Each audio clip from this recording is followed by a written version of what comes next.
expenditure plan can be accomplished and complied with through an online portal process. 8, page 5, line 3, delete expedited budget. Procedures are complied with and insert for a chapter's expenditure once the respective chapter has completed the online portal process. 9, page 6, line 20, after by insert requesting. 10, replace existing Exhibit 2 with the revised Exhibit 2 attached and incorporated herein. 11, page 1, line 14, after distribution, insert an Office of Controller CARES Funds implementation. Delete plan and insert plans. 12, page 3, line 17, insert new paragraph as follows.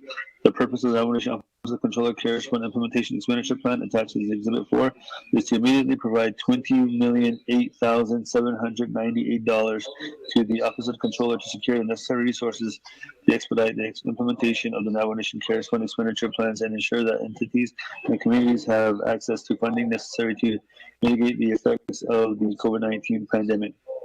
13, page 4, line 5, insert new paragraph as follows. The Navajo Nation hereby approves and adopts the Office of Controller CARES Fund Implementation Expenditure Plan as outlined in Exhibit 4 and hereby allocates $20,008,798 to the Office of the Controller for the purpose set forth in Exhibit 4. 14, insert new Exhibit 4. 15, renumber letter succeeding paragraph or sections accordingly, if necessary, and this amendment shall supersede inconsistent language contained in any other committee amendment, which shall be conformed to the intent or language of this amendment. The Office of Legislative Services, with notice to the sponsor of the legislation, is hereby authorized to make necessary grammatical changes. Mr. Speaker.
Hello?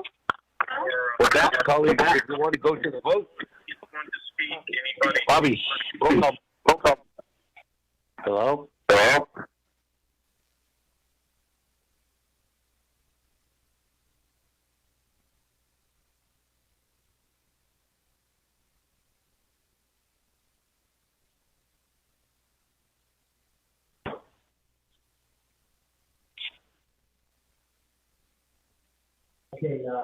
Okay. Honorable Naabik'iyati. Honorable Naabik'iyati Jr. Naabik'iyati votes green. Honorable Naabik'iyati Jr. votes green. Honorable Paul Begay. Honorable Paul Begay votes green. Honorable Paul Begay votes green. Honorable Nathaniel Brown. I vote green. Honorable Nathaniel Brown votes green. Honorable Eugenia Charles Newton. Charles Newton votes green. Honorable Eugenia Charles Newton votes green. Honorable Amber Canaz Farkati.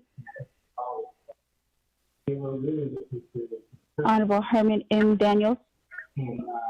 I vote green. Honorable Herman M. Daniels votes green. Honorable Mark Freeland.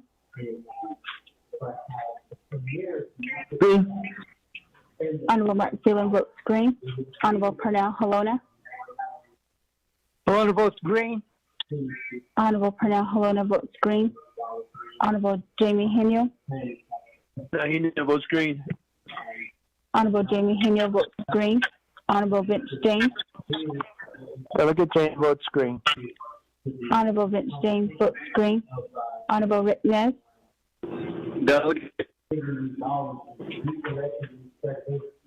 I'm sorry, Mr. Nez, can you repeat that? Green. Honorable Rick Nez votes green. Honorable Carl Slater.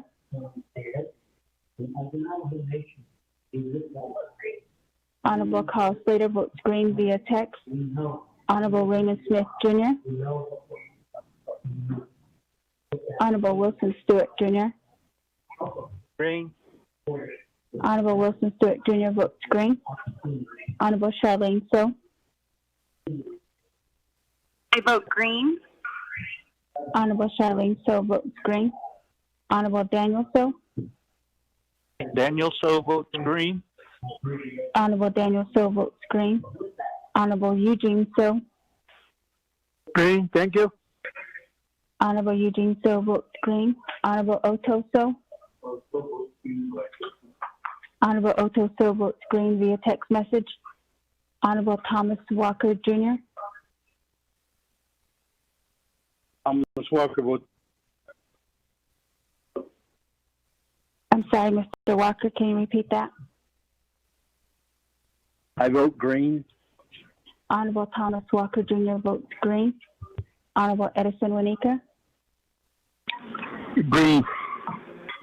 Honorable Edison Wanika votes green. Honorable Edmund Yazi. Green. Honorable Edmund Yazi votes green. Honorable Jimmy Yellowhair. I vote green. Thank you. Honorable Jimmy Yellowhair votes green. Honorable Alma Begay. Honorable Paul Begay. Honorable Amber Canaz-Belkadi. Honorable Amber Canaz-Belkadi votes green via text. Honorable Raymond Smith Jr. Speaker with a vote of 20 yeas and 0 nays.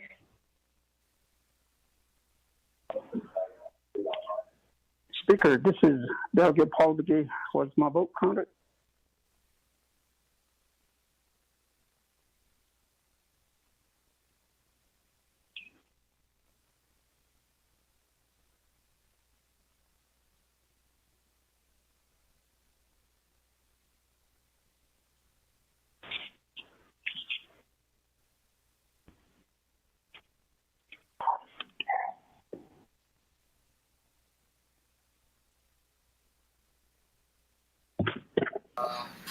Honorable Paul Begay, you had a question? Yes, I was just wondering if my vote was counted. Thank you.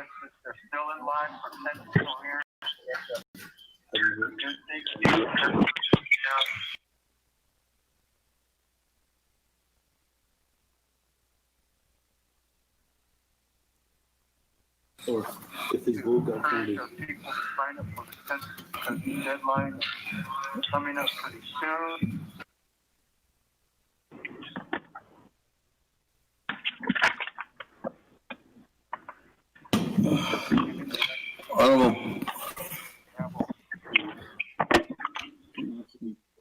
Honorable BA, sorry. We're having technical difficulties here. Can you say that one more time?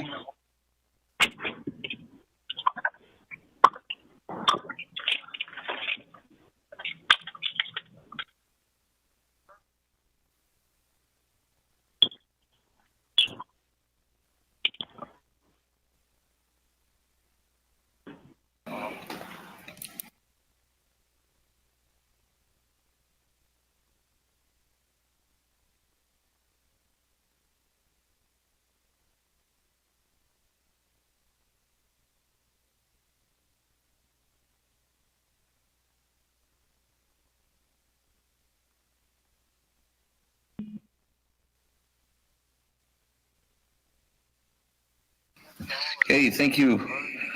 Colleagues, I have 20 in favor, 0 opposed. Chair not voting. Delegate. Delegate voting too. Vote green.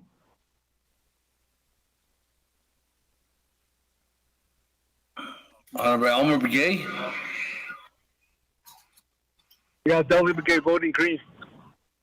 On legislation 0197-20. Yes. Okay. Elmer Begay is green. Does that change the vote to 21? Bobby, for the record? 21-0 and chair not voting. With that,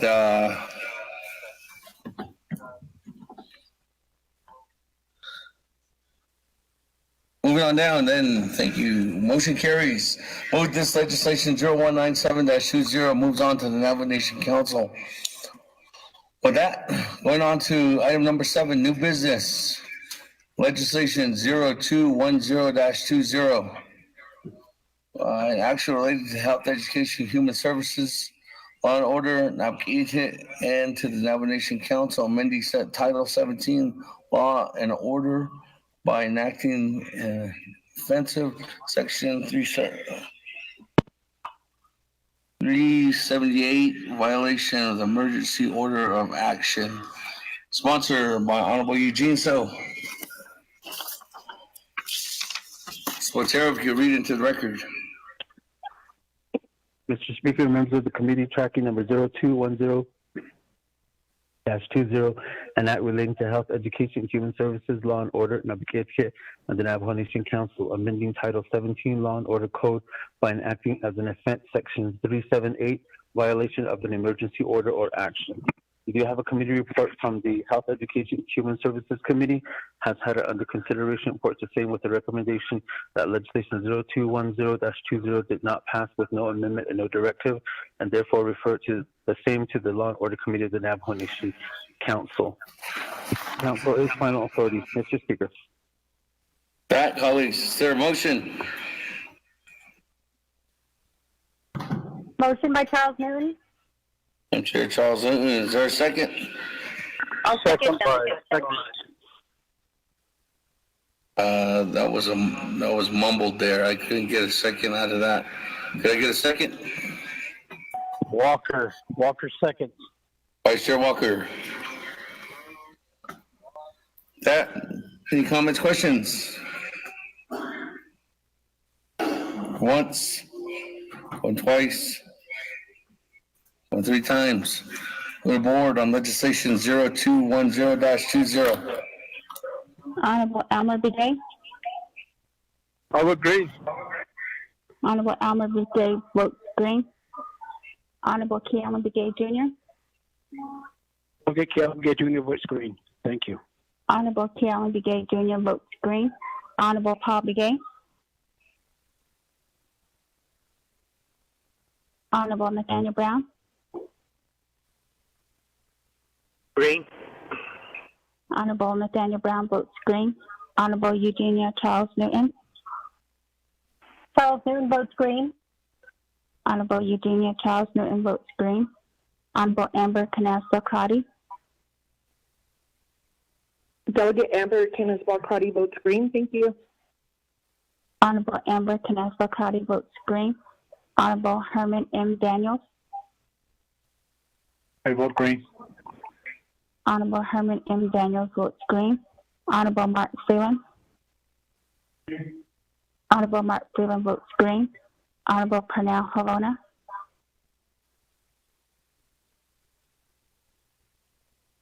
Honorable Jamie Heniel. Honorable Vince James. Delegate James votes green. Honorable Vince James votes green. Honorable Rick Nez. Delegate Nez votes green. Honorable Rick Nez votes green. Honorable Carl Slater. Delegate Slater, red. Honorable Carl Slater votes red.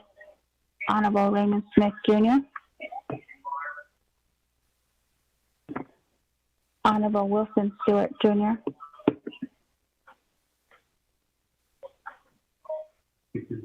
Honorable Charlene So.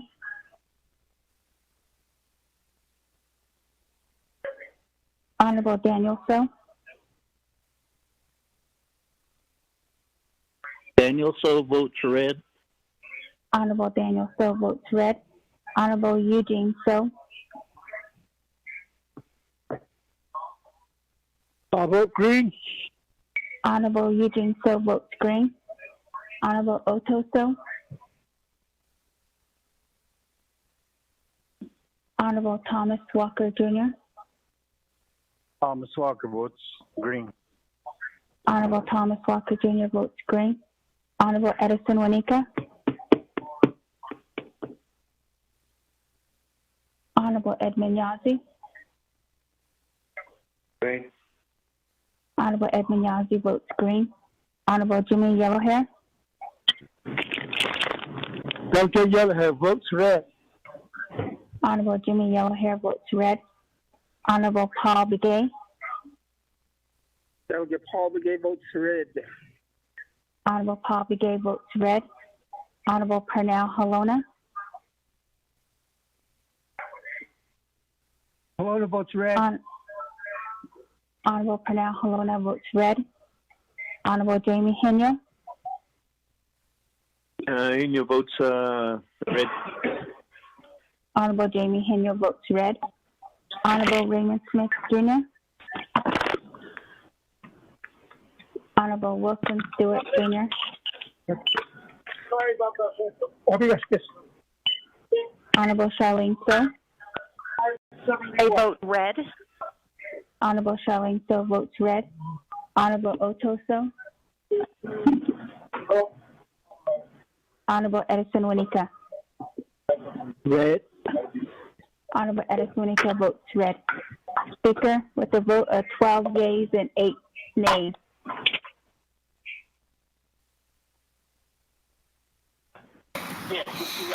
Okay, with that, colleagues, the vote of 12 in favor, 8 opposed. Chair not voting, motion carries. Again, colleagues, that moves on to the Navajo Nation Council.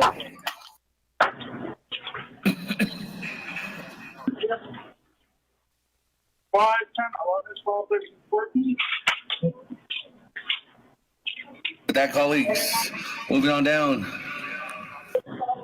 I do have numerous individuals that do not have their phones on mute.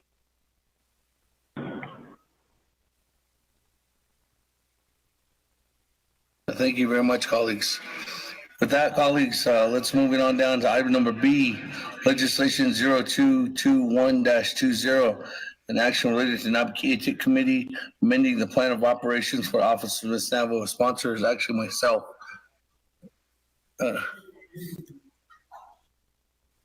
You want to be that? I do have an Honorable Freeland that's here in the Navajo Nation Council chamber, so I can hand him over the gavel at this time to be the pro tem chair for the Naabik'iyati Committee meeting. Mr. Freeland, floor is yours. Thank you. Thank you, Chairman. Wanted to ask Mr. Platero or Mr. Rico, can we go ahead and get this legislation 0221-20 read to the record, please? Mr. Pro Tem Chair, members of the committee, tracking number 0221-20, an action relating to Naabik'iyati Committee amending the plan of operation for the Office of the Navajo Nation. For Navajo Nation Standing Committee Rules of Order, Rule 8, legislation has been read to the record by electronic voice recording. Naabik'iyati is final authority. Mr. Pro Tem Chair. Thank you, Mr. Platero. Can we go ahead and get a motion established then? Colleagues, motion made by Honorable Nathaniel Brown, second that motion. Main motion was made by Honorable Eugenio Charles Noon and second by Honorable Nathaniel Brown. With that, we do have a motion. Any comments or questions related to this legislation? This is Delegate Crotty with the question. Thank you. Okay, thank you, Honorable Crotty. Appreciate that. Honorable Speaker, little brother Damon, you have 20 minutes. The floor is yours. Thank you. Thank you very much, Madam Chair, and to Mr. Pro Tem Chair, and to everyone that's allowing me to present this legislation before. I bring this legislation as it's legislation amending the plan of operations to the Office of Miss Navajo. I do have or actually my agent, I hopefully know that they'd be on the line from the office of Mr. Navajo. It's a supervisor there, a program manager, I do believe, Miss Carletta Begay. And in the legislation, colleagues, I referred to her more on some of the further detail questions in the legislation as changes refer to the policy and procedures that have changed. This is the first time in 20 years that this legislation, actually the plan of operation, is being updated. More importantly, one of the specific reasons why that this legislation is being brought to everyone here today is on page 4 of 9. If you do see the extension of one of the reasons why that this legislation is coming forward, on page 4 of 9, line 5, or actually line 13 is specifically outlines the obligation that Ms. Navajo has and the occupancy of her title for 1 year. But on line 18, item number A, it specifically talks to that the 1 year term may be extended for an additional 1 year in the event of exigent circumstances, including but not limited to natural disasters, approved public emergency by the Emergency Management Commission. The 1 year extension must be approved by the Navajo Nation president in their colleagues. As we know, the Navajo Nation Fair was canceled this year, and at the Navajo Nation Fair annually, there's always the Miss Navajo Nation pageant that actually it happens at the same time of the Navajo Nation Fair.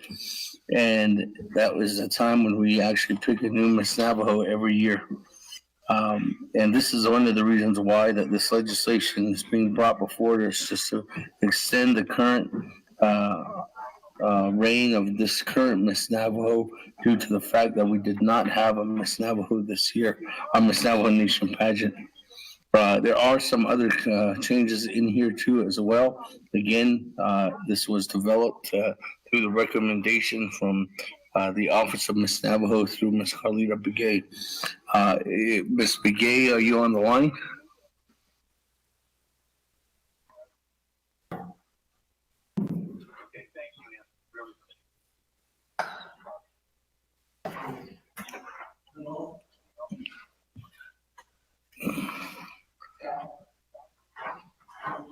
Miss Begay, are you on the line? Sir, can you hear me? I can hear you. Okay. Just one correction. My name is Carletta Benali. Oh, shoot. Okay. But thank you, Honorable Speaker Damon. Thank I just named you something else. Sorry, I'm sorry. I don't have an identity complex, but but my name is Carletta Benali. I'm the program supervisor for the Office of Miss Navajo Nation. Just would like to thank you, Honorable Speaker Jamin, for your sponsorship in supporting this legislation 0221-20 to amend the plan of operation for the Office of Miss Navajo Nation. And thank you to the Naabik'iyati and the 24th Navajo Nation Council for this opportunity to present this legislation. And our office is seeking your favorable support and approval to amend the plan of operation. As Speaker Damon has pointed out, it's been over 20 years since this legislation has been revised or even looked at. So this is just one of the reasons, and there are other reasons that to present this plan of operation to you. Carletta Benali, the program supervisor, suddenly on December 23rd of 2019, so I'm approaching my 9th month with this office. One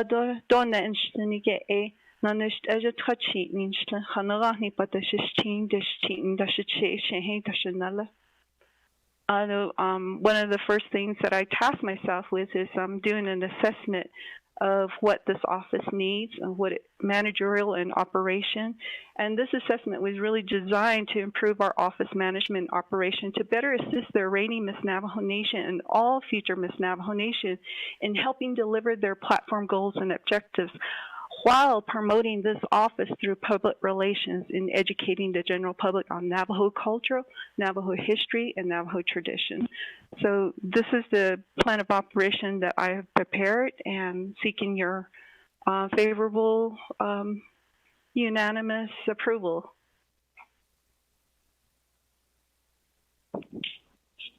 Hello? Thank you, Ms. Benali. Yes. Thank you for that. Chairman, Speaker? Yeah, thank you. Thank you for that information. Again, sorry for that, Ms. Benali, for that and clarifying of your name. But Mr. Chair, Pro Tem Chair, and to my colleagues, I'll yield back to the floor, open up for discussion and for questions. Thank you. Thank you, Honorable Chairman, Speaker Damon. Thank you for that update to Ms. Benali in Office of the Miss Navajo Nation. We do have a question.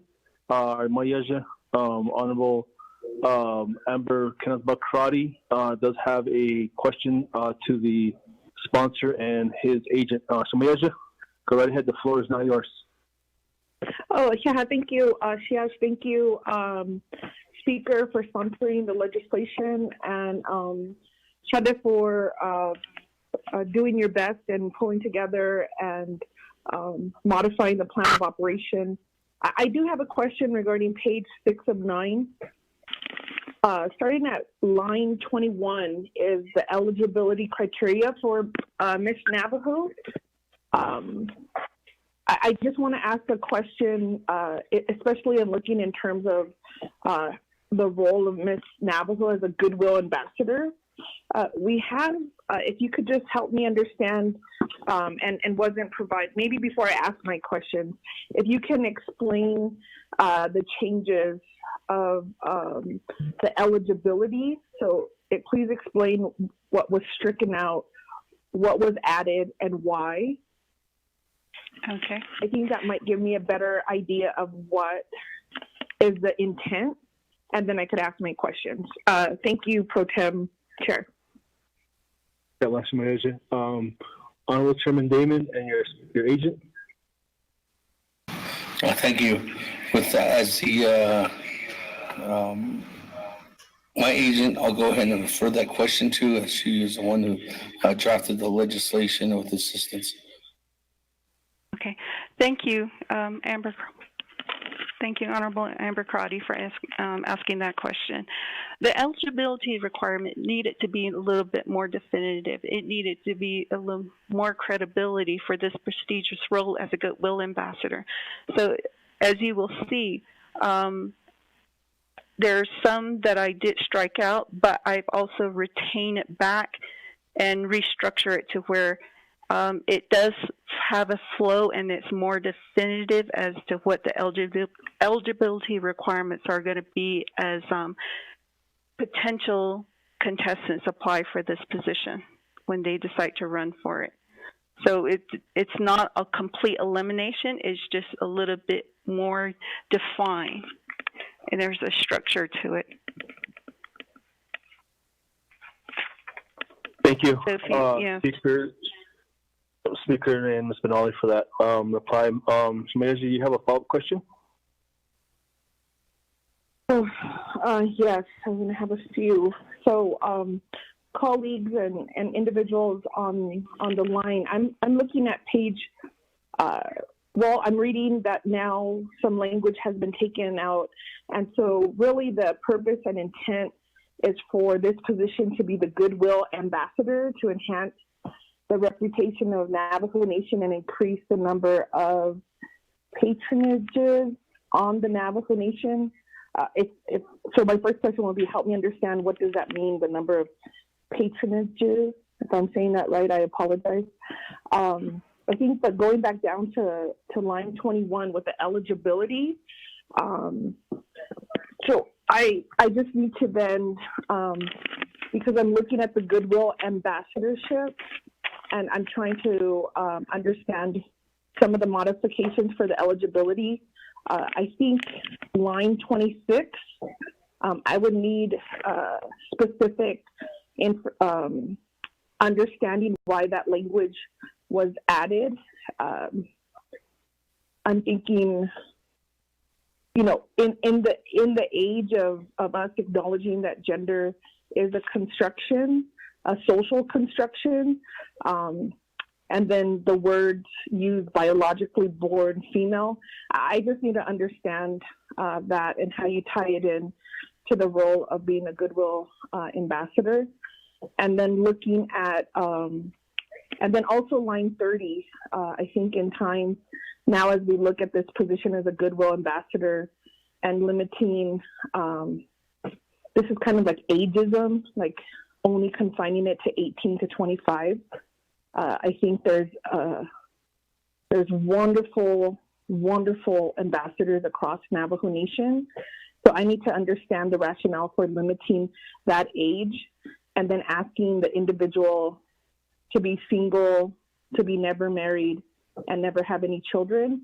I need to know how that ties into being a Goodwill ambassador and how that relates to their character in representing the Navajo Nation as we hold our children in reverence. And those are my questions. Thank you, Pro Tem Chair. Thank you for those questions. I'm going to go ahead and call back on our Honorable Chair, Speaker Damon, and his agent, Ms. Benali. Chairman Damon? Honorable Freeland, I also got a question as well. This is Delegate Charles. Okay. In the queue. Sure. Thank you very much, Mr. Pro Tem Chair, and to Chair Naabik'iyati. Again, let me go ahead and refer to Ms. Nolly for that follow-up question. Okay. Thank you, Ms. Crotty. I will answer this to the best of my abilities. And what I was thinking when this was already developed, one is you'll notice that I didn't change that criteria.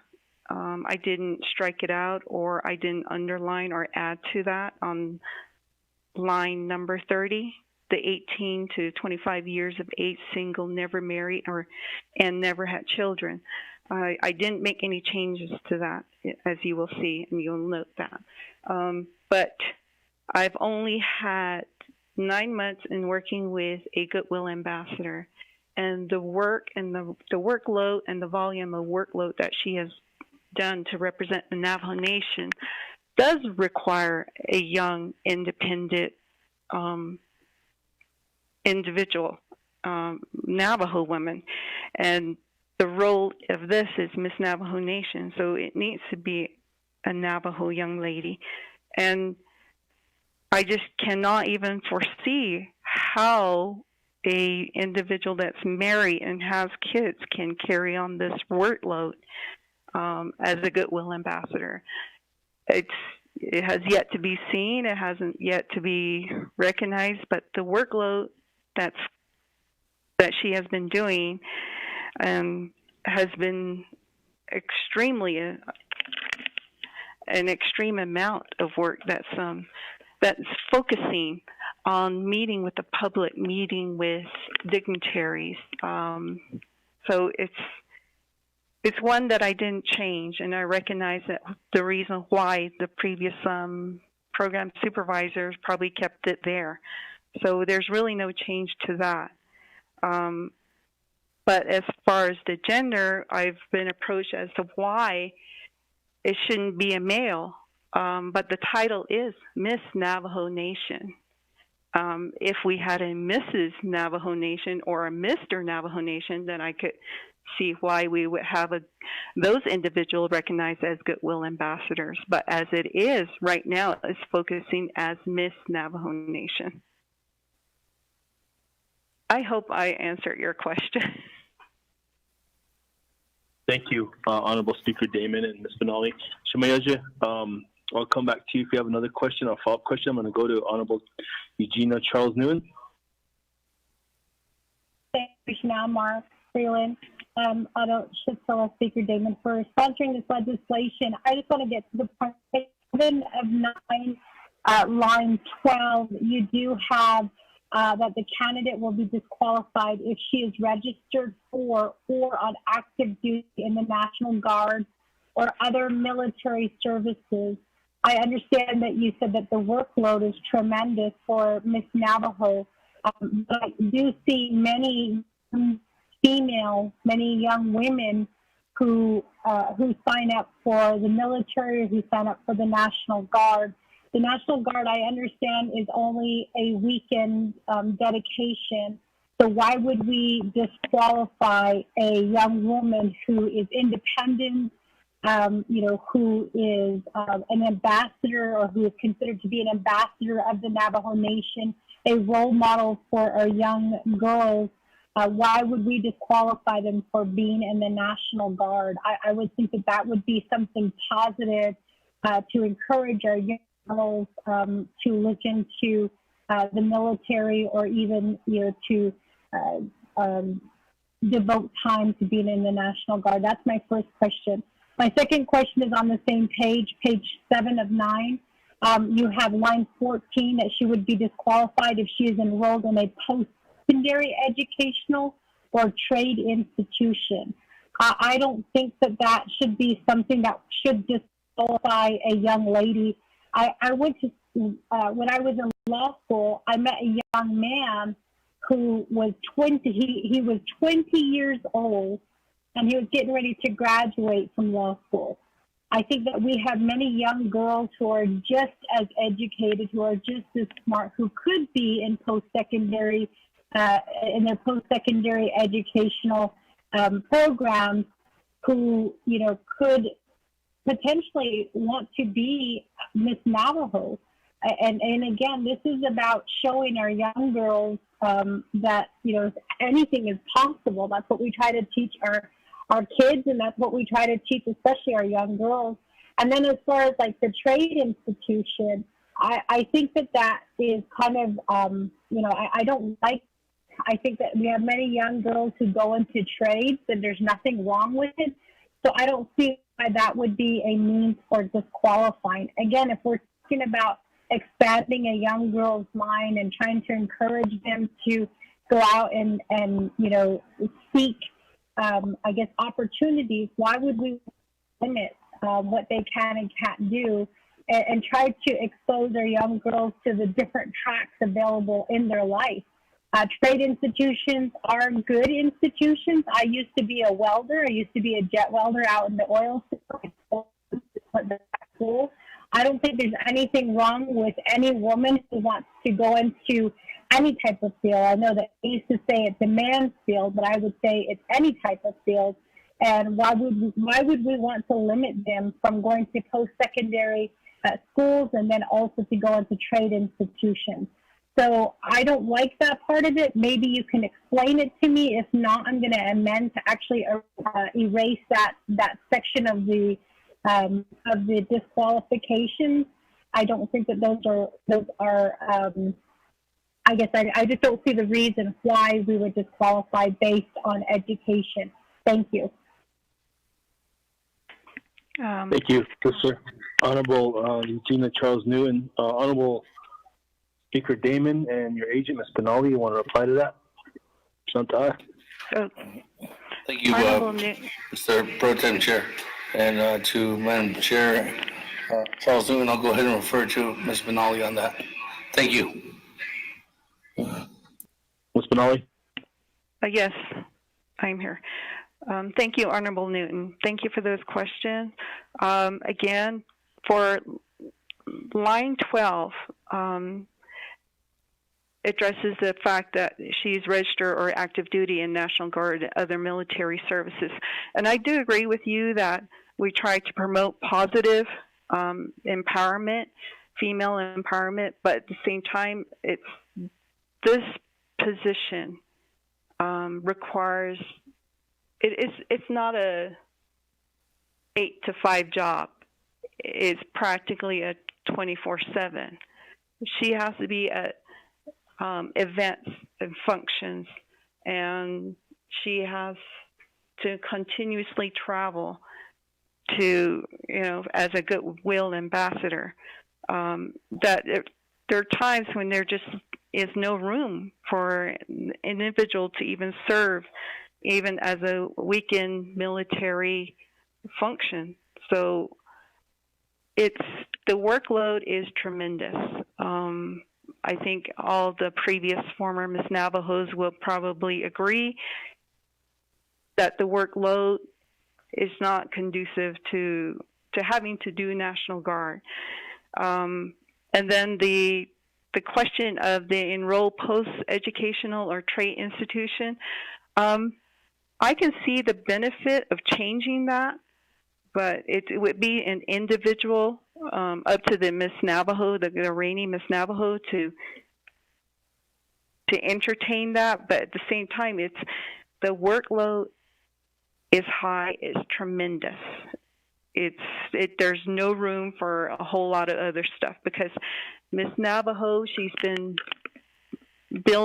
helping rebuild a positive working relationship with the departments, the divisions, the legislative branch, judicial branch, and then the executive offices.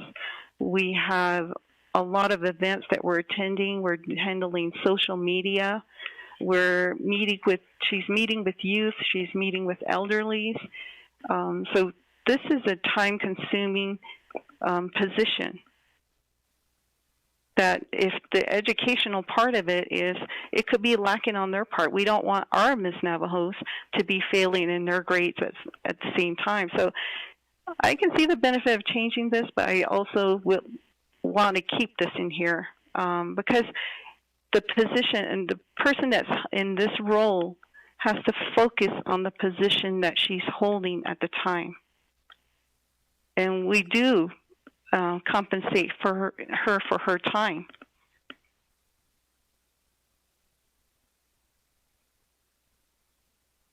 Okay. Hello? Thank you, Ms. Benali. Thank you for that. I guess we have also Honorable Wilson Stewart Jr. Honorable Freeland, I have a follow-up. Okay. I'll get back to you, Sister. Honorable Wilson Stewart. And Honorable Charles. Thank you. Okay, Shania. Other speaker on the agent, so later. Other Naabik'iyati Committee members and the question I have is, this is a year-to-year service by a young female, single female. Ashani could abi isto. Akunda dig adigi due to the pandemic. I don't see why this individual is even going to continue on year to year, because so her term ended as of last week. They should just sit like that for a year. Such every year, peso. So okay, this way it would save those funding in that account, in that line item for the Miss Navajo.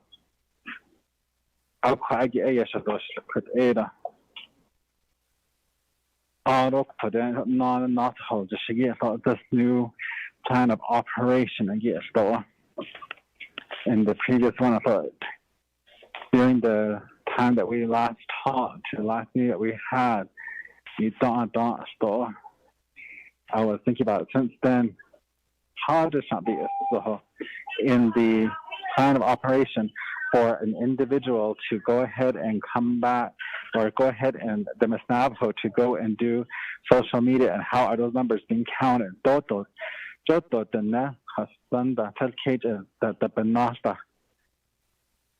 thing that's still in my mind, is how can those numbers be counted? I can just say, yes, I'm going to share it. So that's what I want to see, is how are we going to define that some more into the social media acts that we're using. That's what I want to ask on this part. And then I'm sorry. Okay, sorry, Talia. Sorry about that.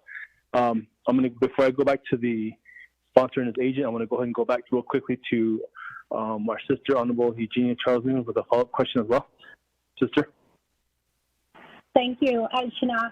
I was just wondering, how the Navajo Nation, could, well, I guess maybe this is more of a question probably for legal.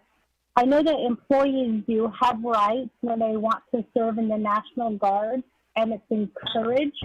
And employers cannot discriminate. And my understanding of the law, and perhaps I'm wrong on this, is you can't have an employer say, okay, you can't register for the National Guard. I understand the military, understand that that the Miss Navajo should be here on the Navajo Nation, but with the National Guard, I think that that's a little bit different. And so I'm looking at the USERRA service member information regarding, I guess, individuals who do want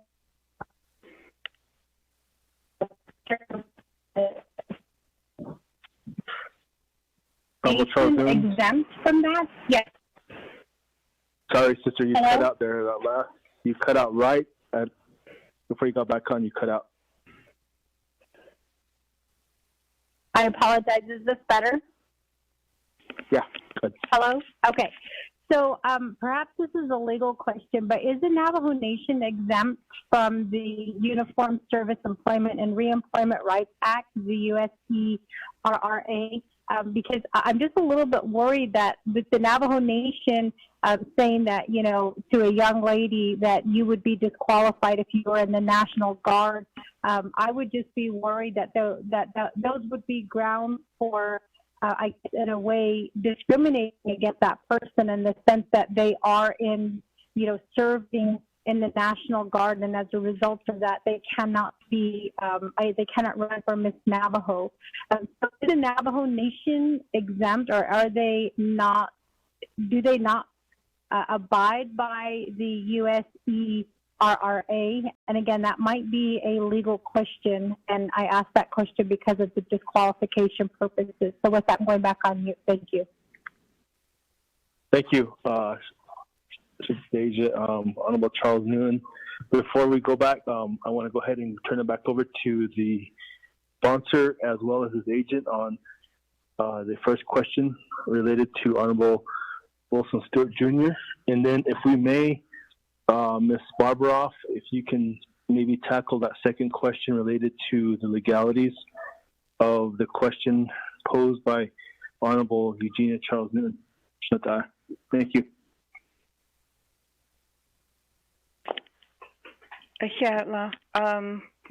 Honorable Stewart, if you go to page 4 of 9, and if you go to line 13, in there, it says the winner of the annual Miss Navajo Nation pageant shall occupy the title of Miss Navajo Nation. What I added in there is for 1 year.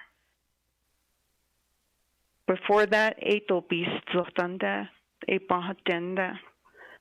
Although going forward, section on line 18, because of what we're going through right now, this pandemic, and who knows if we'll ever go through another.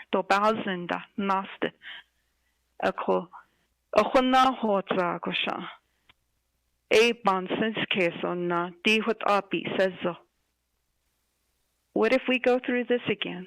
Right now, there's no language in the plan of operation as to how it's going to be handled. There's no language in the Navajo Nation executive policies and procedures that is applicable to the Goodwill Ambassador position.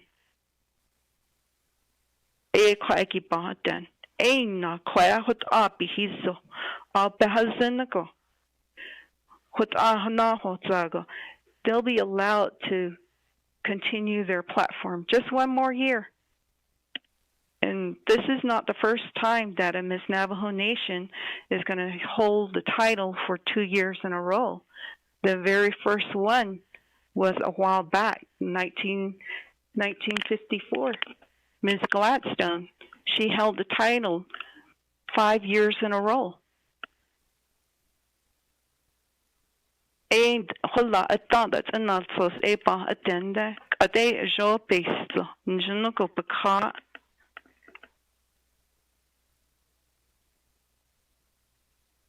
Hello. Okay, thank you, Ms. Finale. Ms. Barbara, are you on the line?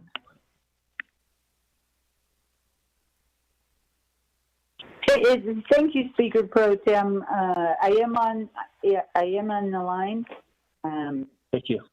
As far as Chairwoman Charles Newton's question about whether the Navajo Nation is bound by the federal act,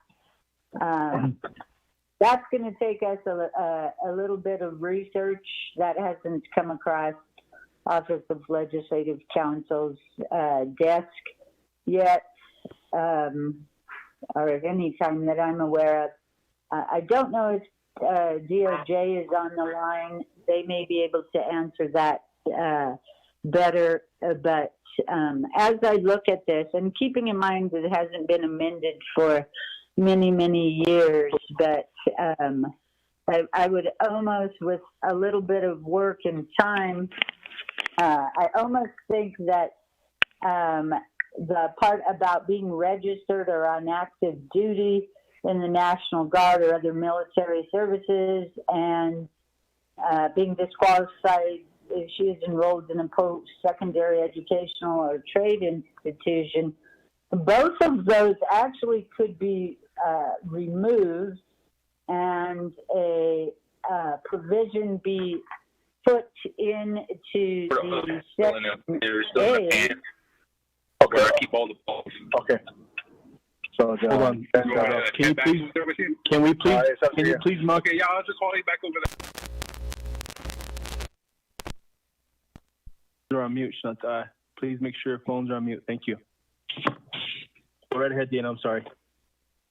So with a little bit of time, what I think that our office could do is we could put together an amendment that removes the section wherein the candidate will be disqualified if for being registered in the or serving in the National Guard or other military services, and also removes the post-secondary educational or trade institution requirements.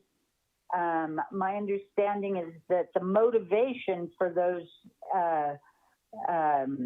provisions are that Miss Navajo needs to be available, as the agent said, basically 24/7. So you could remove those provisions stating she will be disqualified, and in return add a new provision in the Section A that starts on page 6 that states that the candidate must be, and you could add a provision that says she must be available at all times to fulfill the requirements of her office or something like that. We would have to work with the amendment language to get it right. But the one thing that surprises me as I look at this is that it appears the disqualification is the purposes for the first two is to ensure that she's available at all times, but there's no disqualification if she has a full-time job. So there does seem to be some inconsistencies there. Speaker Pro Tem, I hope that was helpful, and we await further instructions. Thank you. Thank you, Ms. Barbara. Going back to Honorable Charles Newton, is that sufficient enough for you, or did you have additional follow-up, sister? Yes, I actually, Speaker Pro Tem, can I make the motion now to amend the language? Or should I wait till you call upon other people and wait my turn? How would you like to handle that? Speaker Damon, may I say something? This is Carletta. Hold on one moment. Let me go back to the floor real quick if I can.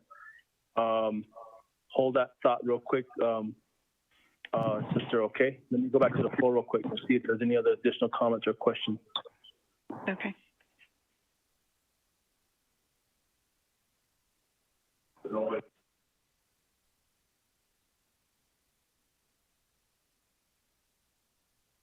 Okay.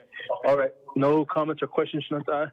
I'm going to go ahead and call upon Honorable Eugenia Charles Newton then. You want to go ahead and make an amendment, sister?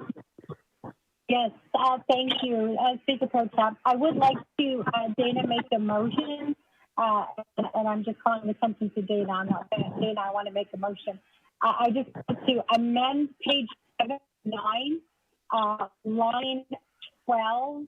I would like it to state that the candidate, obviously, the candidate will be qualified if he is registered for or on active duty in military service.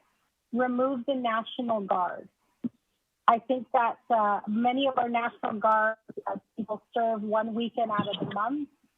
And I think that is something doable. As you stated, Dana, like it doesn't not be disqualified for having another job, or it doesn't say be disqualified for being a student and having to still work before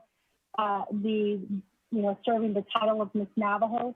I think that it would serve a fine example if we can show that women can serve in the National Guard and be Miss Navajo at the same time. I think it's doable.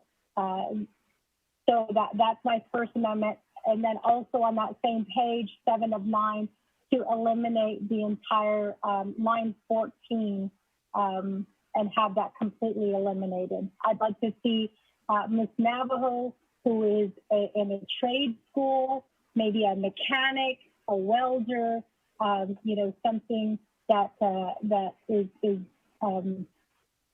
I guess I don't want to, and I think if they're going to be a goodwill ambassador, we should allow them to be able to go to any school, whether, again, it's a trade school or even if it's post-secondary, a post-secondary school. So I'd like to eliminate line 14 altogether. So with that, that is my motion. Thank you. Thank you. Sister, there's a motion being made by Honorable Eugenia Charles Newton for an amendment. Can I go ahead and get a second to that request, please? Shanta? This is Delegate Crotty. I'll second. Thank you. Okay, we had a second by Honorable Amber Kenneth-Crotty. With that, we do have a motion and a second to make an amendment. Shanta, any comments or questions related to the amendment? Eugene So? Honorable Eugene So, go right ahead. In relation to the motion, Shanta. Oh yes. So on the other day, there is a if you're in the service like or regular army, it's National Guard, they're on calls almost 24/7. Right now, at this time, these people in the National Guard are on call. I thought because of the pandemic and then also the fire so those emergency the number has to be gone. I don't sponsor there has to be 24/7 to be Miss Navajo. I need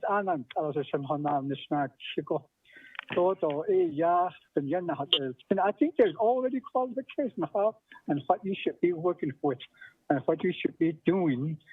all out and a show trying to get that translation, but some day later. So all the national authority has only because on the touchman. It hot out, so they're all on call now. Even now, any emergency, national emergency, they're on call.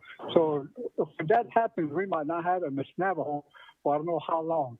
But Friday, yet Obama. Shana, appreciate the comment. This is Yellow Hair. Honorable Yellow Hair, related to the amendment, Shana, go right ahead. Shana. Yeah, there's not only protect tele adondas tele Mr. Damon. I want to tell you something. Miss Navajo is good for a hajazik in Hanaga. Even yen Hanana Patole, Aredo Yapin Yatida. Na Pahe a Hatchonge that is. Hadishanata Ana Garole. Said this Shemaya's Charles Stone. Aaron Crowdy. You cannot put this person up to fight for us. As she anta, but Adanta say, then his Miss Navajo without Adna Gadol, so Ahuzna Adanta daily service. We need our Miss Navajo to be here 24/7. Hajozik Naga, Adida, without Naki. Tajo, Yata, Taripini, Hota, Miss Navajo, Hustle 24/7. Not to be on duty in military or even National Guard. I was without and Haida had Haida the youth has been Nosni, Miss Navajo, Edo Edisonat, Ani, we need 24/7 here on Navajo Nation. How about red on the phone here? So has all the name that you that thank you, I appreciate it for this. Protect.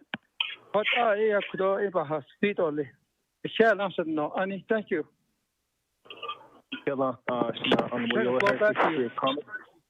We thank you for your comment, Shantai. I do have another individual, Honorable Carl Slater. Please go right ahead, related to the amendment. This is a question for Legislative Council. In Miss Navajo's capacity, if she is working or enlisted or a commissioned officer of the U.S. military and occupying the seat of Miss Navajo, is she serving two different sovereigns?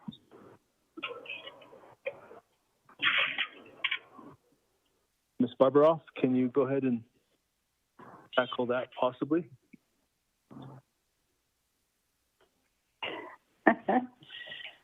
Thank you. This is Miss Barbara. I'm stumped. I don't actually know the answer to that question. It's a good question, but I would have to say, while she's in the service of a different sovereign, and so she is providing services for them, she's actually not making any decisions other than to follow her orders, I guess. I don't know the answer to that question. If you will give me a few minutes, I will toss it around to the other attorneys at Legislative Council and see if they have an opinion. Thanks. Yeah, Ms. Barbara, while you look for that solution, we're going to go ahead and go on to our next speaker, Shana, Honorable Key Allen Begay. Hold on, Shana. Was that Che Walker?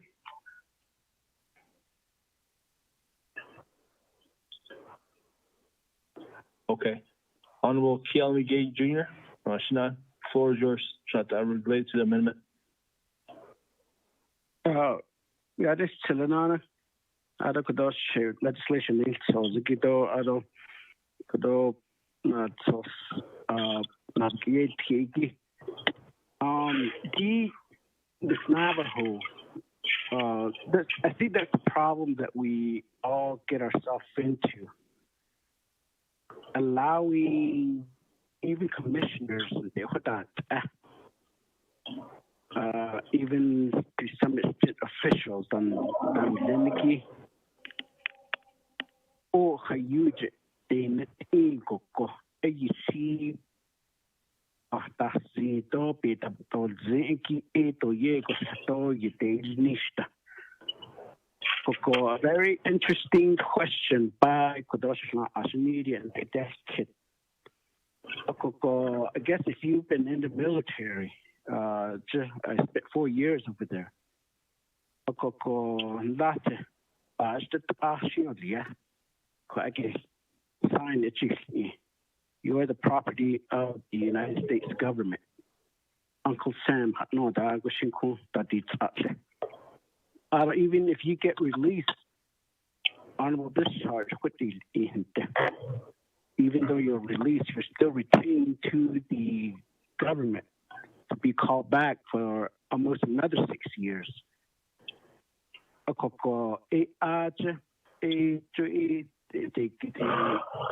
have a lot of jurisdiction depending on which military branch you serve as well.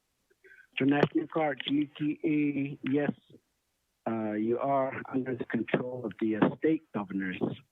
They're the commander-in-chief, Aja. And then the other military branch, as you know, is the current U.S. president. But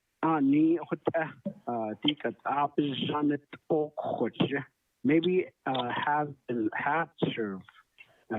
Being a veteran is okay, but but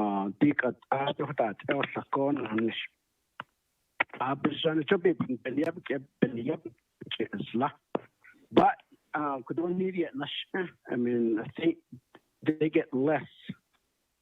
And I believe the last two Miss Navajo that came before the council, I think even the last one or the year before, he shannon he had seen the nasi ashit hot na hashmi no kodo the piece of the bata he see nilna kwake koko ARG kishi that egini na go such on stenizen ako kodoshi a kana tahaki. I believe that we should increase their operation of where we ask them to be the ambassador. Like that's 24/7, that's 365 days, that full year. How much what is the actual cost? Ado chitapasonta. Ko e aje hat ashido na hat egoi aje tibenan yosun jonet ani she hat akudo tika the meme el nagi shibe hat el ko ado ida so people hat to ado so internet up janet o kodomis Navajo kwaki crown bit dilia do ado banan shayi to le hiki hat e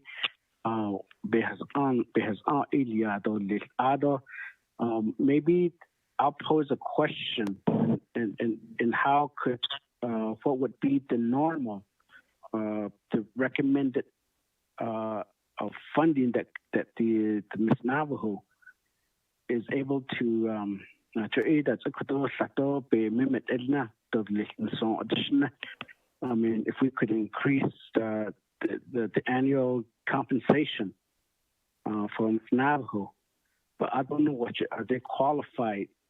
Maybe that's another thing. Full scholarship benefits.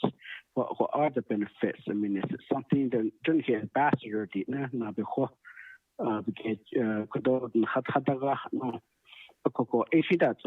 the office if you could provide me additional recommendation. The operation cost, if not the amendment, but I'll probably go back, getting back to the main motion. I'll ask those questions that's on the list. So it would ask as far as asking the question if these service to sovereign nation. Pro-Tem Speaker. Thank you, Shania. Che Freeland, Delegate So wants to be put in the queue.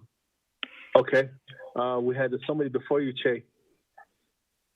Pro-Tem Speaker. Go right ahead. Who is speaking? This is Edmund Yavi.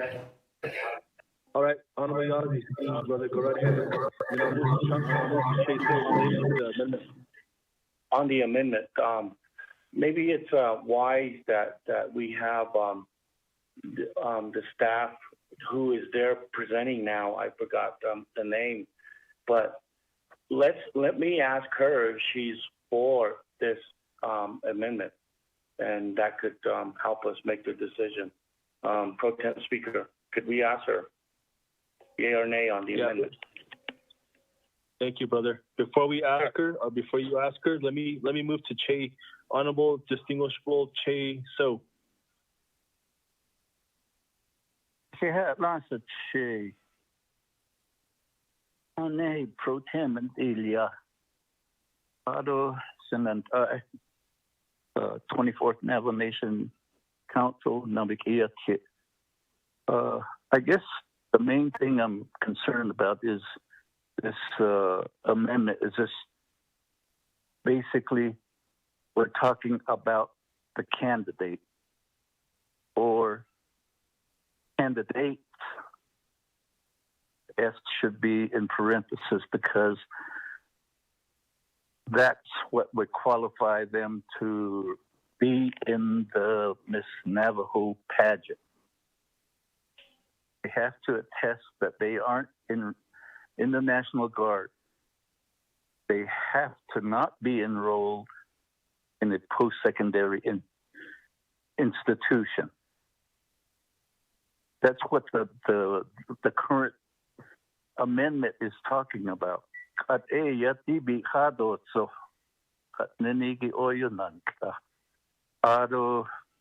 Looking at the effect of this amendment, allowing someone to be in the National Guard. With the first page mission statement, she represents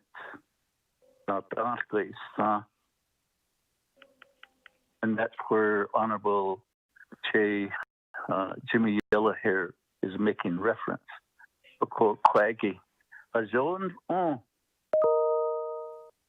As the total effect of this amendment. We're talking about the candidates.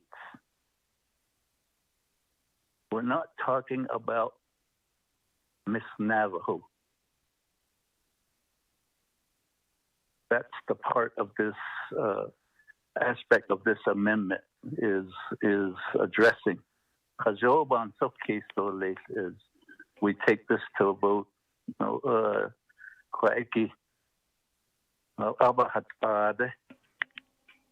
It's a full-time ambassadorship, meaning it's honorary.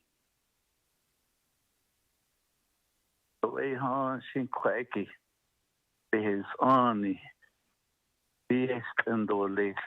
yeah, Quaggy Catholic Quaggy, see.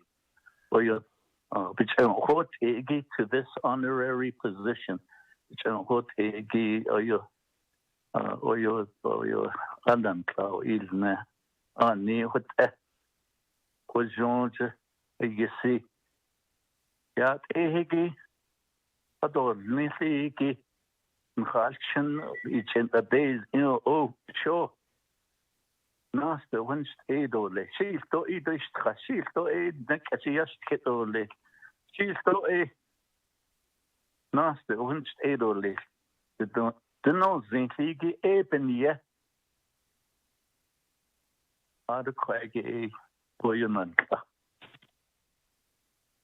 Hashkage. No Eba Hot Kitole. Are they? It's not Sa Goshan. The quid aim in Canado, thou shot. Yeah, all your boss, he get the amendment by here. So this is where I'm saying she's to Edo, to Shikiat Eta. She change bases in it. But Ayla should say, Honorable Mark Freeland. Agustina Che, thank you very much. Chantal, any last comments or questions before we put this First Amendment to a consideration vote? Chantal? Benoit? Honorable Crotty? Go ahead. Thank you. Thank you, colleagues and our relatives on the line. I first want to, and I should have acknowledged that the Miss Navajo role has a special heart, has a special piece in the hearts of our people. And my concern is how much is being changed, but not really understanding who was part of that discussion. The current director has been sitting in that position for 9 months, and 6 of those months have been the pandemic. But we do have a Miss Navajo Council. We have family members across the Navajo Nation who actively participate, and the whole pageant family. So if you're involved like rodeo, you understand how you get a family and you all come together, or if you're in sports, you all come together. The pageant world is the same way. And although we're talking to this amendment, my concern is last year, if we talk about candidates, we only had 2 candidates with the eligibility. I think as a council, we need to recognize that the eligibility should be, there should be a conversation about who could represent as a cultural ambassador for the Navajo Nation. And there's a wonderful article by Dr. Jennifer Dennetville, and she talks about how Miss Navajo, the pressure, the perfection that we place on Miss Navajo to be everything, to have the best image, and that's a higher standard than we place as ourselves as delegates, and as we place on our own Navajo Nation president and vice president. And so what I'm looking for, colleagues, is how do we create an eligibility that's inclusive so that individuals who want and have the skills feel that they can represent our great nation.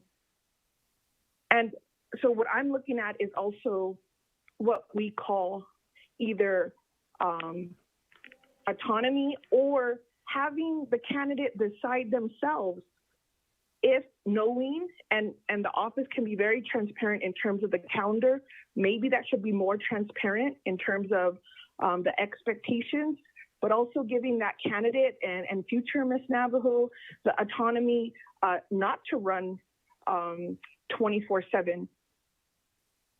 I think we should also move away that as delegates, we're not running on 24/7. Our president doesn't run on 24/7. So I don't know why we would put that on this office. And so what I'm just looking for is suggestions then. If, and I the concerns in terms of military service, but these are the candidates, and they also have to go through a vetting process, and they also have to demonstrate other skills. And that candidate themselves could then say, if I accept the crown, then maybe I reconsider these other activities that I'm engaged in. But I feel like we should pause and have more of a conversation about individuals who have been in this position, because as I've been a delegate for 6 years, every year there's issues with this office and this position. And so I'm looking to support the candidate through their journey of wanting to represent our nation and our people. And I'm looking and how to support the family in doing that. And then as we move beyond the eligibility, then how do we support the individual who's gonna be in that role? And that's why I'm concerned if we limit the language, then I feel that sends a message that we don't support or individuals who have made that choice are just, they're ineligible to even try. And I believe everybody should have a chance to try. We've all had a chance as council delegates. Our only restriction was that we had to be 25 years or older. We had to get our ethics clearance, and then we had to pay our dues.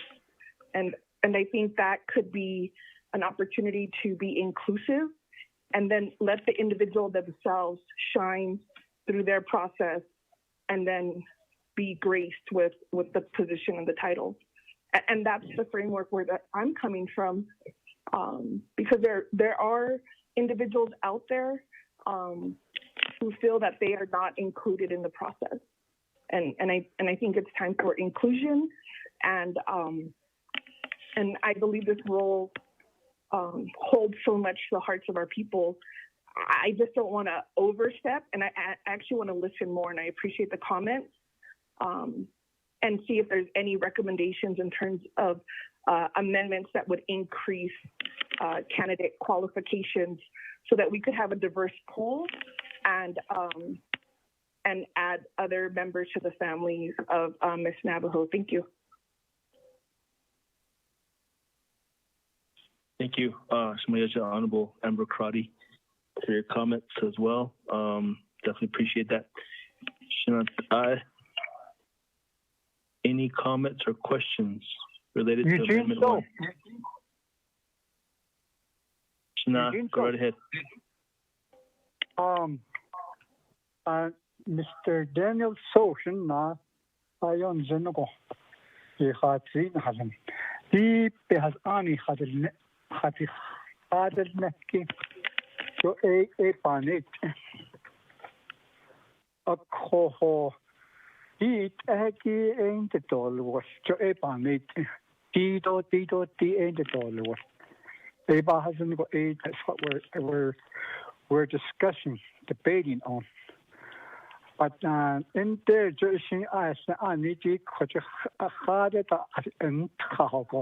let's say you have 2 years has the lago in the army or National Guard. For years that just he asked how this go. So I said be hot it had asking the Iceland on the 840 lago and the kid on the end of the was next year. Reason why I'm saying this is her daughter, she was Miss Central. I didn't deal with, so she has to put away this and that to be present Miss Central for 1 year. I don't Miss Navajo not deal with. So even as you go in such case, I'll go. The bazin was as the dot. I could the Asana the shot of this bar. Boschka alle de nejaardag ik in nido ja bizarre da ebe yestio in dat ne in ha hun ze doye in han fix alan hotne she graduate in that 1 year so hot ago she hot ago and if you or maybe ani hard at so le ho go ati it ho go. That's how I see it. And just how you walk shade or baby that work or even though it's not 24/7. When my daughter was Miss Central, but okay, had a home market ash. Had that meeting or the vice president of our nation, the council that I didn't have any kind of opening or something like that.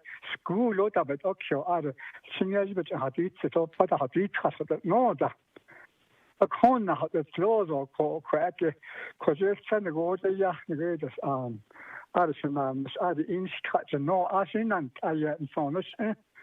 so a person that's willing to take that 1 year and be to have the crown. I don't a crack at that's how I see it. I need by it though. I see he land or that's but pass. Yeah, he might have been in the military service. I don't 2 years, 3 years, 4 years. He I don't miss never hold on to I don't have any problem with that. As long as that lady has the other qualification. The Quatago, she what Argo bar, this case he's not saying, just Tago. If you're still in it, something in your school, you need a few more hours to get your bachelor's degree. because you will be busy to get that degree. So, yeah, thank you. Kila Shanai, Honorable Eugene So, Shantai, Honorable Delegates, any comments or questions related to Amendment 1? Delegate Charles Newton. All right, let me jump to Honorable Key Allen Begay, and then I'll jump to Honorable Eugenia Charles Newton. Go right ahead, Shana. Okay, I could say Mr. Daniel So clarified it for me. Shahni,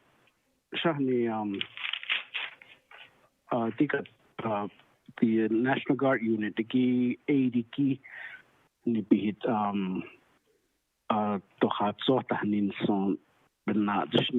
but it should be as far as disqualification, another recommendation, I'm not questioning the individual. I believe it's Ms. Benali. So that's the other area that we continue to get ourselves into, changing certain policies not thoroughly thought in. Maybe a recommendation is that, I don't know what number is the current Miss Navajo. Miss Navajo,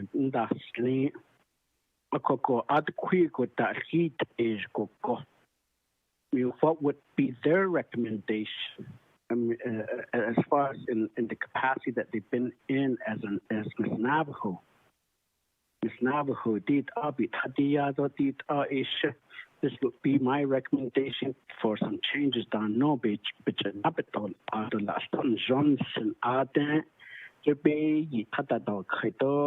and how could be better that the council could change.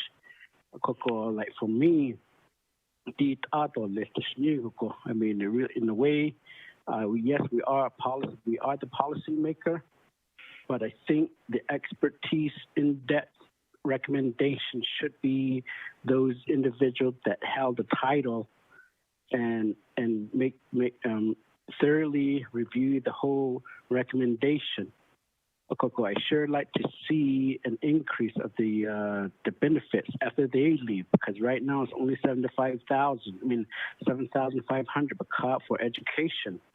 I mean, right there's probably just a semester of college these days. So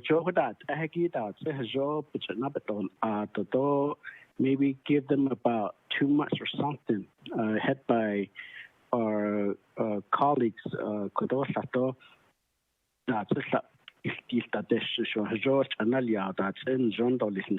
that's my recommendation, even though this is, we are talking about the amendment. So I probably will vote against it. Based on what some of the colleagues have indicated, especially Mr. Daniel Soya. So it is Chairman. Honorable Eugenia Charles Newton, sister. It's good to a very good debate on something as important as this. I think, as Honorable Amber Crotty stated, this is really, it really does mean something to everyone. And I believe that the purpose, well, I shouldn't say I believe, but my purpose of removing that particular language is because at this point, we don't know if the Navajo Nation is exempt. We know that it is encouraged by employers, especially governmental employers, which we are, that if an employee wants to sign up for the National Guard, that they cannot lose their job, or they cannot, there's nothing it is illegal for them to not be hired because of that. If that's my understanding, reading this law, and I could be wrong, which is why I did request for a legal, opinion on this matter. The military part of it, that could stay in there because obviously, as was stated, this position is a 24/7 position. But in addition to that, Honorable Crotty also stated which job 24/7. We say as delegates we're 24/7, but that's not, it's impossible to be 24/7, to be at certain places 24/7. I think that we have learned as delegates to control our calendars and have a better understanding of where we're going to be and to plan things out. All I'm just saying for the National Guard portion of this is just to have that part removed as not a disqualification, to not be a purpose for disqualification. And I'm looking back at the legislation. I don't see anything in here that talks about the Miss Navajo, participating in ceremonies. The mission statement has been crossed out. So the mission statement, where it says Miss Navajo is a first woman, white gal woman, and changing display leadership as a female ambassador, that is gone. So I don't understand where we're talking about, that they have to play this traditional role aside from when you look at the responsibilities. They have to have knowledge in Navajo history, culture, values, and tradition. That's on page 6 of 9. It doesn't say they have to practice culture, value, and tradition. It just says they have to have knowledge. There is a clear difference in practicing and having knowledge. And I can say that when a youth comes up to me and she says, I want to do this, but I also want to do that, I encourage her to do it. And I hope that is what we all do, in that, when our own daughters, our own nieces, our own grandchildren who are female come to us and say that they want to do these things, especially if they say, I want to join the military. Do we say no? Do we say that's not your role? That's not what a woman does?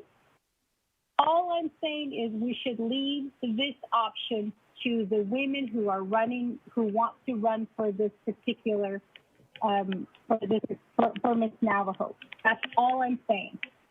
And so we are limiting them by saying you're going to be disqualified if you are the National Guard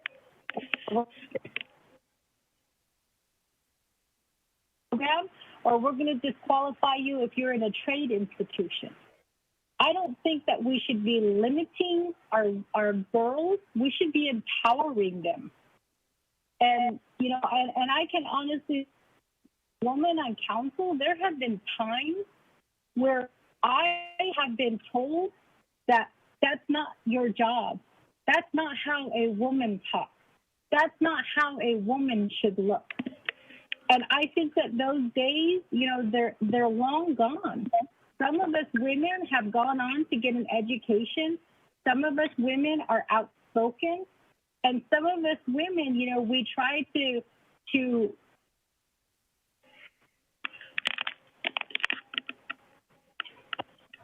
is exactly that. It empowers a young woman, and it's opportunity to say you can go and you can be and do anything that you want to do. So again, if somebody could point out to me where it says that this Navajo has to be attending traditional ceremonies, has to be practicing this way, please point out to me, because I don't see it. And then last, I want to state that there's only been one Miss Navajo that I know of that participated in Navajo traditional ceremonies.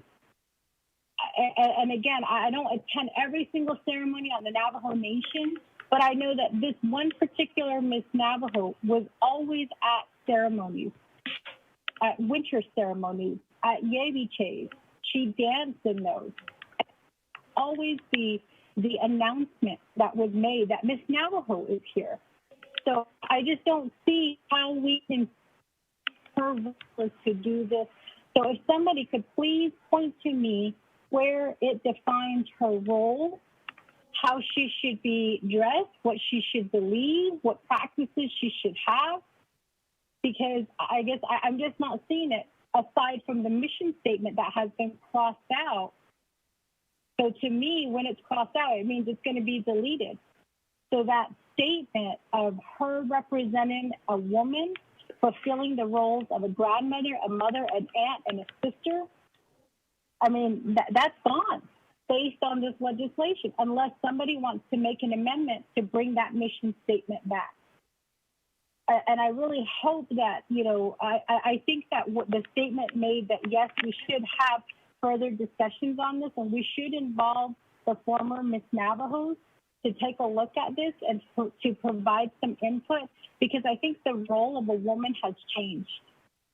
I think there's a lot of things that we tell our young girls, our relatives.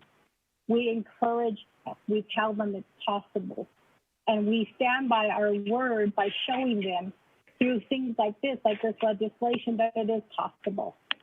So I just to state that, and again, if somebody could please point out where it states that she, has to attend these ceremonies, that she has to embody a certain, character, then please show it to me. Thank you. Thank you, Stasia. Any additional comments or questions related to Amendment 1, Shantai? Freeland, this is Odo. No, Honorable Otto, so go right ahead. Related to Amendment 1.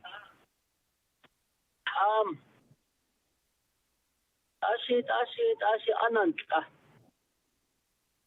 The Nandini could all sign it in the Baos in so Aja. Nadi Jato, yes, Congress Negi. I should ask it and then lean in hit, could up by eight hit, as twee. Joshin hit it, a stunning lean, but not yet on the Aja, Aja, da hat young, get do ye na rag, Aja pipet, bit a dead. I don't know, not any lady could all cut edo less, neither go cut off, but has any yike and not had left for us,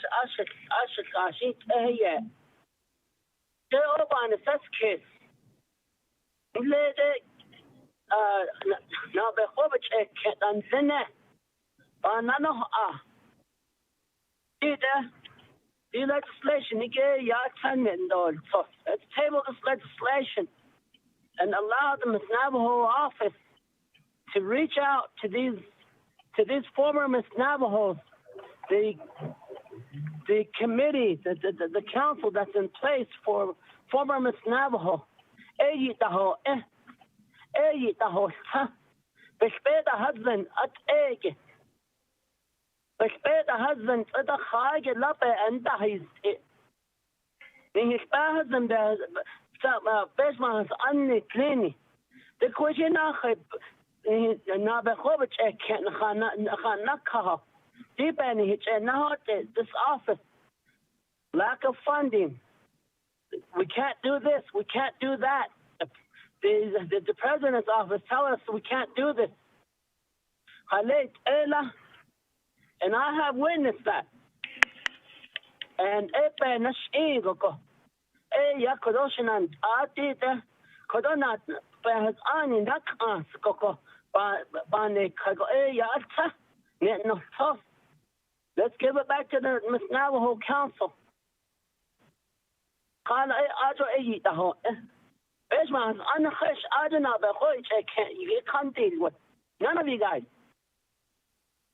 Ako aja yitaho iniketo yitaho sanike aja banat no aja ya pe hunsen onsen dina bayat ik asahot an hot geston dat adete hot en lede dit ego ya pe ani ya pe Hollande ako pe na ego ko ya ti te ka ni che ken lini ya ko do pasi che ken to sanat eda na be khob che ken ni ko ya alle khaishin yithagen an sanik da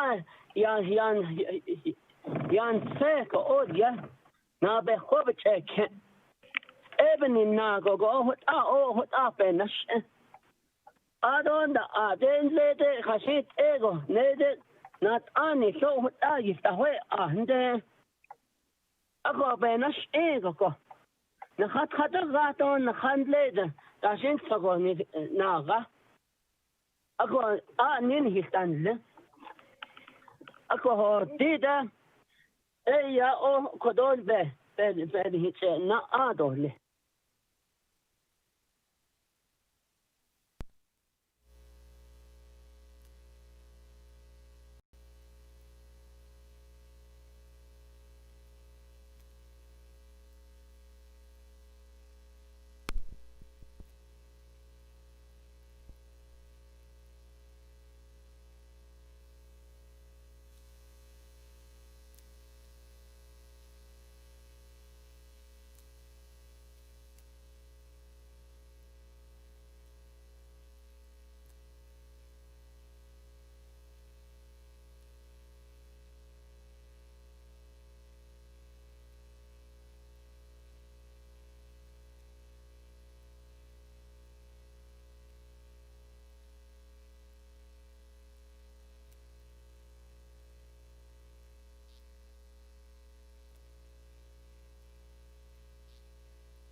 This call may be recorded or We're transcribed. going to go ahead and. Don't we have a order, motion on the floor presently? Yeah, we do have a motion made on the floor. Yes, sir. Was that your point of order, Honorable If there's a Legislator? standing motion for an amendment, don't we have to deal with the amendment before we can consider this motion? The motion to table supersedes, Shinata. No, the motion to table supersedes.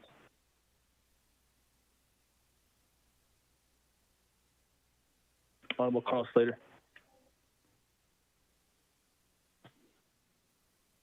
Was that your point of order, Carl? Honorable Slater? Oh, yeah, with that clarification, I understand. Okay, thank you. With that, Shinata, we're going to go ahead and call for the vote then. Ms. Nota, table the motion for 90 days.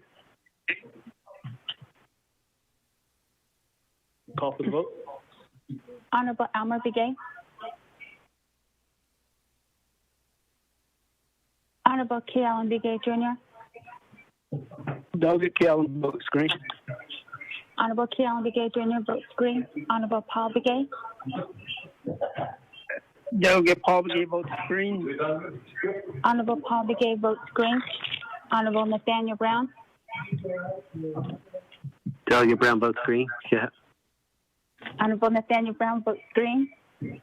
Honorable Eugenia Charles Newton. Charles Newton votes green.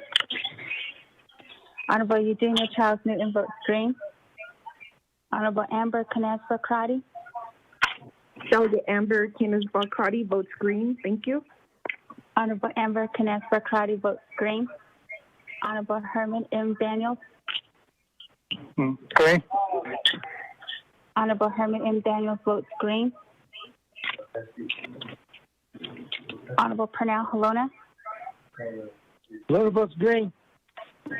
Honorable Pernell Halona votes green. Honorable Jamie Henyo. Henyo votes red. Honorable Jamie Henyo votes red. Honorable Vince James. Delegate James votes green. Honorable Vince James votes green. Honorable Rick Ness. Delegate Rick Nez votes green. Honorable Rick Ness votes green. Honorable Carl Slater. Delegate Slater, green. Honorable Carl Slater votes green. Honorable Raymond Smith Jr.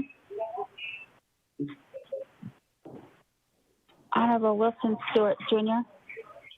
Green. Honorable Wilson Stewart Jr. votes green. Honorable Seth Damon.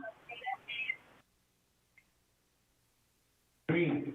Honorable Seth Damon votes green. Honorable Charlene Stowe. Honorable Daniel Stowe. Daniel So votes green. Honorable Daniel Stowe votes green. Honorable Otto Stowe. I vote green. Honorable Otto Stowe votes green. Honorable Eugene Stowe. I vote green. Thank you. Honorable Eugene Stowe votes green. Honorable Thomas Walker Jr. Thomas Walker votes green. Honorable Thomas Walker Jr. votes green. Honorable Edison Wanika. Green. Honorable Edison Wanika votes green. Honorable Edmund Yancey. Green. Honorable Edmund Yancey votes green. Honorable Jimmy Yellowhair. Yellowhair votes green.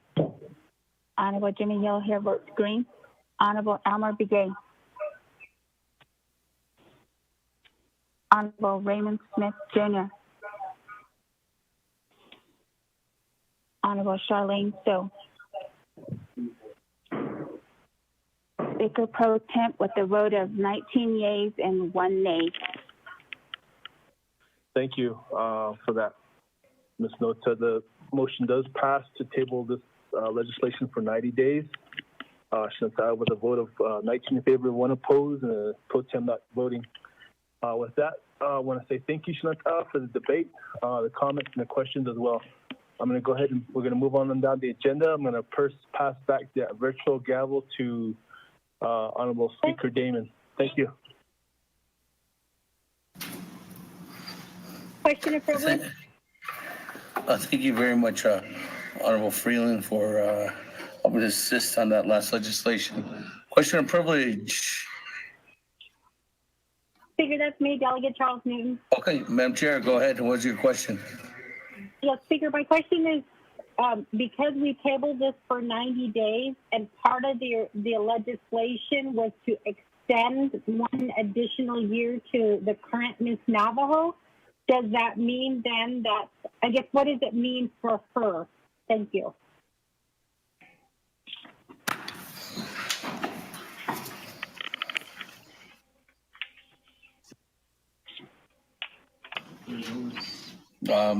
I would have to get a legal opinion or legal recommendation to answer that question. I would have to look at the plan of operation currently.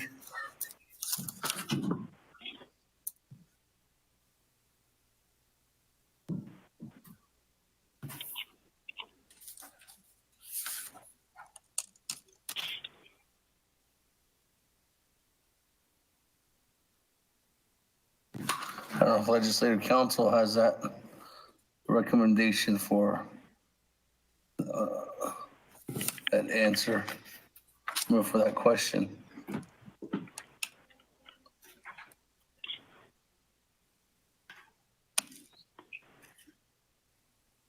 There's no limit. That's what she was going to add. This is Legislative Council, and I was called to another to talk with somebody else, but Mr. Haven is on the line, so I am going to defer that question to him. Mr. Haven? From what I see, Madam Chair, it just says the winner of the annual Miss Navajo pageant shall occupy the title of Miss Navajo Nation, period.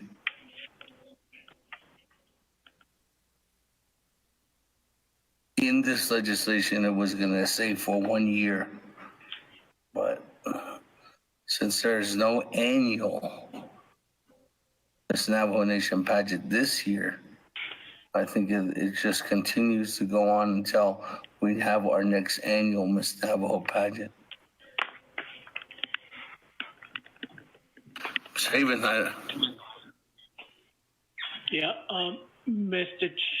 Speaker, Chair, this is Ron Haven. I drafted I actually was given the responsibility of reviewing the resolution here, and it does indicate here, and I do apologize, I did miss part of the question here, and I do believe it references the annual term, perhaps, and correct me if I'm wrong here. At page 4-9, the document you currently have before you, here's what it reads here. The winner of the annual Miss Navajo Nation pageant shall occupy the title of Miss Navajo Nation. And it goes on to state that she will be directly supervised by the program director and be governed by applicable Navajo Nation personnel policies and procedures and other applicable laws of the Navajo Nation. What this document certainly would have clarified is, I believe what the answer, the question was asked is the term, what happens in those situations.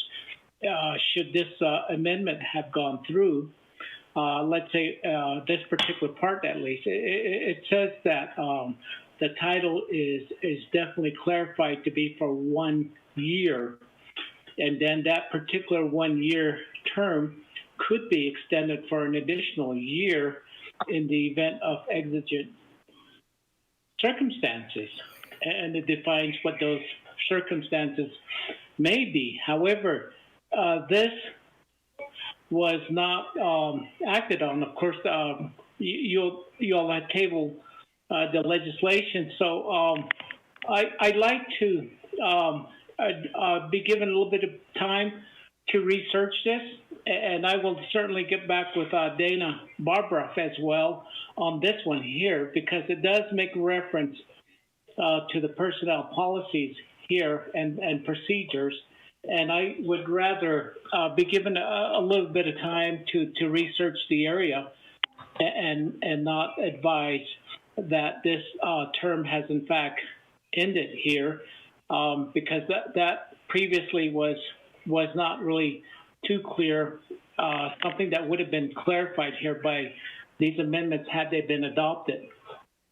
So I'm going to go ahead and leave it at that, and if you all could give me a little bit of time, I will draft something in written form and release that to the delegate posing the question here. I do apologize. I don't have an answer for you right at this moment. Thank you very much. Thank you, Mr. Haven. So with that, Madam Chair, Charles Newton, we'll have to wait for a written response from Office of Legislative Counsel on that question. Thank you, Speaker. I apologize for throwing that in there, but when I think of annual, I think of it in terms of using that term as an adjective, meaning, that it does come around once a year. And I know that with this legislation, it would have extended it, but I think that's the big question. The elephant in the room is, okay, so what do we do now this year? So I do appreciate you looking into it, Ron. Thank you. Thank you, Speaker. Okay, with that, let's go ahead and continue on down on our agenda. We have legislation 0223-20, action related to the Naabik'iyati Committee and the Navajo Nation Council, establishing policies that the Navajo Nation government shall not endorse candidates or political parties in federal, state, and local elections. Sponsors, Honorable Eugene So, Mr. Platero. Can you read that legislation into the record? Mr. Speaker, members of the committee, tracking number 0223-20, an action relating to Naabik'iyati Committee and Navajo Nation Council, establishing policy that the Navajo Nation government shall not endorse candidates or policy parties in federal, state, or local elections. Council is final authority. There are no amendments. Mr. Speaker.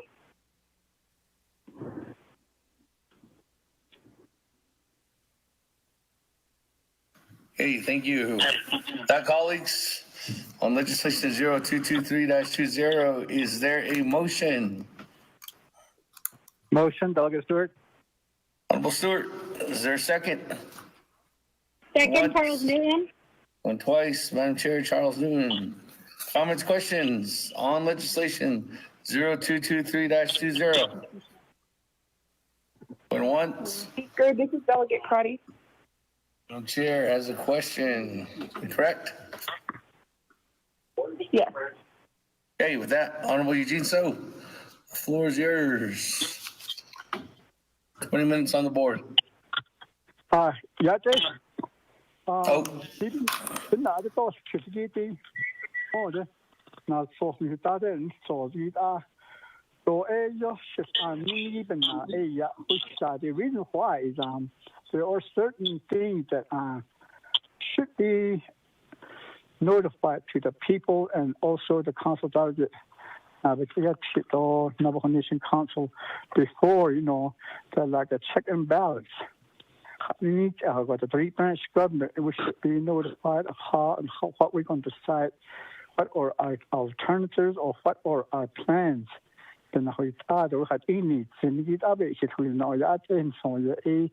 That's why I put this on here to endorse candidates.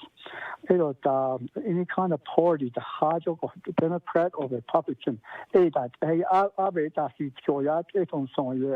as elected official.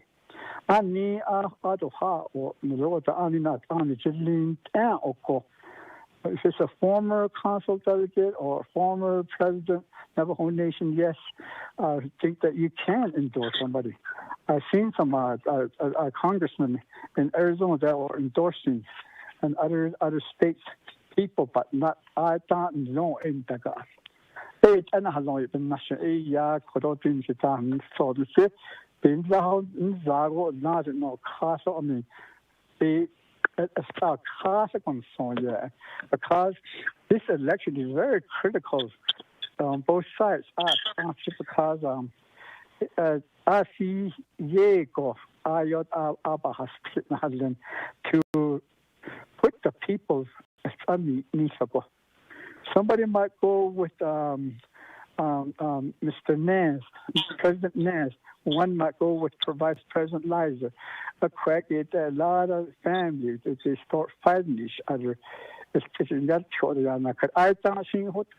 People are already like that. I don't want us to be in the front line to do those kind of stuff to divide our families and our nation.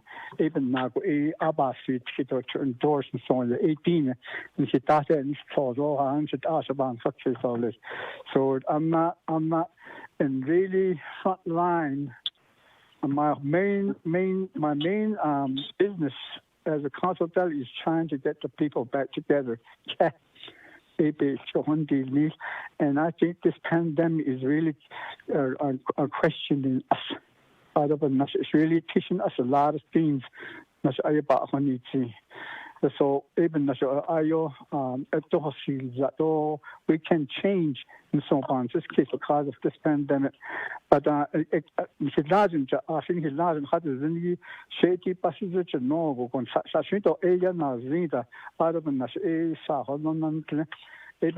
really don't feel that we should, as a Navajo Nation, to be on one side, neither side, or a party of Democrats or Republican, or which president we should vote for. I think that should rely on each one of us. That's our rights to vote to whom we want. That's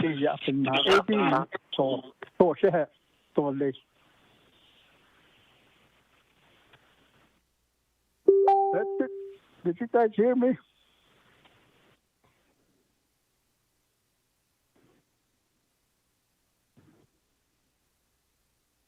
What happened, Speaker? I got you. We got you. Regina, so for that, I'm going to the board. Madam Chair, Amber Cuddy, go ahead.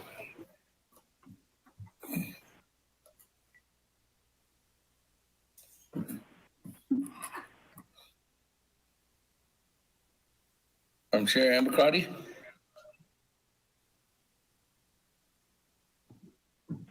Going once. And twice. And 3 times. Let me go on down. Naabik'iyati. Floor is yours.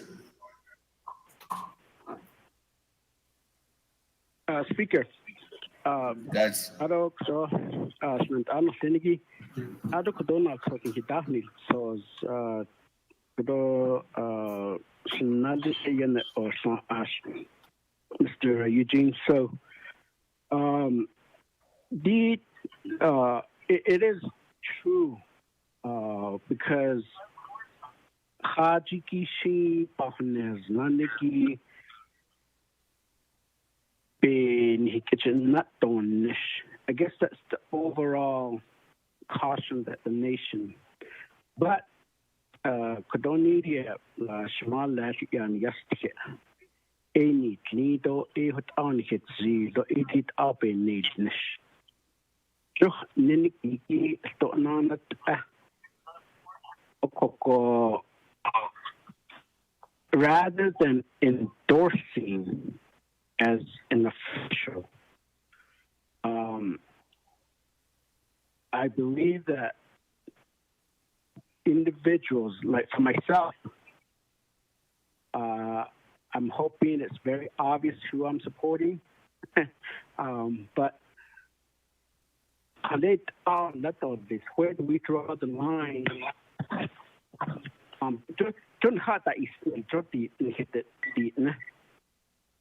Nanhanda eaten. Okoko at that eat for that said, or I eat others in the Kaitolis. Okoko to Abe. If you know the in and out about politics of how things are done, Okoko to Esato, but don't hit. I always wonder how strong we could be again. But we're strong. We're a strong nation. Don't get me wrong.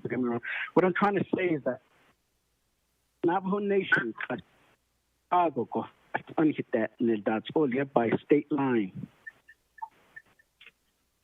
A portion of it, part of the Navajo Nation is in New Mexico, part of it is in Arizona, and then a part in Utah. Asachi ki state is Agoko tashahit ego yego. The government, the state that we live in,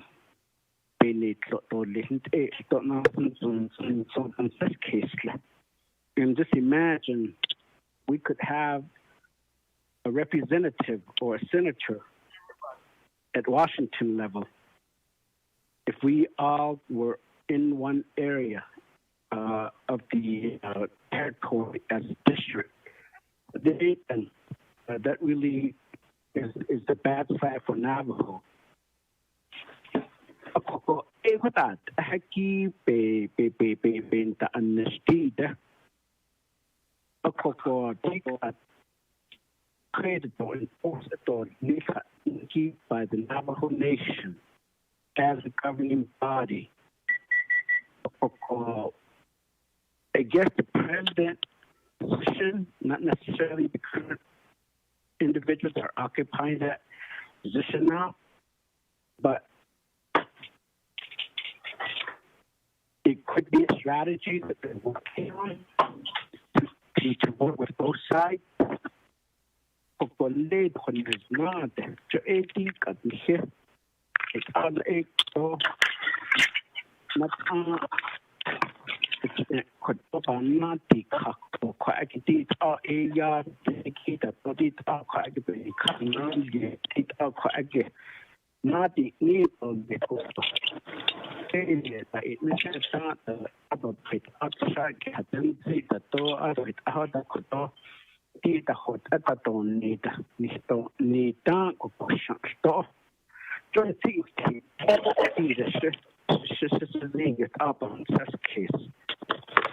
But I do support the legislation.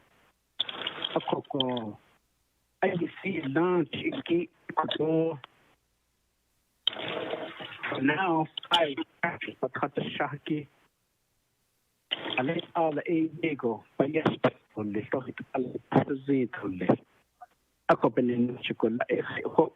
the solution? And then at the same time, where we draw the line of our First Amendment, the freedom of speech at the community, and then also the narrative has only is listed in there. The people choose is not.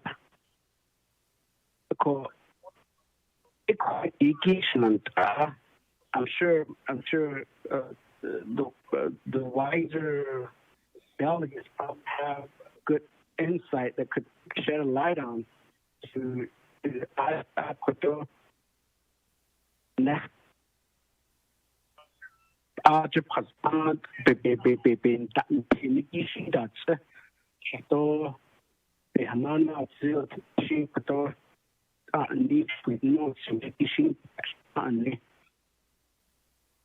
going back to the top, as each of us also have different districts as senators and House representatives, we, those of us that goes down to the state level, sitting down with the governors, sitting down with the senators, sitting down with the House of Representatives, they are also elected by the people that we represent at the chapter level.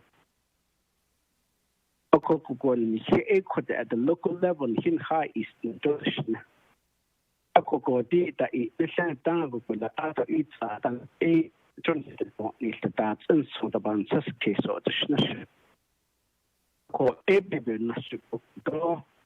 is the best way for us?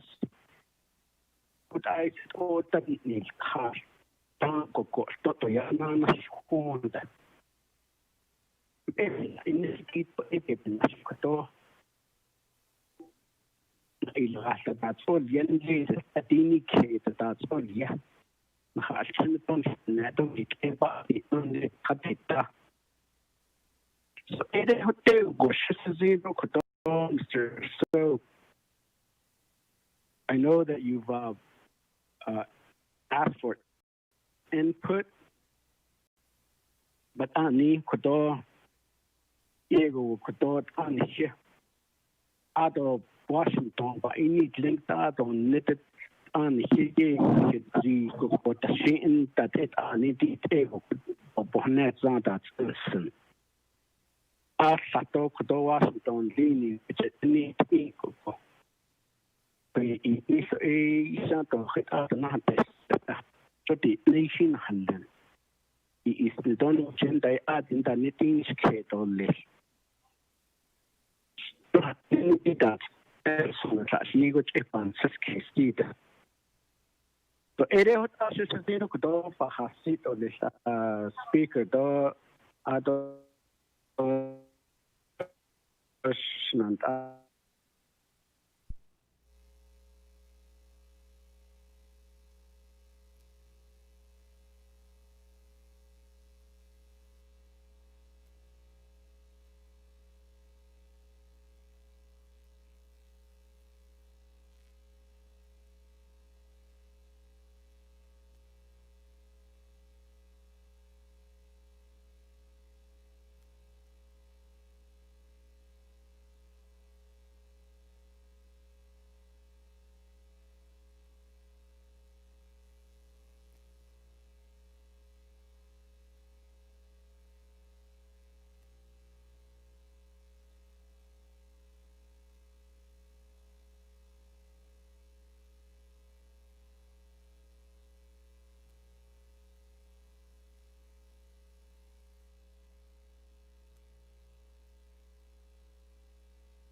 This call may be recorded or transcribed. Nayo isipin sa are. Got it.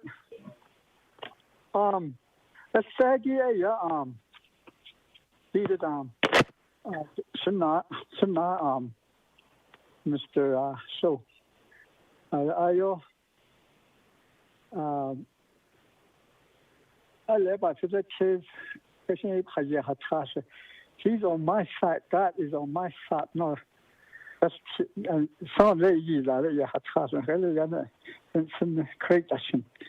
Anyway, what I know, these 10 years ago, I had argued as a donor on he has on so I double card title one beyond decreasing that case in the lady because yeah, Nishidogo, ABC 3 don't from even I see what Abbey says.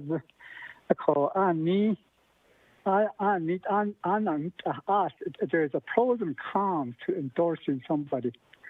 Don't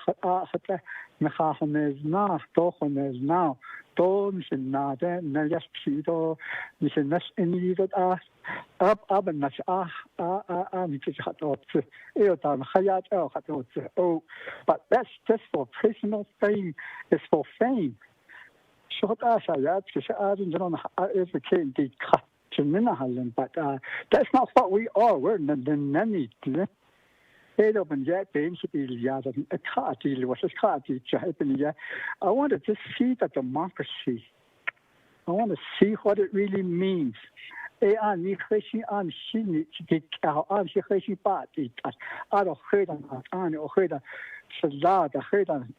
has a title to say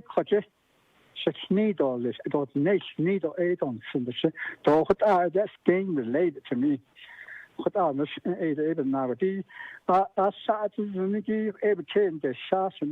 big Navajo tribe, the real, the largest tribe and the strongest. Yeah,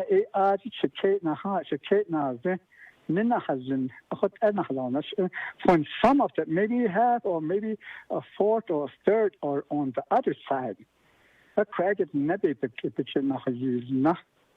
That's the reason why this legislation is here. I don't imagine how you know. I take on not big. I no, I don't. So every case is how say not on. You also not. I said, I can't really see that within my vocabulary. Or what I'm sorry to say that. On the other hand, what the same token is, I really want something that that the as a council delegate, we already have that title, and we can't use that title to go on our people. It's their own voting rights. I show the one case. The people because we're a council delegate or we're president of another whole nation or vice president.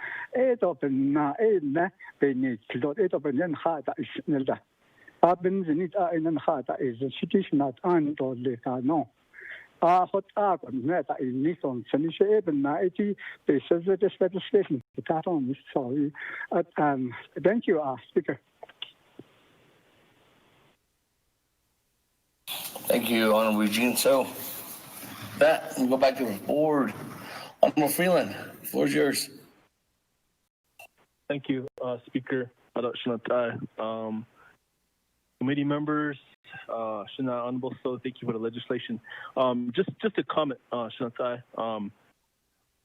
As elected leadership, as delegates and us representing the Navajo Nation, I have always come to feel that we should always be and remain neutral. And I do have my personal preference, yes, but I don't let that sway into the business or into the advocacy or into any other matters that relate to our people. We have to work with both sides of the aisle, and we have to be bipartisan, not partisan. And I think of this because of what we did when we took one of our last trips up to Washington, D.C., and we got to work with Senator Mitt Romney on the Utah water rights, and that was quite an experience. And it was successful. It was a successful meeting and dialogue with him, and he asked us to advocate to the other side, to the Democrat side, which we did. And look what happened when that happened. The end result was the passage of the Utah water rights out of the Senate. Now that same bill, that same legislation is stuck in the House side now. Now we have to go back and work with both sides again of the House. So I say this coherently, Shananta, because it's real important as leadership, especially when it involves our people. We have to remain neutral at any and all levels. And I say this with all due respect, and yes, we do have our personal preferences, but I think we should keep that to ourselves and consider the work at hand, how it affects our people. Everything that we do, that we advocate for, affects our dear Navajo people in some shape or form. And this is just one of many examples of how being neutral will really help us. I think of the states. New Mexico is controlled by the Democrats. Arizona and Utah are controlled by the Republicans. Once again, when we go to the state capitals, we have to remain neutral. We can't let or say things that will jeopardize any sort of actions that we want to accomplish for our people, our chapters, our programs. So we just have to, think of that politically. We don't want to have the nation get any sort of be in any sort of political dismay or any sort of we don't want to jeopardize any sort of movement that will help our people by utilizing both sides of the aisle. So Shananta, I agree, and I like I said, I have my personal preference, yes, but that's my choice. But when it comes to me as a delegate, when we have to advocate and really work with what we have at hand and ensure that our people will benefit from the work that we do, we have to remain neutral. And Eddie, I just want to make that comment, Chair, Speaker, and my colleagues. Thank you. Speaker Wanika. Okay, thank you. That Honorable Wanika will put you in the queue. Moving on down, Vice Chair Walker, the floor is yours. Thank you, Chairman of the Naabik'iyati Committee, the Speaker, the member of the committee, Chair Kwashaho, to guys not to Shah Skizani, Oyat, Nangidish, the teacher, Ado Delegate Eugene So, Shana, Chokida Dilchin, and being Petoni, a Bashish change, a Todajin, every cow, what is that Dilchin, Shana, Quena, Sosin Danning, so again, the Kaya, Ashani, the National Wind, the National Ador de Behos into Quigoshin. So bad the Hana the Baka Nihile and then Ado had she parts of the Alta and then and Evaka had Ehile. Chocho what echo even that she in Saki to not Hile yat given yet. What ego it bands us kiss did echo. Nako. The rate not only Nahidi Chegi, a quake other kid Nate Catholic, kid Nate Catholic. What ego quake toto has other door the figure a Gisepa when echo. A shin quite sensitive so every alcohol, Sada Baptist, Shanado, Shananta, Bishpas, and Odaison of Sanji.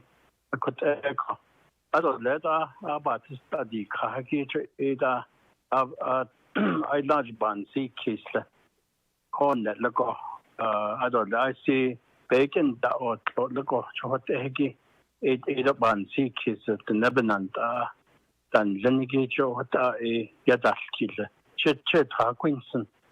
A corn that look Adata Nasta out of the quick a corn that look a bit store. Could echo the Dana we cashed in the adjutant there. Should the whole endorse it easily. Should no candidate Navajo individual that's running for county office. So her opponent is non-native. Could echo. Although she's one community member and one of my constituents go. But not that they need should not need that they need either the Naabik'iyati the net or you going to now the Western agencies chapters that I represent have all kinds of issues and needs like everywhere else as we do our advocacy work. I call the legislation you quite about some kids shouldn't what are the not so name so to has other to listen no but car and so I got the net out 100 the day need the legislation you get a hard machine to the hiki and the net could you can't dinner the hard it that's or a hello the need I got a cut a but na has but I don't now keep on that but we have an individual that's a candidate for the office of the mayor in the city of Winslow. She's part one of the Pueblo tribes, so she's part Navajo. So this person is now out. Roberta Wilcox Kano, also known as Birdie. So this individual has grown up in the Winslow area, has family from nearby Navajo communities, and now has the opportunity to become a leader in the region and, of course, in the city of Winslow. So this will be a historical step for Navajo, especially out here in our area. The individual, of course, has in mind that she would get support from her Navajo fellow Navajos. Although, of course, that leads to the Navajo leaders and then the Navajo government. This individual has been encouraged that, you come back to us after you go get educated, get prepared for life ways. You come back to us and you help, you lead. Because in this case, I would see that person looking to her nation, her leaders, to back her up, to support her. Because that's what we ask.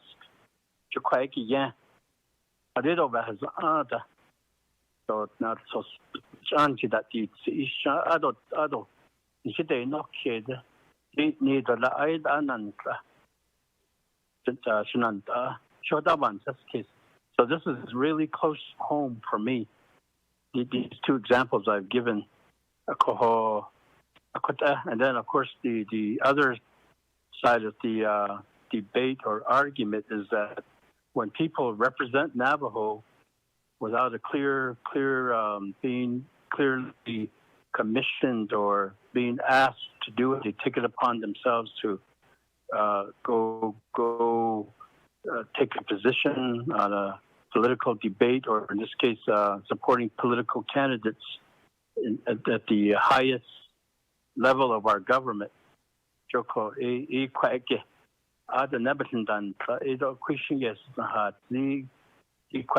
Our leadership, Navajo leadership, they've done their endorsements, or at least it looks that way.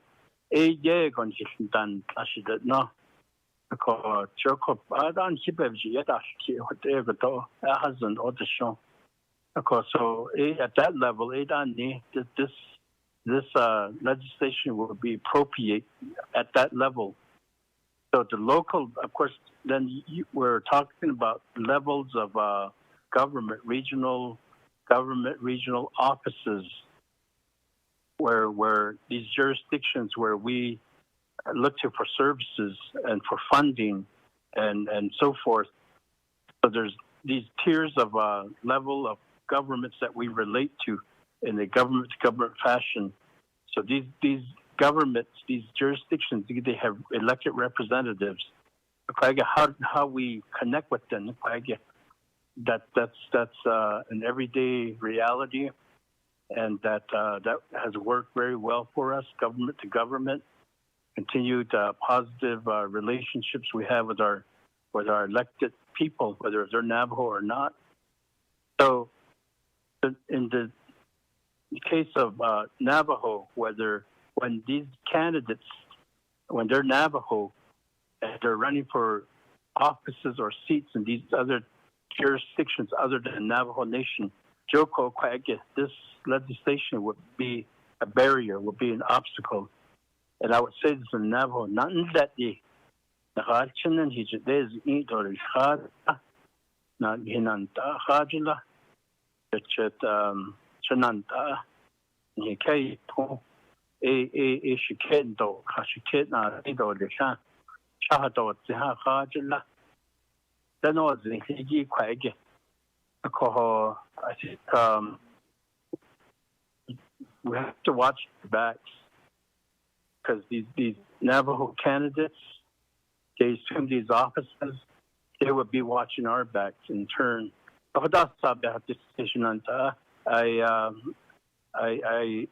feel that I can go both ways on this legislation, but because of the examples I've given, I would not be in support of this legislation. Sponsored chair or speaker. Thank you. Thank you, Vice Chair Walker. Let me go to one more individual, and then I'll come back to you, Honorable Eugene. So, Honorable Slater. Shania, thank you, Speaker, and thank you for the legislation, Delegate So. I think that we as a nation are most effective when we advocate in a nonpartisan manner.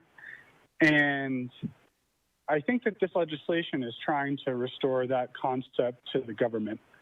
So I support the legislation. I think it's not going to prohibit any individual agents of the Navajo Nation government in their individual capacity from endorsing any sort of political candidate. But it's signaling to the world that we as the Navajo Nation will always be even-handed, balanced, and not be wrapped up in party fervor when we're considering and advocating for matters before the federal all the way down to the local governments. So thank you very much for offering the legislation, and I just wanted to raise that point for the record. When we're nonpartisan, I think we're most effective, and we should continue to align ourselves with that mode of thinking. Yeah. Thank you, Honorable Slater. With that, let me go back to Honorable Eugene So. And then I'll go back to Office Legislative Council for follow-up. Slater, Dor Freeman, Mr. Walker. Couldn't the minutes for bandit is Highlands and La. So that he had a John have on the case of how that change so low so good. Fit on a stock on the phone. I do like individually, yeah, I would talk to for somebody, but not to endorse them, but I just think just pros and cons. They always name touch each other. They pros, they cons. I don't maybe not me. You have the right to vote for whoever in that case, well, that's the right that was given to you. But the snow area, I was just the essential large national part I have the snow is hard to see only. I might be Democrat or might be Republican. I can't say Navajo Nation, I don't need a but I go in even 19, so hard to get nail what doggy. Up as kid in a battle, such chindo, adding the talk in Alka, hard as you heard other, the whole battle, I don't think that. I like to keep them calm, not like be more partisan. Hard, or on a sunny or Kate, but I Democrat, so question national Kate as that. But I had I don't we kind of getting off of that. Because on the snuggle and so minority about a majority on the snug I educate as that. They are educating the zone in late in the hat. Because I so I pay the hundred and husband that is cut or they know what's going on. Because but large people that are no we're taking sides. To Democrat or Republican or with an Anglo or a Navajo. I could have no aid, the Napasta who is Nanahan, or what are the sense. I don't want to see that. Maybe the Ghana and Laid or Tati Ninahazen. If Eva Ihona Ati Ninahazen, it I need a I also get off key. The unshipping, so no, and actually the as it's our right to vote for whomever we want to vote for. Unshipping, so not to look at the leader and say, Tiba, those hospitals and the Aji, Bahanes now, Stona, Eotahones now, Ashi Neo. But this to make it simple, we can't take sides. It's not right for our younger generation. We can't do that. Even now, because of the vices. Even now, even now, so my colleagues. Thank you.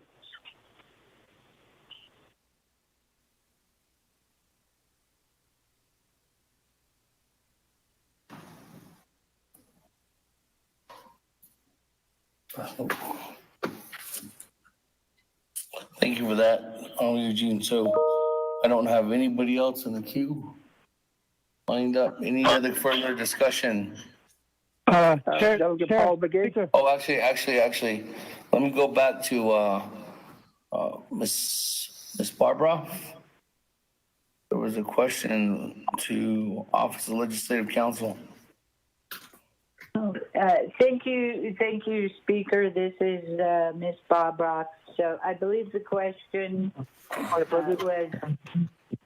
from Chairman Daniels. So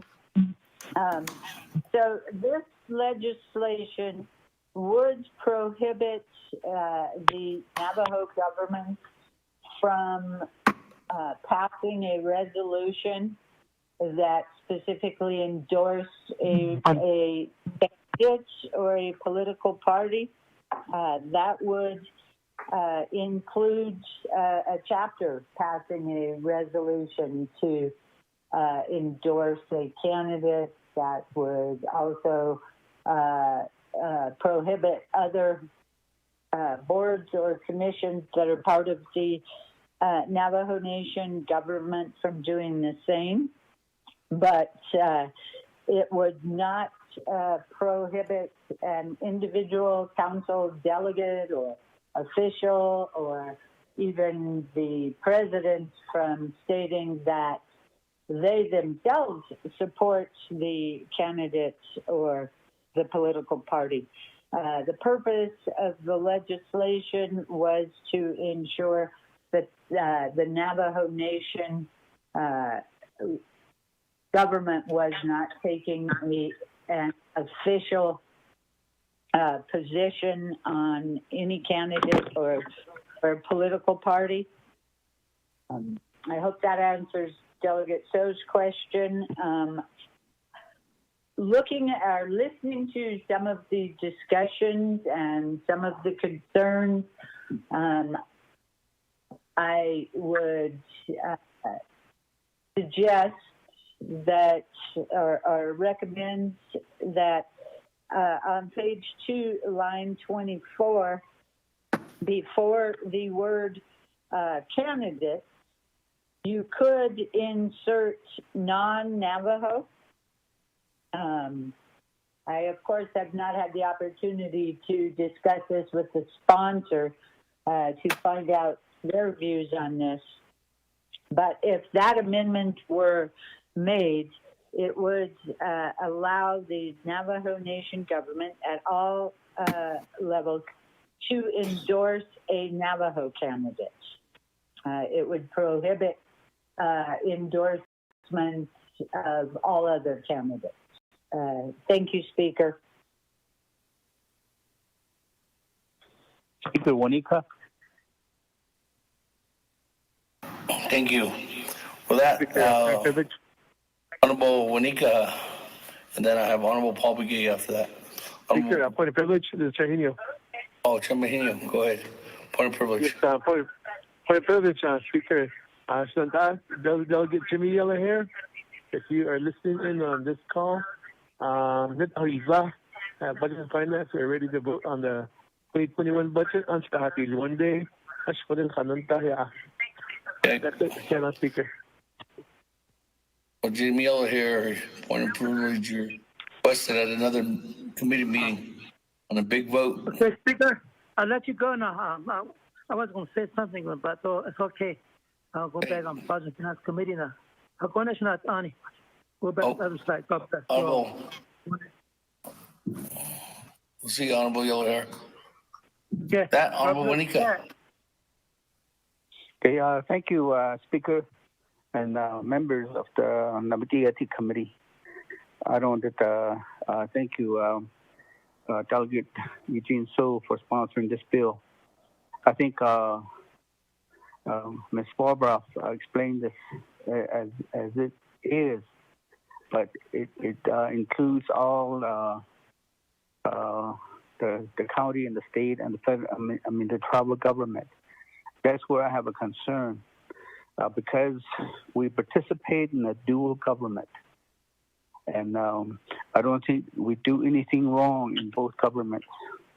We don't have a party system in the tribal government, and we vote for who we want. And then should this argue, titin na hot na ho anlay that hot nikinat ani na de ako kad ado ka penasnishe nikide na halni oy do biste da kwashi dis ni sao to yuda is as a council, as a body of Navajo Nation Council, endorsing senators and President Yele Wahita, but we're not doing anything wrong in the other government that we participate. That's how they do their business. If we were doing things contrary to what's already in process,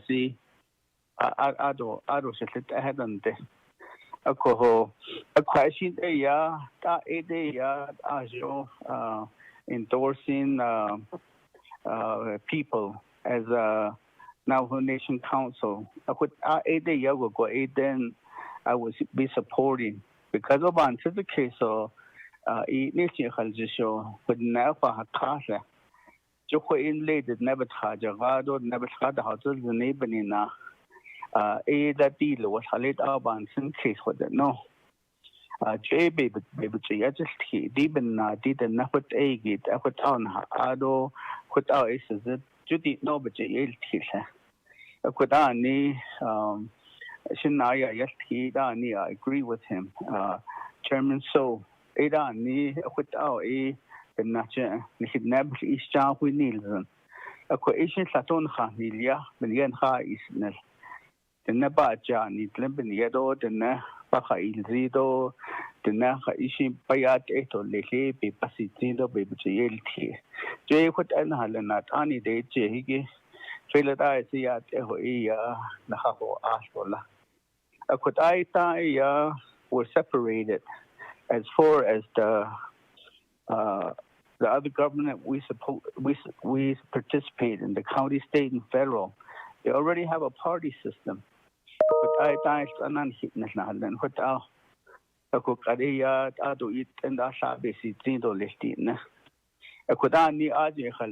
We either speak for the party that we belong to or whatever. I think one of the presidential election I can't remember which Navajo Nation voted majority Republican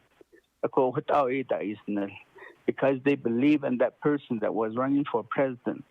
Vote straight Democrat. I didn't know that.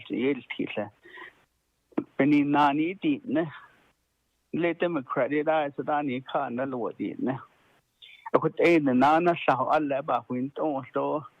Republican delegate Freeland with Utah so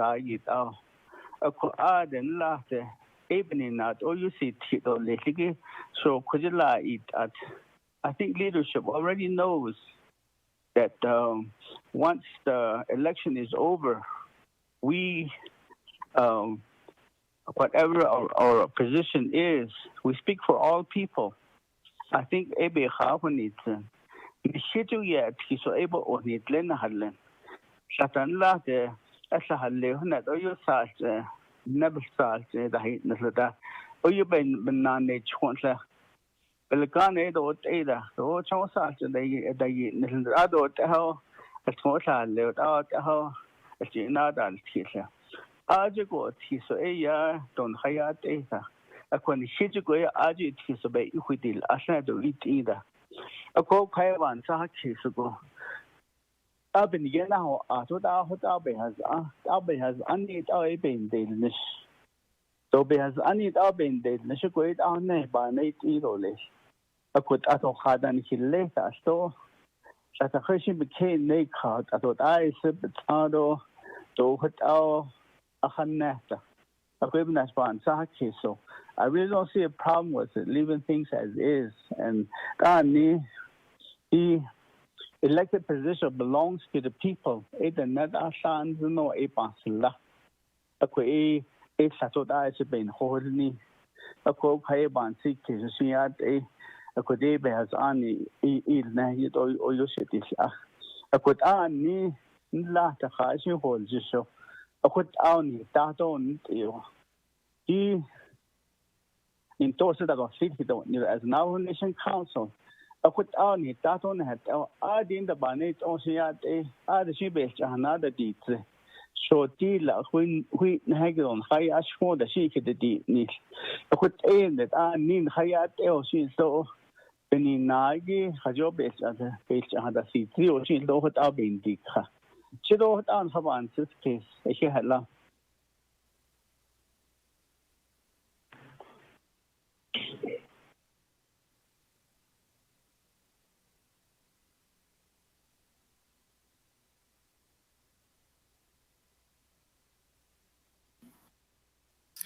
Okay, thank you, Honorable Edison. We're not down, Honorable Paul Begay. Thank you, Speaker Damon. Thank you also, colleagues. Presenter Aros Nale, the sponsor of this legislation.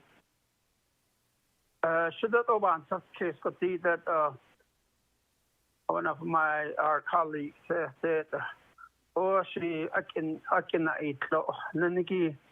It kind of is the way I look at it.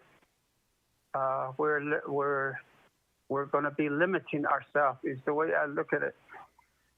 So there are times throughout the years when very important issues come up, and it becomes necessary for we as a council, for some leaders, for that matter, any leader, to endorse somebody. Here on our Navajo land, such important issues like the water rights issues. It was mentioned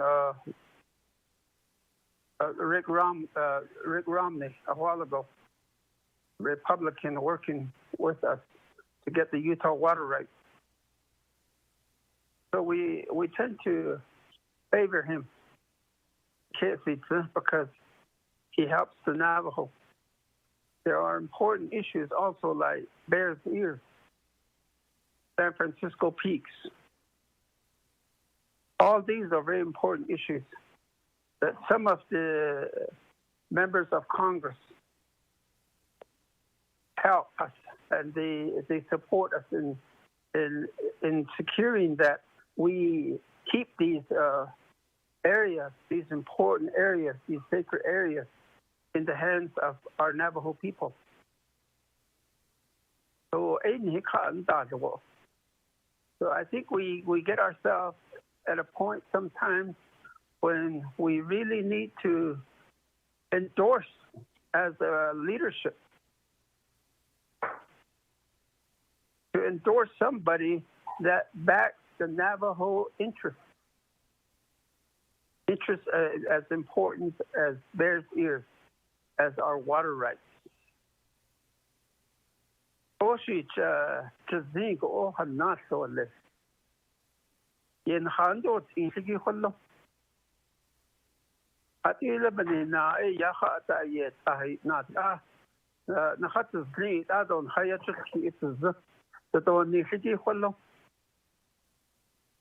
So we as a council, we still need to allow ourselves to speak for our people, be a voice for our people in important issues as Bears Ears, as our water rights, and other important Navajo issues.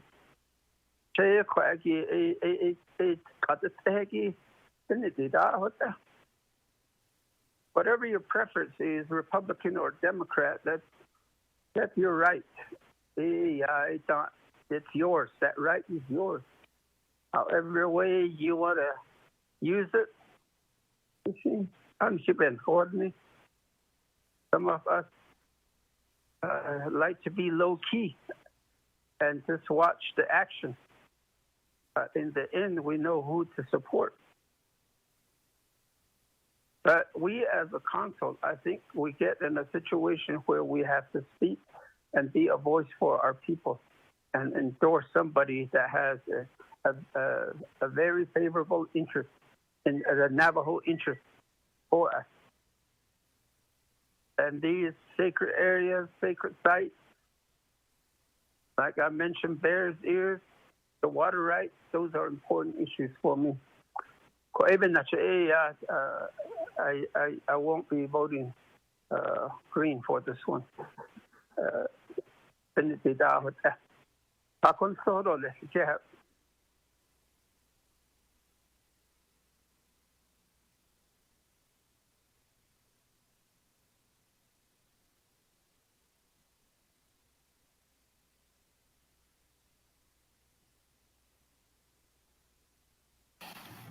Okay, with that, thank you. Back to Honorable Eugene. So, it's kind of entertaining. Just listening how we are elected. Just thinking how we should act as an elected official.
Corn Freeman ya has made.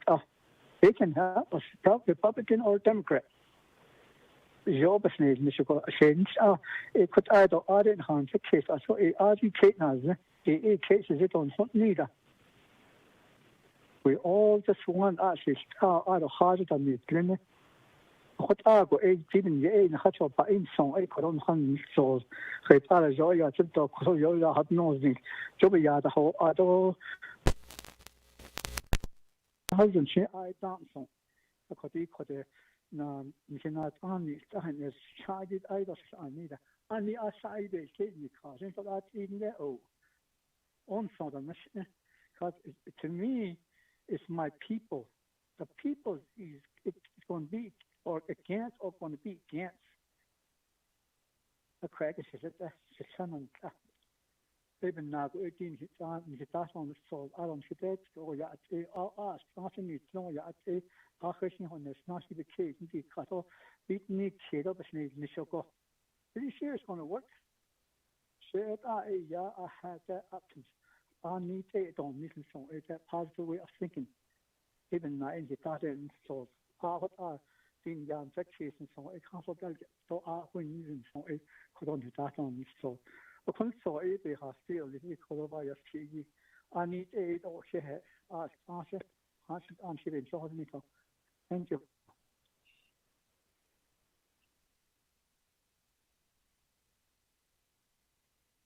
Thank you. That individual on the board, Honorable Slater. On the main motion. Thank you. Something I didn't share earlier that I want to express again for the record is that when the highest offices of the Navajo Nation express support for either specific candidates or parties, I felt this and I've had my constituents express it to me. That there could be retaliatory effects in the future.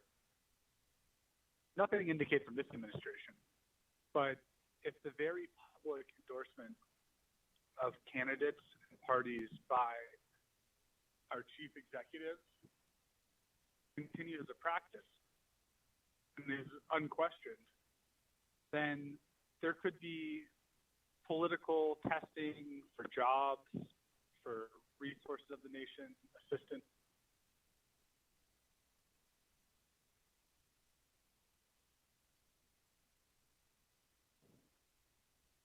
And for those reasons, I think it's critical that we just establish on paper and before everyone else that the Navajo Nation does not endorse candidates.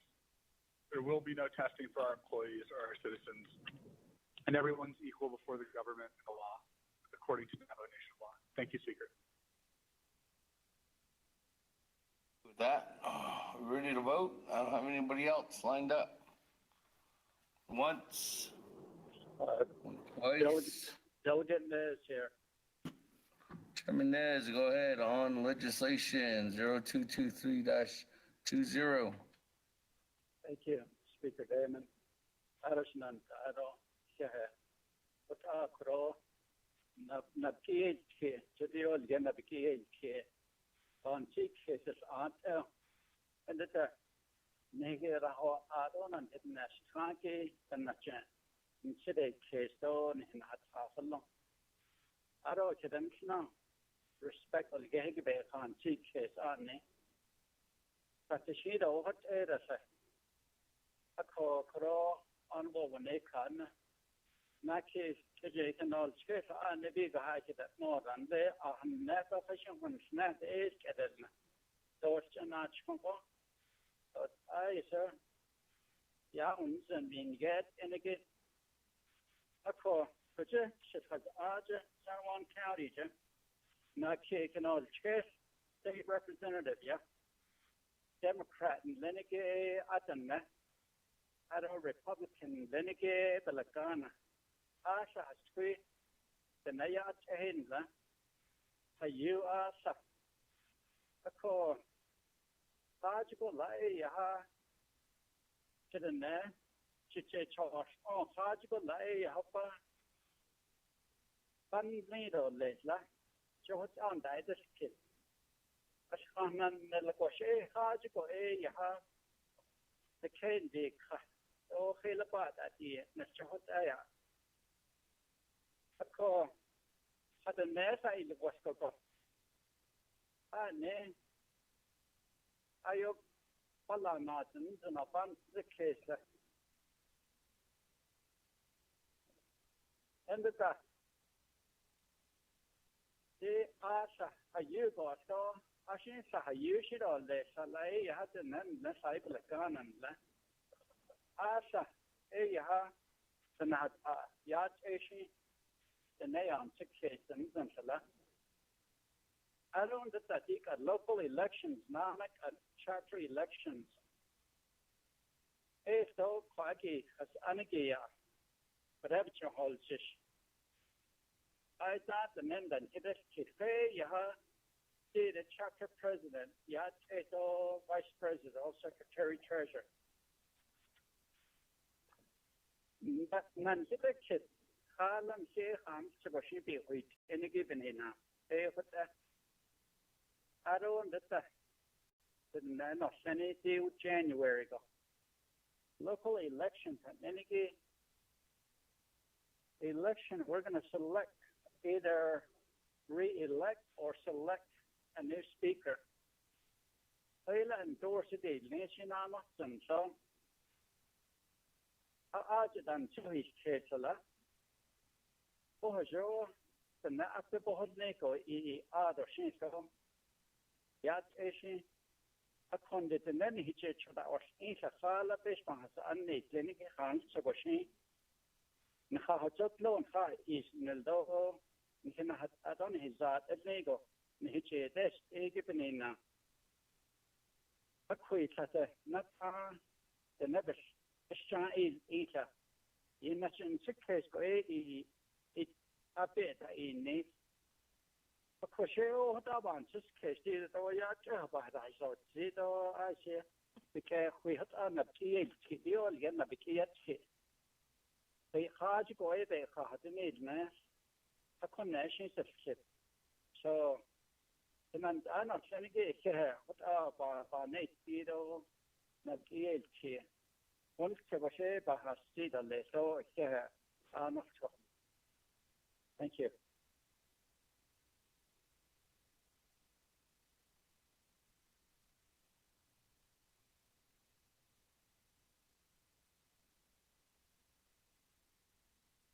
Thank you. Again, those comments, if there's any questions,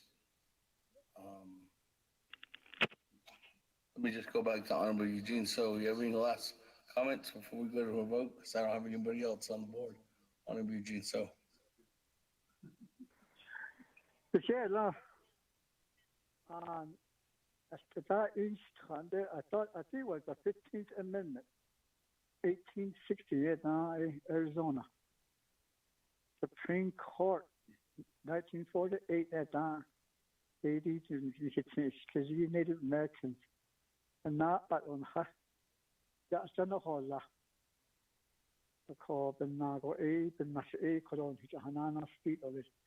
They didn't have any rights to yourself.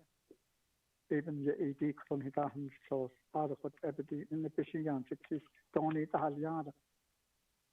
Going into that case, after the spell, Baba Bastion, the Halo, the Naya Capital, the Halo, Yansa case, I down in Nago, out of City Corner, or up as for holding his she does things away, or I could even night into the so. So she had in Shindon, she did need on of engine or that is a PO. Really, really thankful for all your the debate and also the arguments and also your concerns and your questions and your answers on answer in that shit of black. So it shared I'm 68 years old and I know she got a later or Yigo, so not in that, isn't it? Or you, I pass that has another. خاصة خذها شوف أمسون في فتح ابن نفس كيس هذا أمي هذا اللي زود أمشي شو هذا يتأش أمشي بين يسبانسي كيس we're in a doubt. We know which one to vote for. They did the bandi liaison the bill and Elias this that is standing. Thank you. I'll go back and mute.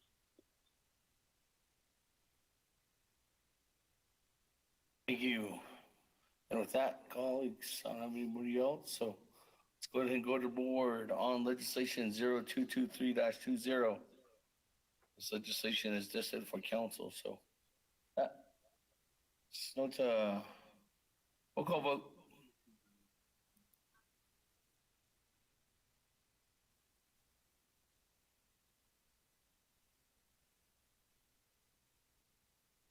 Begay? Okay. Honorable Alma Begay? Honorable Key Allen Begay Jr.? Delegate Key Allen votes green on the main motion. Thank you. Honorable Key Allen Begay Jr. votes green. Honorable Paul Begay? Delegate Paul Begay votes red. Honorable Paul Begay votes red. Honorable Nathaniel Brown? Delegate Brown votes green. Honorable Nathaniel Brown votes green. Honorable Eugenia Charles Newton? Honorable Amber Canasco-Crotty? Honorable Herman M. Daniels? I vote red. Honorable Herman M. Daniels votes red. Honorable Mark Freeland? Green. Honorable Mark Freeland votes green. Honorable Pernell Halona? Red. Honorable Pernell Halona votes red. Honorable Jamie Henyo?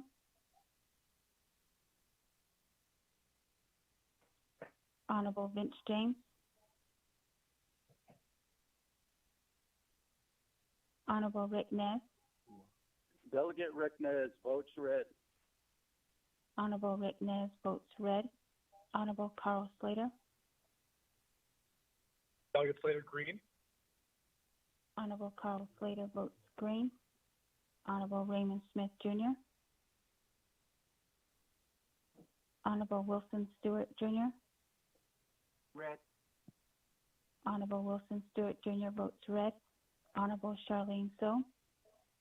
I vote red. Honorable Charlene So votes red. Honorable Daniel So? Daniel So votes red. Honorable Daniel So votes red. Honorable Eugene So?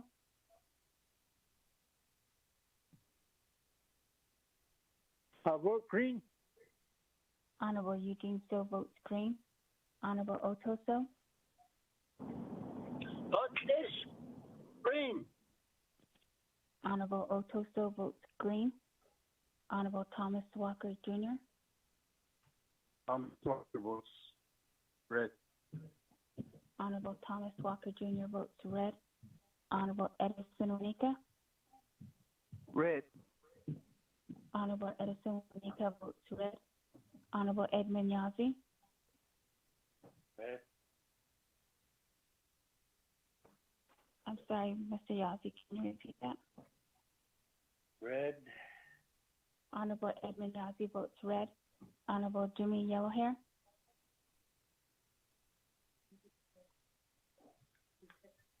Excuse me? Honorable Jimmy Yellowhair votes red via text.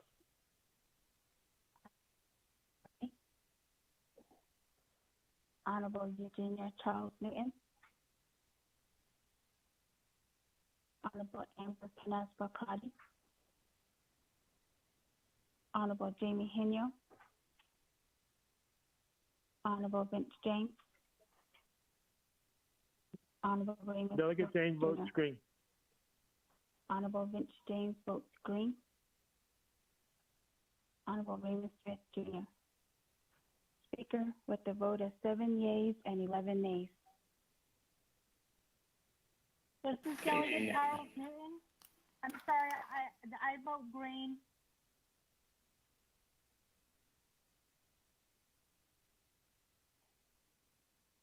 Honorable Eugenia Charles Newton votes green. Speaker with a vote of 8 yeas and 11 nays.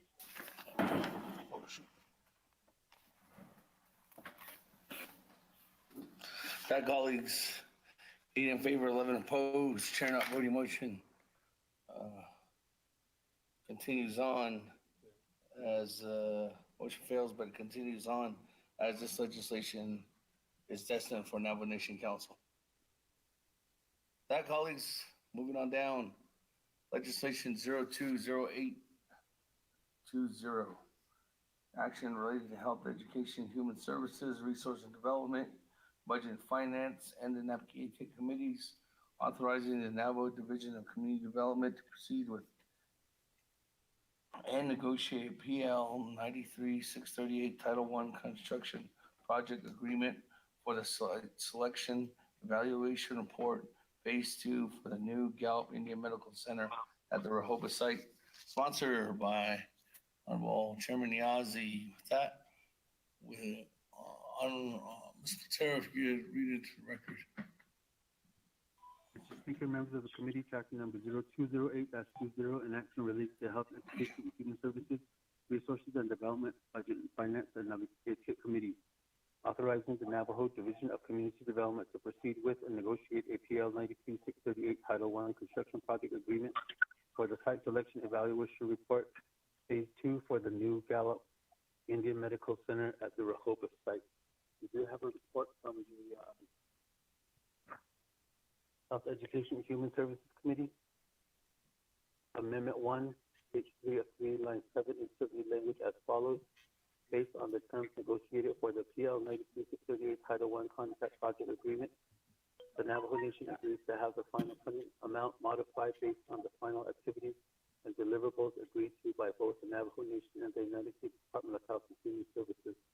Page 3 of 3, line 13, insert new language as follows, comma, to determine the activities and deliverables to be completed as part of the Phase 2 SFER and to negotiate the final funding amount required to complete the final activities and deliverables. Page 3 of 3, line 16, add new language as follows. The Office of Navajo Nation President and Vice President shall provide oversight over this phase of the project. Naabik'iyati is final authority for Navajo Nation Planning Committee Rules of Order, Rule 8. Legislation has been read into the record by electronic voice recording. Mr. Speaker. Motion, Daniel So. Second, Paul Begay. That, a motion by Chairman Daniel So. Second, Honorable Freeland. That, colleagues, comments, questions? Once, going twice, Vote. 3 times. For board, legislation 0208-20. Honorable Elmer Begay. Honorable T. Allen Begay Jr. David K. Allen Begay Jr. votes green. Thank you. Honorable K. Allen Begay Jr. votes green. Honorable Paul Begay. Delegate Paul Begay votes green. Thank you. Honorable Paul Begay votes green. Honorable Nathaniel Brown. Delegate Brown votes green. Yeah. Honorable Nathaniel Brown votes green. Honorable Eugenia Charles Newton. Charles Newton votes green. Honorable Eugenia Charles Newton votes green. Honorable Amber Canes-Brocati. Delegate Amber Canes-Brocati votes green. Thank you. Honorable Amber Canes-Brocati votes green. Honorable Herman M. Daniels. Green. Honorable Herman M. Daniels votes green. Honorable Mark Freeland. Green chili. Honorable Mark Freeland votes green. Honorable Pernell Halona. Honorable Jamie Henyo. Question, Private Speaker, what are we voting on? We are voting on legislation 0201. No. 0208-20.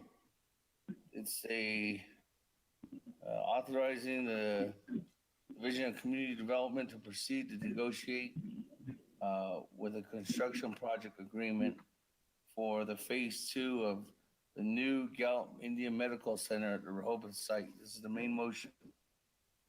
Honorable Green. Honorable Jamie Henyo votes green. Honorable Vince James. Delegate James, green. Honorable Vince James votes green.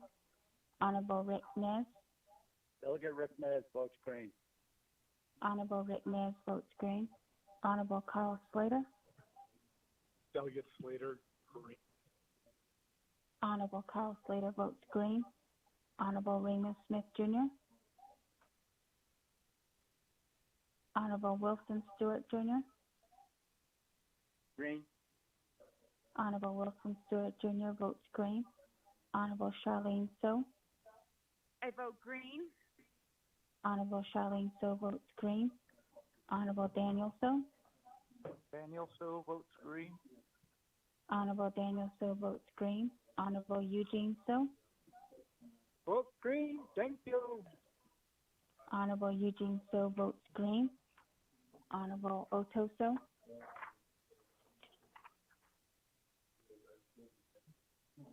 Honorable Thomas Walker Jr. Green. Honorable Thomas Walker Jr. votes green. Honorable Edison Winika. Green. Honorable Edison Winika votes green. Honorable Edmund Yazzie. Green. Thank you, Honorable Edmund Yazzie. Honorable Edmund Yazzie votes green. Honorable Jimmy Yellowhair.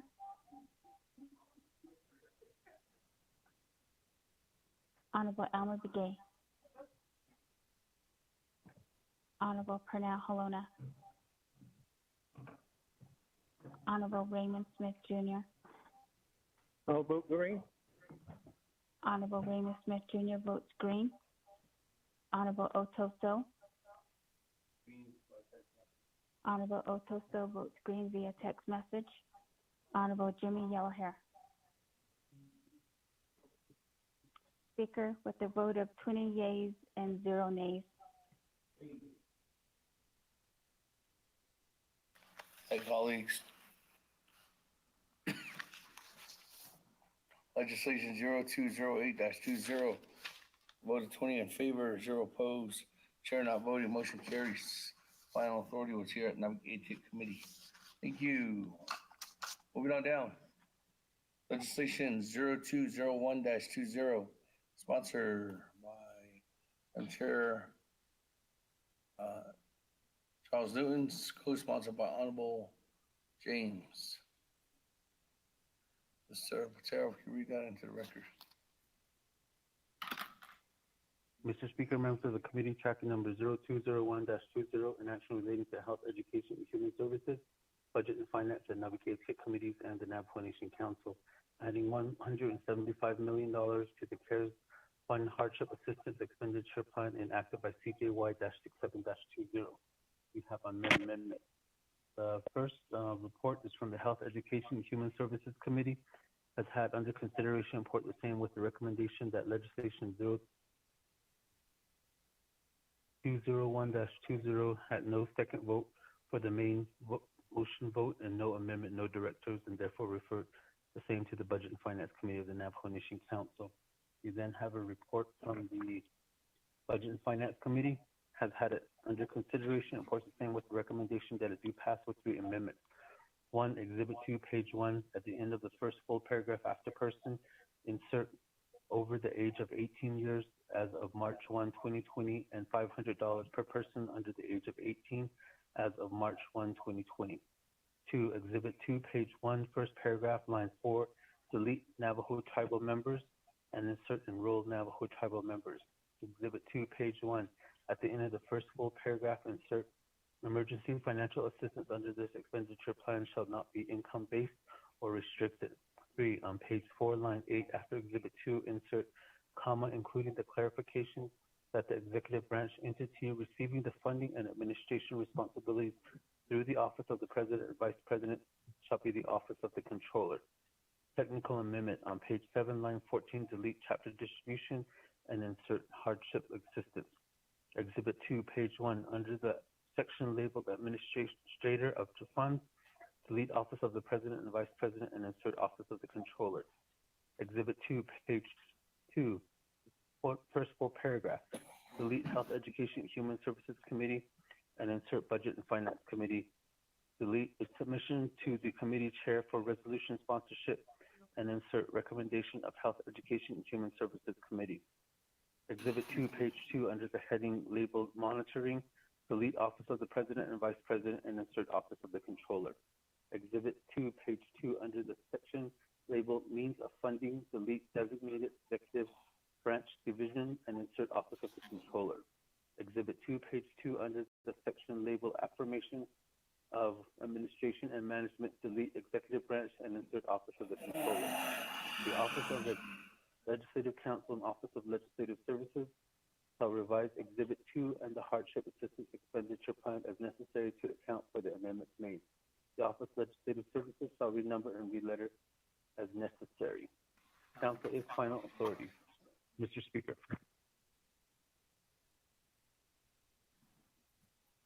Thank you. With that, on legislation 0201-20, is there a motion?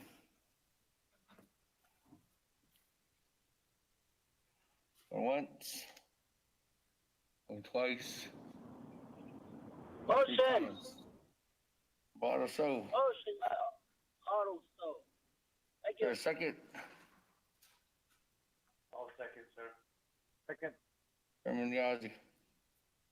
All right, colleagues, any comments, questions on legislation 0201-20? Green. Question. Question, Honorable Slater. With that, Madam Chair Charles Lewin, you have 20 minutes on the board. Thank you. I should tell the Speaker Damon, and then also thank you, colleagues. Legislation 0201-20 is adding in $175 million to the CARES Fund Hardship Assistance Expenditure Plan. This expenditure plan was enacted by CJY-67-20, which means that the President did not veto this plan, nor did he change the amount. Currently, there is only $1,000 in that expenditure plan. The purpose of adding in this money is because our Navajo people are in financial crisis and our people need help. With this legislation, it would allow any individual, regardless of income, regardless of where you're at, as long as you are a Navajo enrolled individual, I guess who's enrolled with the Navajo Nation, to apply up to $1,500 if you're over the age of 18. Now, if you've got children who are under the age of 18, then you can apply up to $500 for each child. That money could be used for anything that's considered to be a financial burden. Any financial burden that has been incurred since, I guess, during this pandemic. It's supposed to provide immediate relief to for PPE gear, for paying past utility bills, for rent, mortgage, isolation expenses, livestock-related expenses, education-related expenses, and any other financial burden that was created by COVID-19. Again, right now, CJY-67-20, the legislation signed by President Naz, allocated $1,000 to the Hardship Assistance Expenditure Plan. My understanding at this point is that the Division of Social Services has everything set up already. We did receive information from the Controller's office, and I'm hoping that the Controller is on the line, but we did receive information from the Controller's office that the the portal is already set. It's set up and it's ready to go. She explained to us that checks are already being mailed out for the what is it called? The artisan hardship, plan. So with this right now, everything is set and it's ready to go. There are no restrictions on who can apply. Everybody can apply. I'm just really sad that we can only give 175 million at this point. Originally, the legislation did allow for any individual who was enrolled with the Navajo Nation to apply up to $1,500. But because of the amount, there was the amendment to bring down that amount for children to $500. So again, we have had, I'm almost positive that every single one of us delegates have been contacted by constituents who are needing assistance at this time, whether it's to pay bills, to buy groceries, or whatever it is that they're experiencing right now. We have many of our Navajo individuals who are unfortunately don't have jobs because of this pandemic. And many of our Navajo people were employed with the Navajo Nation, or they were employed on the Navajo Nation, so they weren't paying into their state unemployment. And so there are some who were granted a very limited amount of unemployment, but that's not enough for some families to get through this pandemic. I was contacted recently by a single mother who is trying to buy a computer for her children. Her children are enrolled with the Central Consolidated School District, CCSD, here in Shiprock. CCSD unfortunately does not have enough funds because of the Yazi Martinez stall that they could not purchase enough computers.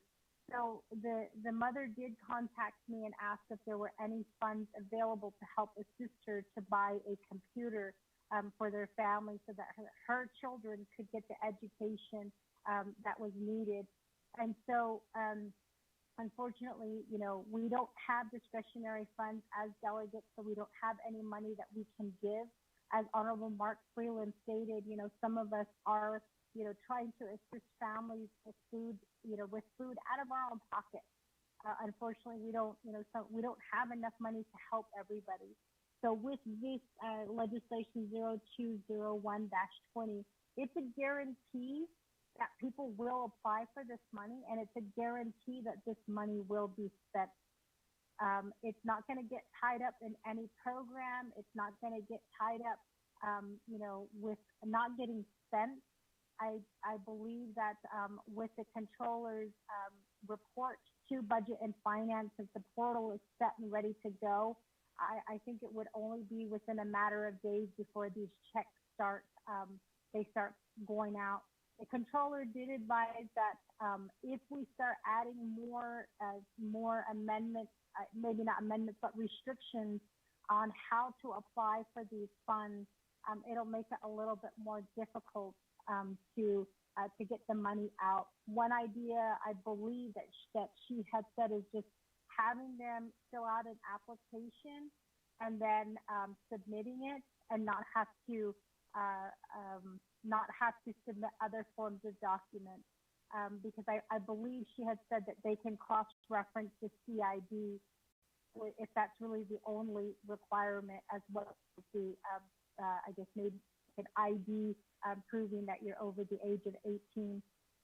So with that, I don't know. I'm hoping the controller is on the line if there are any questions for the controller. But at this time, again, the 175 million, the portal is already set up with the Division of Social Services. Everything is set to go. This amount was never vetoed. All it's doing is adding in the 175 million to the 1,000 that was already approved by President Naz. So with that, committee members, I do stand for questions. Thank you.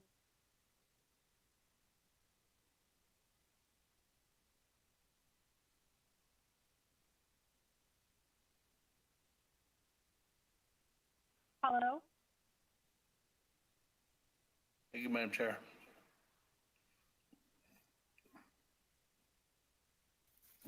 That, colleagues, we have a motion and we have a second on legislation 0201-20. So go to the floor. Chairman Yazzie, floor is yours.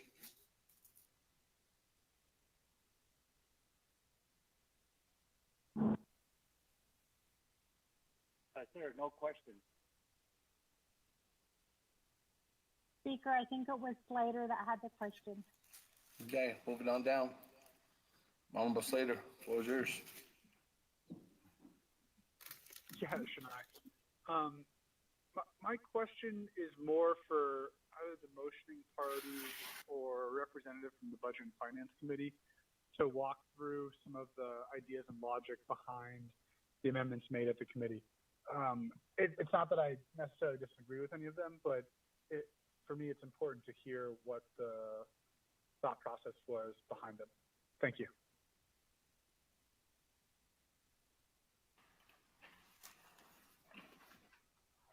Question of privilege, Chair. This is Daniel. Well, Daniel's question of privilege. Yes, thank you, Chair. I raise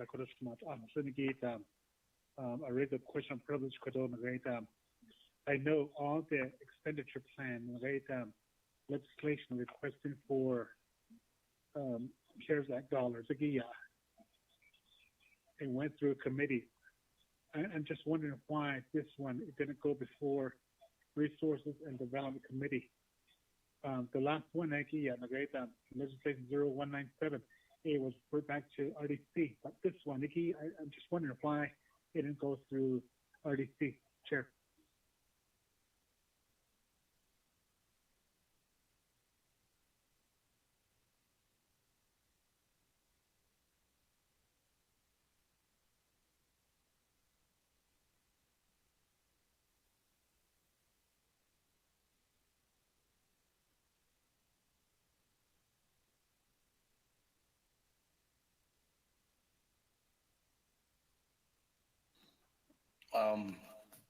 Just to answer your question, correct me if I'm wrong, Office Legislative Council, legislation 0201-20 is an action related to health education, human services, due to the fact that these dollars would be administered by the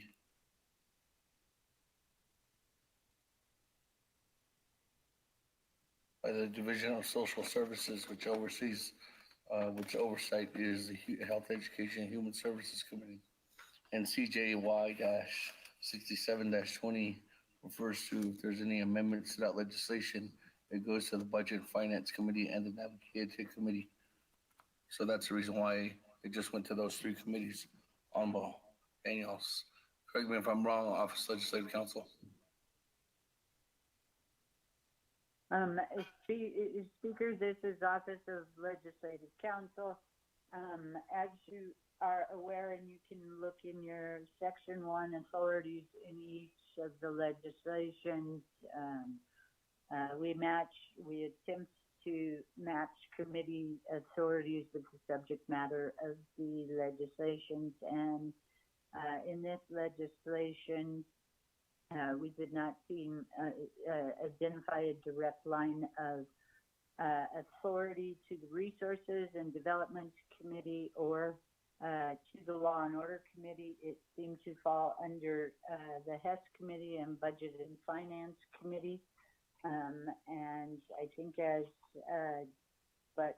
delegate, as the sponsor, oh no, I guess it was Mr. Platero read the Budget and Finance Committee amendments into the record. It actually, because it's through the online portal, it's actually going to be administered by the Controller's Office, in that it is apparently a simple plan. Thank you, Chair. Speaker, I hope that answers the question.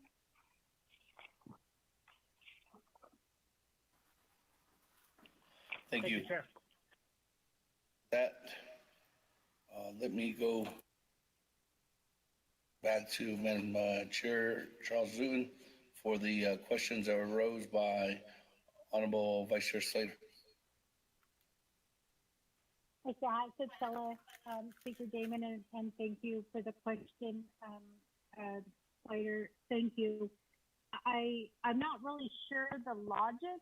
I mean, I could explain to you the best way that I could, but I think the only way is to question the delegate who made the amendment. But I'll take a stab at it. So with the very first amendment that was made at Budget and Finance, it was the motion to make it where anybody over the age of 18 after March 1st, before March 1st, 2020, could get up to $1,500, and then anyone under the age of 18 as of March 1st, 2020 would receive $500. But I believe the reason, from what I remember, is because we only have 175 million. If you do the math, if we were to give every Navajo person up to $1,500, and keep in mind that that doesn't mean that that you get $1,500. It means you can apply up to $1,500. So there may be some people who may only need $600. But I believe that the concern was we don't have enough to give every Navajo person $1,500. But at the same time, we didn't want to exclude the children, because as many of you know, our kids are back to school now, and a lot of parents, are struggling with school supplies right now, and also purchasing of computers. So we thought that the $500 per child would be enough, so that the 175 million would be enough to cover a little bit more families. So I believe that was the reasoning for the First Amendment. The Second Amendment, I believe, dealt with the change in the oversight, where it's the Office of the Controller who's going to be responsible for overseeing this, because the Office of the Controller did explain that the portal is set up and that she has, I believe, contractors who are working with her to help assist her during this time. And so that was the purpose of changing that section, is to give the Office of the Controller the monitoring responsibility, since that's what they're doing already. And so they removed the president and vice president, because technically it makes more sense to have the Office of the Controller monitoring this, since they're the ones who are going to be, administering the checks. So the way that it's that, from my understanding, from what the controller described as the portal, is once the applications get submitted by an individual, the checks start, they start getting printed, and they get sent out. And she had informed us, I believe there was over 400 checks that were mailed to artisans last week in that one day. And so that was kind of the explanation of how the portal is set up and how quickly it's moving to get these checks out. So that was the reason for the Second Amendment, to put the Office of Controller in as being the responsible, the person responsible for overseeing and monitoring the expenditures of these funds. The last one is the Third Amendment, was the enrolled Navajo tribal members. And the enrolled was just, it was just a way for us to be able to say that the Navajo people were served. And then the no income requirement was put in, because if it's Division of Social Services, we didn't want it to get caught up where they would require people to prove their income level. So anybody, regardless of your income level, would be eligible for these funds. And that was really just to try to make it as expansive as we can, because we are coming up to a deadline. December 30th on the calendar may not seem like it's that far away, but it really is closer than we think. And the fact is that this online portal is already set up and ready to go. Just means that these checks, we could be helping our people as fast as, in the next month, depending on how long it takes the president. That was the other question. I don't know if the president would have to sign off on this, since he already authorized the hardship expenditure plan. He did not veto it. So it would just be a matter of getting it approved, it going through the process, and then our people can start applying. I also want to remind my colleagues that winter is around the corner, and we have a lot of families who need wood, some of them who need pellets. And I have heard, some chapters that are making it a little bit more difficult for people. They're providing wood and coal, and they don't provide pellets. And they also don't provide certain types of animal food, like dog food or cat food. With this money, our people would be able to go out and buy the things that they need. I know that there was a concern at one time that the president stated that all of that money is going to go off the Navajo Nation. But the truth is, it's happening every day. Money goes off the Navajo Nation. Some of it stays on the Navajo Nation. And it would be nice if we could encourage our Navajo people to spend some of that money on the nation. I think that that's going to be a problem to do that. But the reality is, most of what we need is off the Navajo Nation. And especially if you're paying bills, that's not going to stay on the nation. That's going to have to go off the Navajo Nation. So I hope that explains the reason for the amendment and also the logic behind it. If I misspoke, Honorable Crotty, I welcome you to correct me, but I believe that was kind of the purpose, is to try to be as expansive and to cover as many Navajo people as we can to get this money spent before it gets sent back.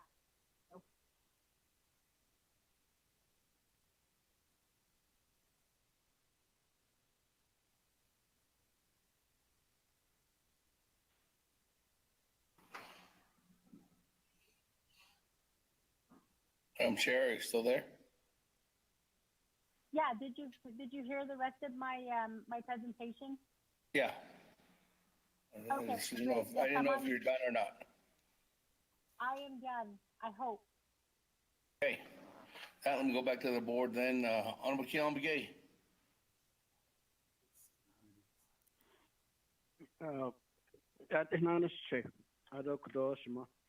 Legislation in Chozagi.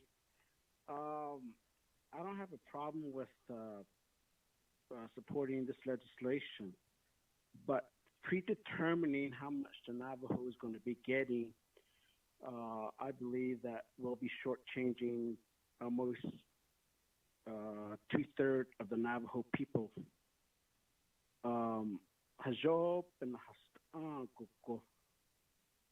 Because I don't know what the official census data is for the Navajo Nation, but looking on the internet, I don't know if that's a good source, but it has an enrollment of almost 332,000.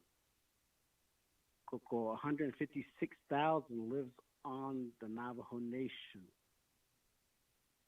Although we got our Navajo serving across the United States.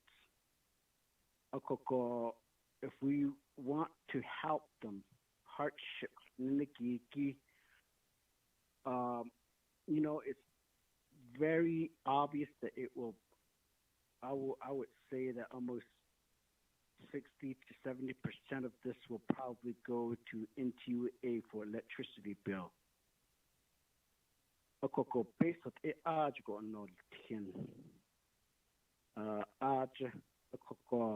Even though if we help our Navajo people reducing the electricity,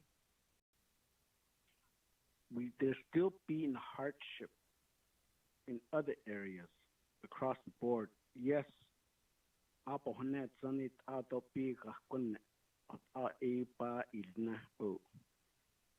a coco penton the nepenten noshna ato ato ti inedna to lestro niniki ki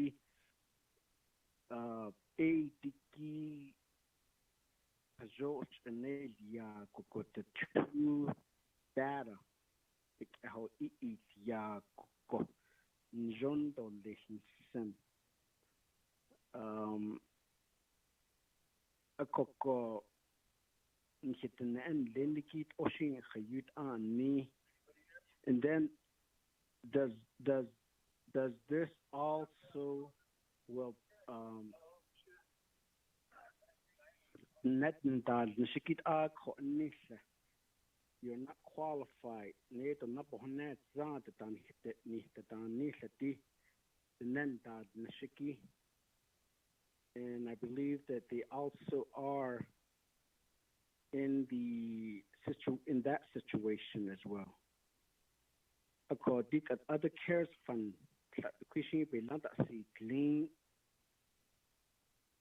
so a diki sato I don't be bekata is what kokoto be ehos and the nana stop.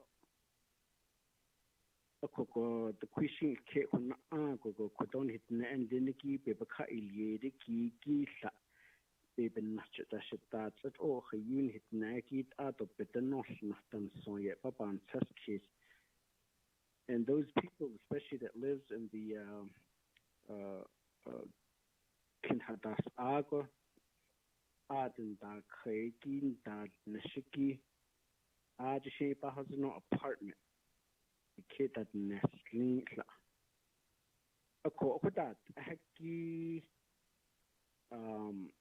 and if you just do the math, I mean, at least 250,000 of our Navajo people that really put the allocation in amount of $700, and if you even go further, 300,000, it even further goes down to $500 per Navajo. It's per Navajo without any age limit. I mean, you compare it to a working couple and so on. But yet you have kids, the Nesat Bachin Nada, and I'm sure they'll benefit more, which is okay, yeah. But it a quacky has quacky Australia, Gulaponet Zant or Lishinte and Sinshima. A coco 1,500. If you do the math, all we're going to do is help about almost 100,000 Navajo people. If the population of the census is true, and I believe it is true. This conference has reached its maximum duration and will end in 1 minute. Oh, so I don't know if speakers want me to continue after we call back in. Yes. So it is what.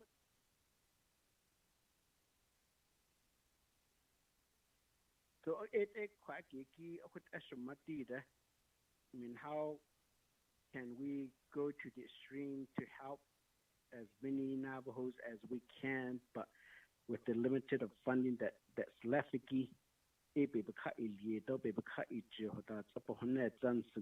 thought if we've already predetermined, I mean, I guarantee that we have a lot of our Navajo people saying that out of Chicago or the Nata that don't need all you don't live. So so speaker. Goodbye.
Today's date is Thursday, September 17th, 2020.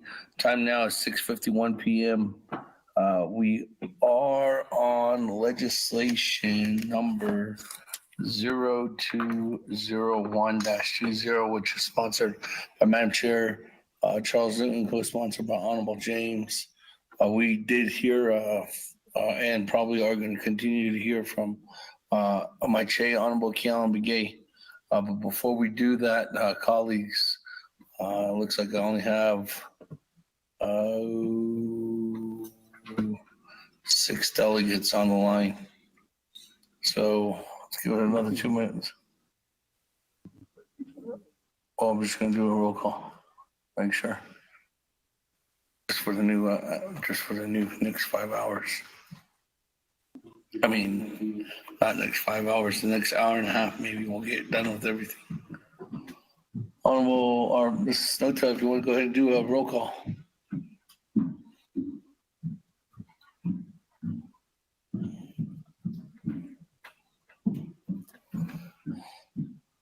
Okay. Honorable Elmer Begay. Honorable Kealan Begay Jr. Delegate Kealan is present. Thank you. Honorable Kealan Begay Jr. answered roll call. Honorable Paul Begay. Delegate Paul Begay is present. Honorable Paul Begay answered roll call. Honorable Nathaniel Brown. Honorable Eugenia Charles Newton. Charles Newton is present. Honorable Eugenia Charles Newton answered roll call. Honorable Amber Canas-Bakrati.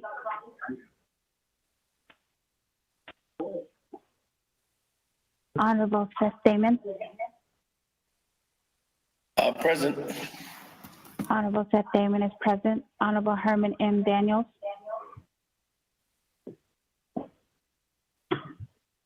Honorable Mark Freeland. Here. Honorable Mark Freeland answered roll call. Honorable Pernell Halona. Delegate Halona is present. Honorable Pernell Halona answered roll call. Honorable Jamie Hinium. Present. Honorable Jamie Hinium answered roll call. Honorable Vince James. Delegate James present. Honorable Vince James answered roll call. Honorable Rick Nez. Delegate Rick Nez is present. Honorable Rick Nez answered roll call. Honorable Carl Slater. Delegate Slater present. Honorable Carl Slater answered roll call. Honorable Raymond Smith Jr. Honorable Wilson Stewart Jr. Present. Honorable Wilson Stewart Jr. answered roll call. Honorable Charlene So. Present. Honorable Charlene So answered roll call. Honorable Daniel So. Daniel So is present. Honorable Daniel So answered roll call. Honorable Eugene So. Over here. Honorable Eugene So answered roll call. Honorable Oto So. I'm here. Honorable Oto So answered roll call. Honorable Thomas Walker Jr. Honorable Edison Wanika. Honorable Edmund Yazzie. Here. Honorable Edmund Yazzie answered roll call. Honorable Jimmy Yellowhair. Speaker with 16 members present, including yourself. Okay, we're good. 6:55, back in session. That, Honorable Kealan Begay, were you done? Jay? I can start over. No, it's good. I'm done. All right, let me go on down then to Honorable Daniels.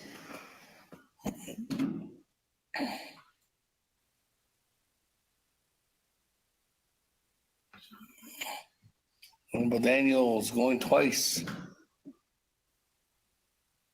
Honorable Daniel is going 3 times. Let me go back to Madam Chair Charles Newton on Honorable Keon McGee's questions. Thank you, Honorable Speaker Damon. I do have to pause really quickly and say that I need assistance from my co-sponsors. I believe it's Addison, Juanica, or Pernell Halona. 216-20, I presented it at Budget and Finance. It's being heard right now. The agent is on the line. So can one of you assist me and jump on the Budget and Finance call to finish out the legislation 216-20? I've already presented it. There's an amendment going through, and I believe they're just going to vote on it. So if somebody could jump on that call for me. Hello? Delegate Juanica?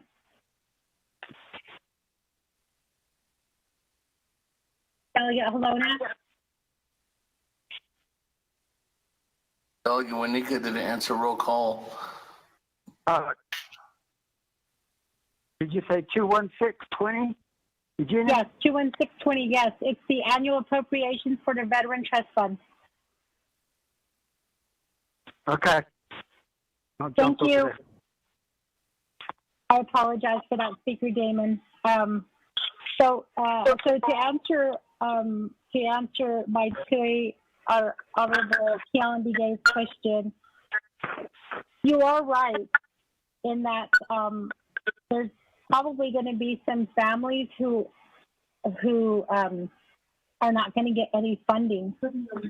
And I think that council did have good intentions with getting this money out to try to, the way that I looked at it is we gave money to programs so that they could provide services to the Navajo people. My understanding is only $4 million of that money that we gave to these programs have been spent.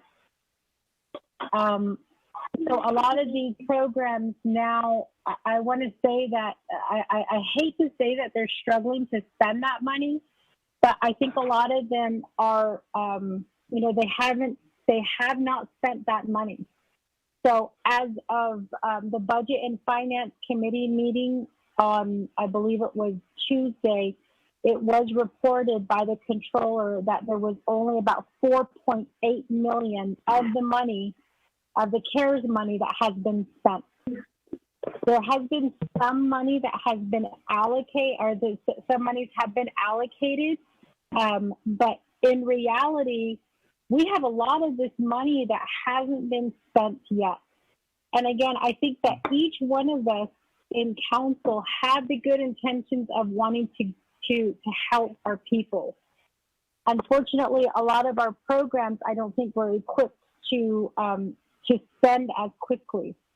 So now we are at the 9th hour, and we now have to decide, are we going to really help our people and give them this money to spend it on what they need? Because my need is going to be different than any of my colleagues' needs. And so everybo's need is different. Now, keep in mind that this is need, not want. So I think, can somebody put their phone on mute? We got it. Okay. Go ahead, continue on, Madam Chair. Thank you, Speaker. So I really think that that this is really the only way that we, every single one of us delegates, can actually say that we help their people. Again, we have our people who are contacting us because they are in need for different things. Not too long ago, about like 2 months ago, we heard from the veterans. There were veterans who are living off reservation, who were saying that they are in need. They wanted to get into their trust fund to be able to assist each other, but that legislation hasn't gone through yet. We have students who are back in college who are in need, that this money could really, it could really assist them. We have elders, we have single parents, we have, K through 12 students. There's so many of our people who are in need. Now, I think that I think some Navajo people may not apply for this money. I know that there are over 300,000 that are accounted for registering as a Navajo person with our tribe. But I think that there are some Navajo people who are not going to apply for this money. I think there are some Navajo people who I have met, who I know, who say, you know, I'm okay. You know, I'm okay. I don't need that money. So, you know, I am not going to apply for it. But if there is money that's available, then, you know, it would be nice to, you know, to be able to apply for it, but only after the people who need it apply for it. So I think to answer your question, I should say, Honorable Kealan Bigay, you are right in that there's not enough money in there and that we won't be able to help every single person. What I would like to see is if this money that we gave to programs to spend, if it's not spent by October 15th, then I say we take all of that money back and just give it out to the people. Give it to the people who really are in need right now. A lot of these services that we have funded, not every Navajo person is going to benefit from those services. And so that worries me. I know that Honorable Mark Freeland has a legislation that we just voted on to give to the chapters. But as one of the questions that I asked was how are the chapters going to assist those individuals who are not registered? How are the chapters going to assist those, you know, like the minors who are not registered? Because it seems like with chapters, the first thing they ask for is chapter registration, voter registration. We're excluding a large group of our people who are not registered with their chapters or who are living out in cities who can't access their chapters. So in some ways, it is going to help the people who are in need, our elders, and the people who are here in the community. But Honorable Kealan Bigay, you are correct in that we have a lot of Navajos who are living off reservation. We have a lot of Navajos who you know, are students and they can't come home.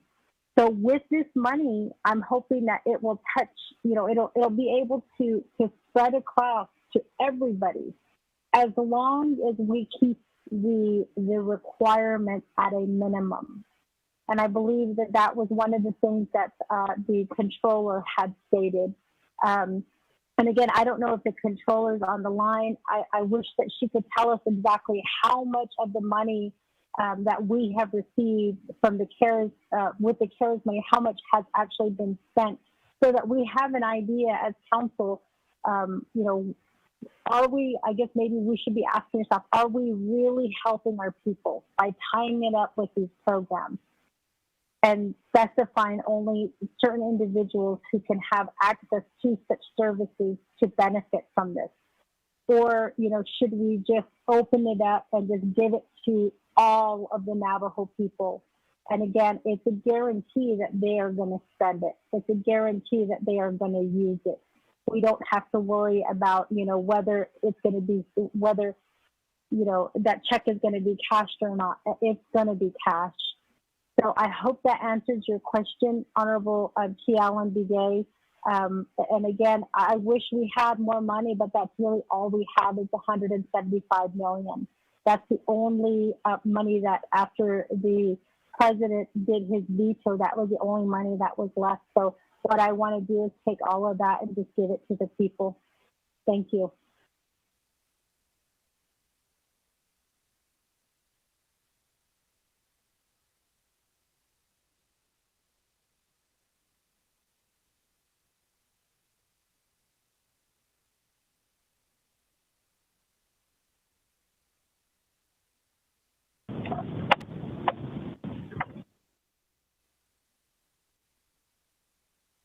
Hello, speaker.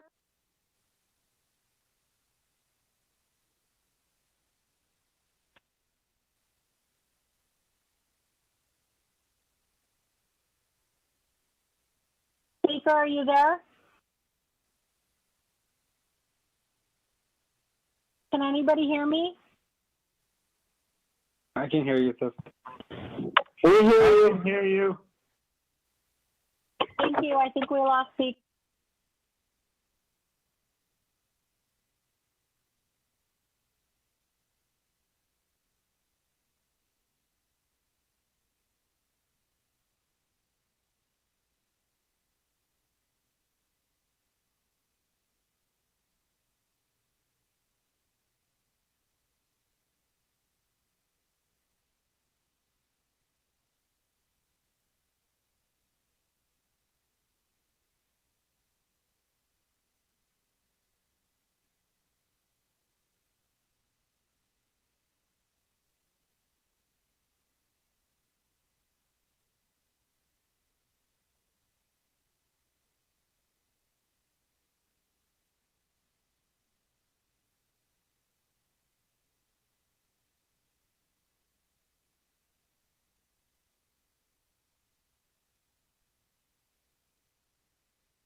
تو هتقعد إيه بتحويل جيش أكو هن تحت حول جيش تأكو هتو بعدين زين بتجي هويست نخال شن هدس أن لي هتقول دوسان بتسيدك تنا وهي بتجي هويست جك أتو نانت أكو أت إيه كياجة asa haje ha at a kaya le Tucson the Australian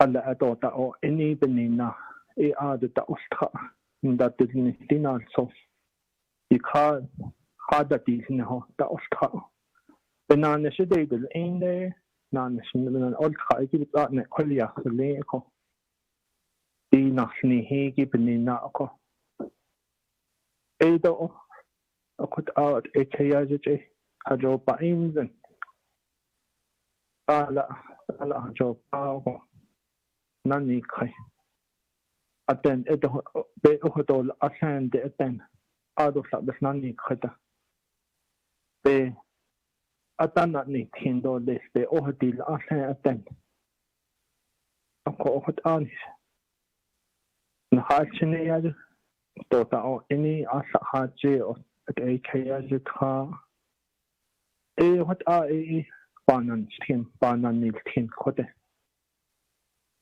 akon hita that are not ada the what are his na has kodon his na has tani a large and hata satahi a keon na satahi that the what are hun that ban saha so yan sakis ako base o you huni lan hit out o what are obe el na hoyil na openina saden lenigi a gente e hikha ado aba lache na na pado pajo pa ni ha khasi ina ta ni ako tene ado osie jeta eti Washington de audio yo na hot quick hit after dinas ni hin ikina sa ilke hat ini kita traditin on na ho na chile got na betradol so ta stakes bit to ni land attendo po honet zada sen bo oslet na is totally e tat any to po honet zada aze be na havaja ko aze hit hon da ta aze itlaw kota o hayuje hala ben hije na hot hije in da to gasen ben hije in da huiste o stana ta ayat eho na pas in sage na te a hota pi no ni hite yin leni kinti den bezat nan so sa hit a sa anje ben yen na pas so na te a ho ni hita hweji en de to tan hite na on ha jo bao ni hiran pi to e so tilsen asahan halon so ta tilsen so le oko hat a e o hayuje ni hit na en leniki bit en da hoit e ho ko de ba yel ti ati kot e hiti na at ila hanza golat a hot a ba ya til ti to le chokot a don sana is case asking so that on she na hayat eko but e pa hatis eko not no lenin hisana just tani ate tolle ate huncho obe la antitle chokot eko to zagi ba ya ta chisti tolle to zagi binya hat to anat aho binya ji khado ya ta chisti tolle wale ya bita il nadi update hot ni hit hol jisti kinahal kana beson hija kulyagi abi hatende konli abi hinta dilche ashin ledsa at the shit asa nal stati no beso ni hija kulyaya atho iya atkan tashi kisle ko o be la si play so in hayat e tshno e hata ben jahannas de ko so hata be sha apno sen ni hilta na has thanegi ko hat ad e ya in hije nice skandole be so lenegen hije kolyagi what's he so they do in so ko o hayuje e ya e ni hije na lenegi ni na ti na ajo pa da no na ta skain de na ni na ta tan le ni ki han sa ta chis to le ni na ta tan le ni ki na khan le dan tan ta peso na so stot is la ta pa khai yat e ho tan ho sa to le yat e ho nien khat khat ta kha to le ben na chen hi na ta tan le ni ki yat e ho le dan khat khat ta ga ado la yat e hi ki dil se ado la hat e ki ta yat e hi ki ni dil sa go be hana ni ni to le e la be enta na de dil khas na ko yat e ho hana ni no ina ni ki be ha ni no be at the deeply so no ta hot an hit na engle ni ki ta del zun ko na ha tot lo ni nan hit na engle ni o yen hit des in o ko kon da be bi ga ha hit no e be son le ni ki nan hi no a so kon da ko ho ji so le ko ko o ba na inch ka to le hola ta da be sha hot et nana ko to ne ndo so to seize the bait at the door list. They could obey the dishna to make a motion to seize the bait and let's go on voting on the legislation. The could but not inch can't only. Thank you. Hey, thank you, Honorable James. Unfortunately, we're at Naabik'iyati Committee, and there's no motion to cease debate at Nabi. With that, colleagues, continue on down. Honorable Slater.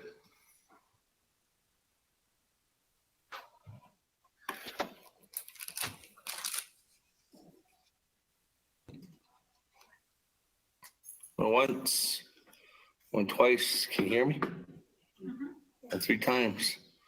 That, moving on down. Honorable Otto So.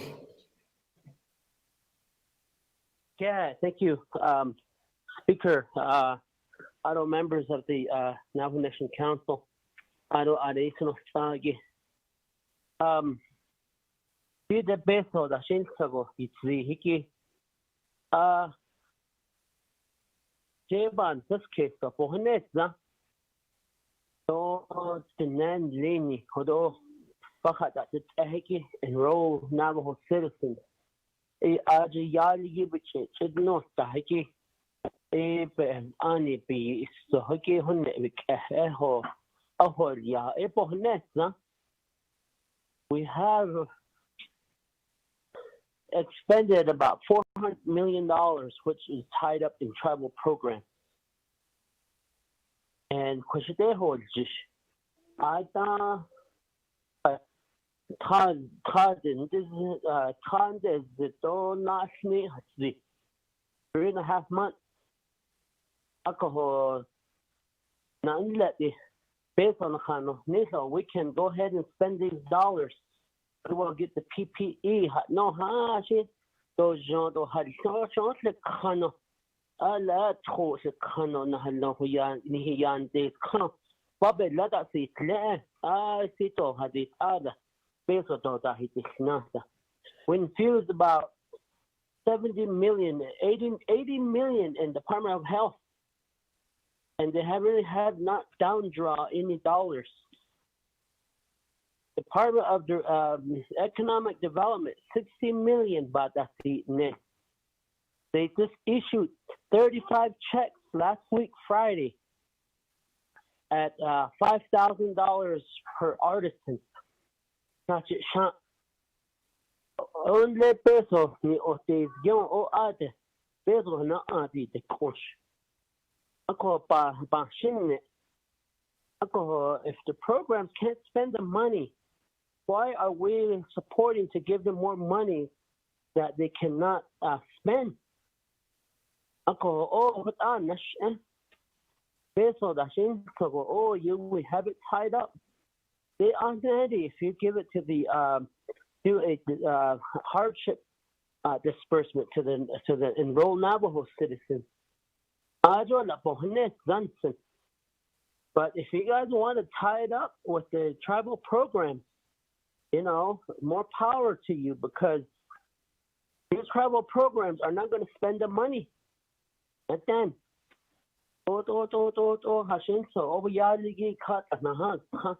$3.6 million bathroom addition.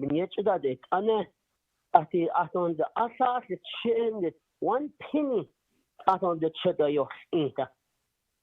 and that was the amendment that Honorable Eugene So made.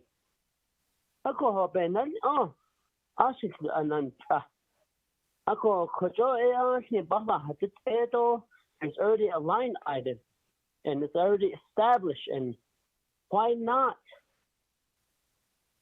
help the Navajo people directly? In the tribal programs,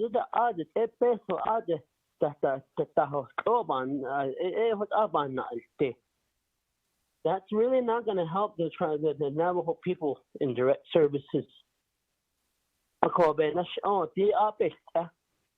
And I do believe that next month we need to go into Nabi mode to start calling in these division directors and get a hold of the expenditure.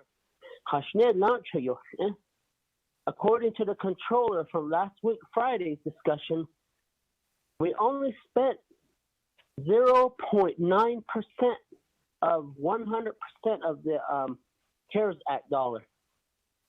Less than 1% should they feed in. That's what has been expended. And but yet I hear that you want to, my colleagues want to tie up monies inside the tribal programs again.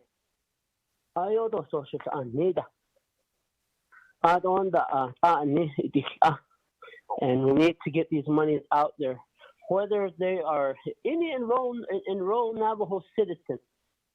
You know, once you start discriminating them, saying, any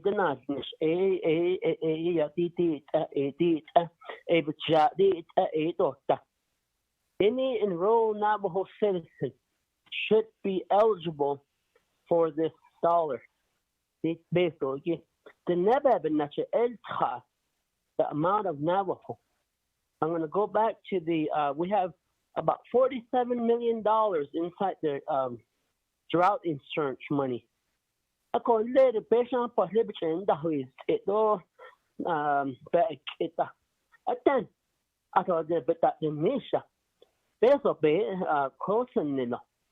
These tribal programs are not pushing these dollars through. We're doing our job. They are not coming through. They are not pulling through. At what point do we hold the division directors responsible? We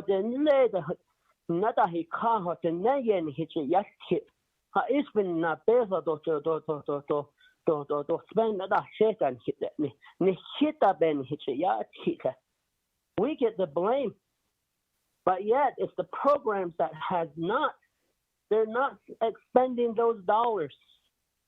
I'm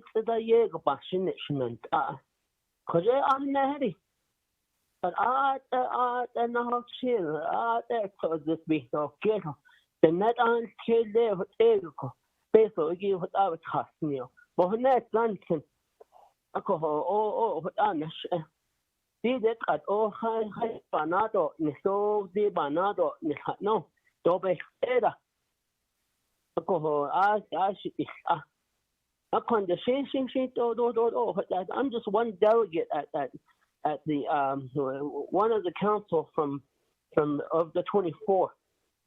But my concerns is that the expenditure rate at the tribal program level, they're not expending it.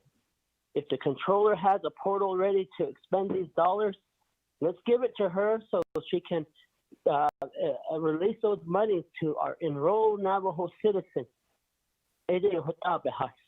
So I production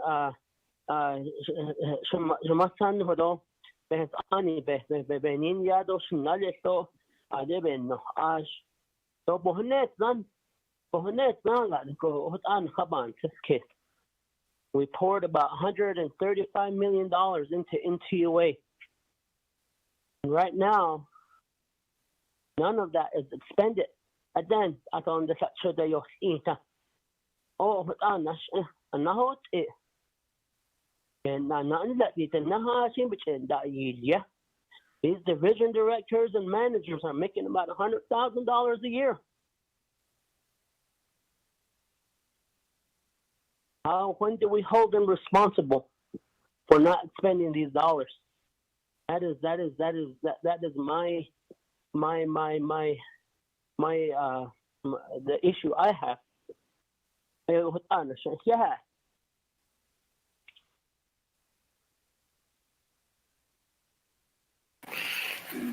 Legislation 0201-20. If there's no other comments, questions, you can go to the board.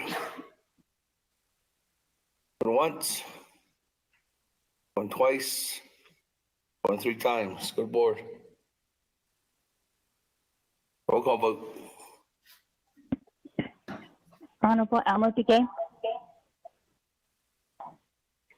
Honorable Key Allen Begay Jr. Honorable Paul Begay.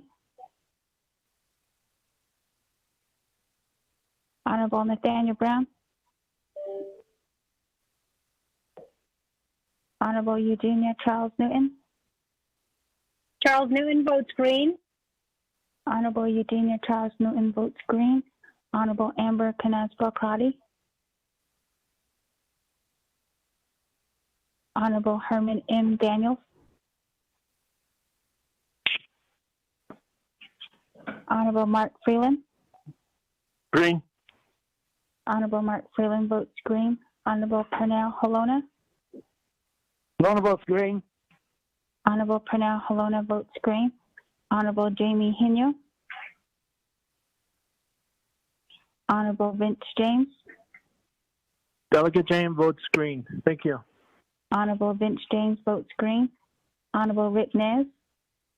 Delegate Rick Nez votes green. Honorable Rick Nez votes green. Honorable Carl Slater.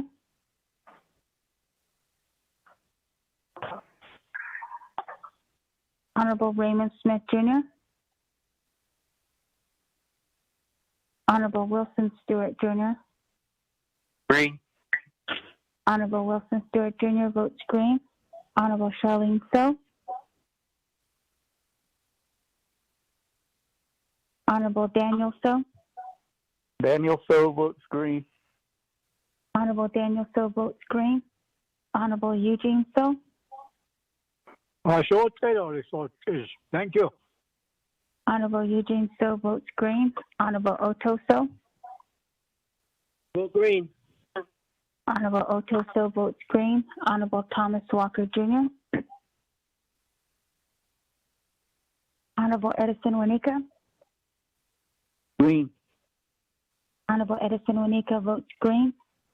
Honorable Edmund Yazzie. Green. Honorable Edmund Yazzie votes green. Honorable Jimmy Yellowhair. Honorable Elmer Begay. Honorable Key Allen Begay Jr. Honorable Key Allen Begay Jr. votes green via text. Honorable Paul Begay. Honorable Nathaniel Brown. Honorable Amber. I'm sorry, repeat. Delegate Paul Begay votes green. Honorable Paul Begay votes green. Honorable Amber Canaspa-Crotty. Honorable Amber Canaspa-Crotty votes green via text. Honorable Herman M. Daniels. Honorable Herman M. Daniels votes red via text. Honorable Jamie Hino. Honorable Carl Slater. Honorable Raymond Smith Jr. Honorable Charlene So. Honorable Thomas Walker Jr. Honorable Jimmy Yellowhair. Speaker, with a vote of 14 yeas and 1 nay.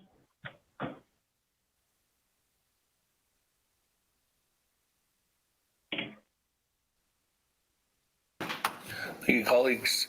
Legislation 0201-20, 14 in favor, 1 opposed, chair not voting.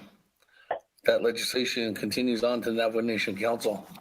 That, colleagues, let me go ahead and move on down. Legislation 0222-20, sponsored by Chairman Nez, co-sponsored by Madam Chair Charles Newton, co-sponsored by Honorable Stewart. With that, Ms. Botero, if you can read it into the record. Mr. Speaker, members of the committee, tracking number 0222-20, an act relating to health, education, and human services, resources and development, law and order, and Naabik'iyati Committees and the Navajo Nation Council, amending Title 17, Chapter 3, Controlled Substances at 17 NNC Sections 390-394. Council is final authority. There are no amendments. Mr. Speaker.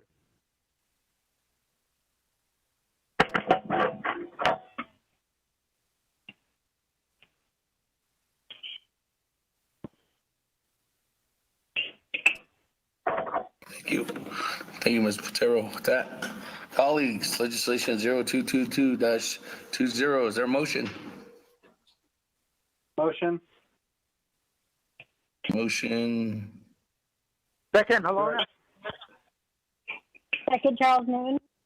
Motion by Honorable Halona, second by Madam Chair Charles Newton. That, colleagues, any comments, questions? Once. Honorable Speaker Damon. Twice. Chairman Nez. There is an amendment to this legislation. Yes.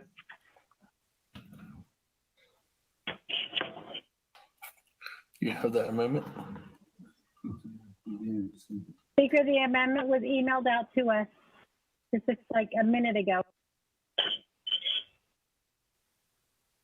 Hey, I don't have anybody on the board. Going once, going twice. Speaker, are we going to entertain the amendment? This is Delegate Charles Newton. I'd like to motion to amend the legislation. There it is, Madam Chair Charles Newton. Amendment number 1. Madam Chair Charles Newton. Mr. Rico, if you want to read it into the record.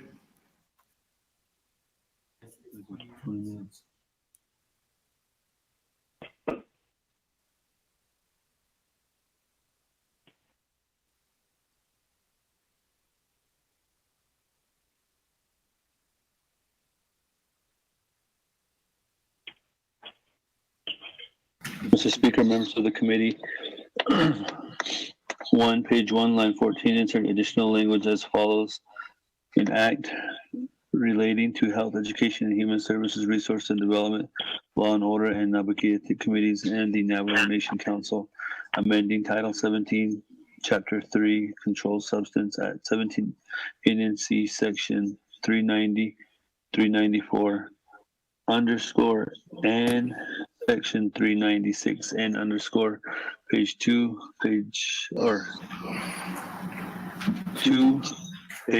line 3, insert a quotation mark before the word marijuana and delete the word the after the word means as follows. B, quotation mark marijuana and quotation mark means overstrike the. 3, page 3, line 9, delete the words does not include and insert the word excludes as follows. Overstrike does not include, underscore excludes. 4, page 3, line 11, delete the words strict compliance and insert the word accordance as follows. Overstrike strict compliance, underscore accordance. 5, page 3, line 12 and 13, delete the words or its designee.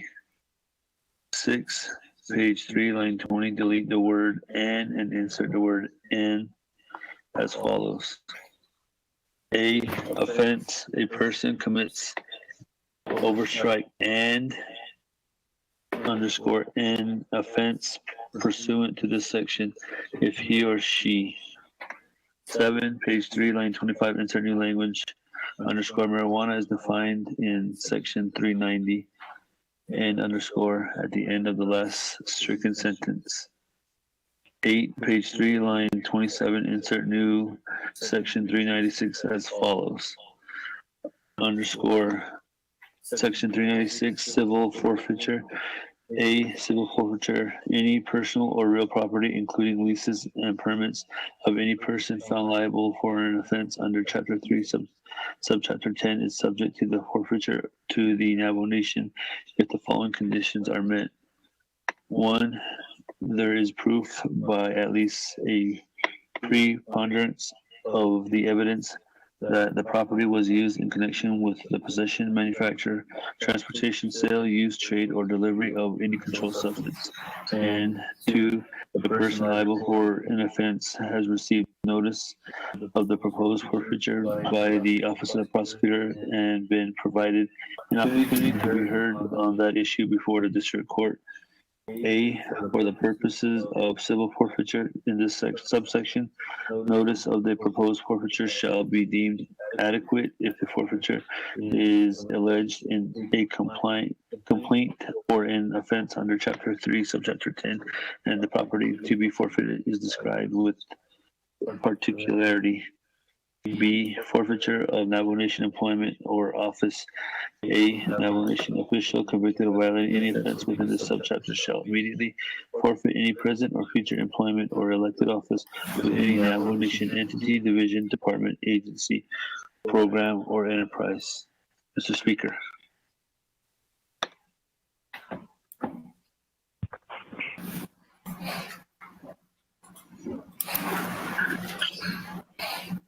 Okay, Madam Chair. Motion on Amendment 1, is there a second? Second, Delegate Second, Madam Chair, Amber Crotty. Colleagues, any comments, questions on Amendment 1? Or one? Sure, this is Daniel. Honorable Daniels, go ahead, what's your question? Yes, thank you, Chair. Speaking to the amendment to the motioning parties. We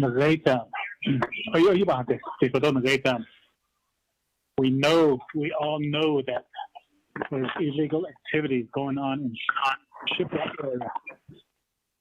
I see now going now at Quail just the nether yacht was at that on at nether what that ad not any nails that we should go to that con the ton house lagi go now I call the codo there's any ill neck of it Canada that's what legi got into not out of letter to Lebanon there in the Kodata no Lenoko Marie Kodona great don't know how to sneak them. When we approve 200 square feet for NAPI, New Mexico State University, when that legislation was moving forward, I voted red all the way. And not the snitty,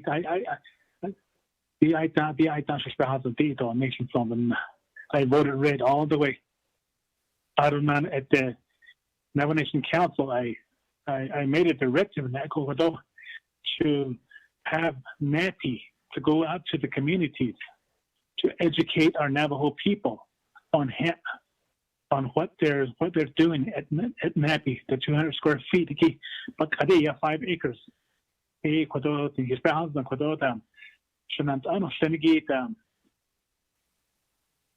Now, yes, they last New Mexico State University. I just have they let you don't dash Kayana. Why you about Iliana, but instead, because it all get out this year.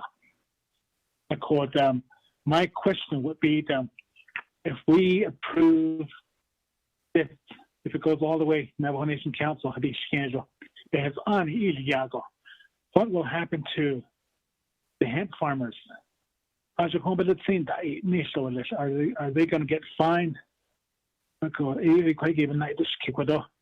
So it is I think about him as under. When you look at social media, our elders are out there, but our job by it done. Dark age on dark. Yeah, and how to go year gram. The kid in the has on is Nagil Khalid, Edos Khalid, or listen so you narrate not only magic at the narrate hip, Ajak at the Siagido non Ajatam. They Nishiki to the husband, not over the Christian Ajak, the Nish at it, not at the Nish. I haven't gone into a farm yet. I just go through that area, I'm driving to Farmington, but I see a lot of greenhouses now, and those greenhouses are expanding. Some of those greenhouses are huge, and some are just mid-size. It used to be just on the left side when you're going to Hogback, left side or north side of this, but when you look on the other side, on the south side, they're beginning to build these green. Goodbye.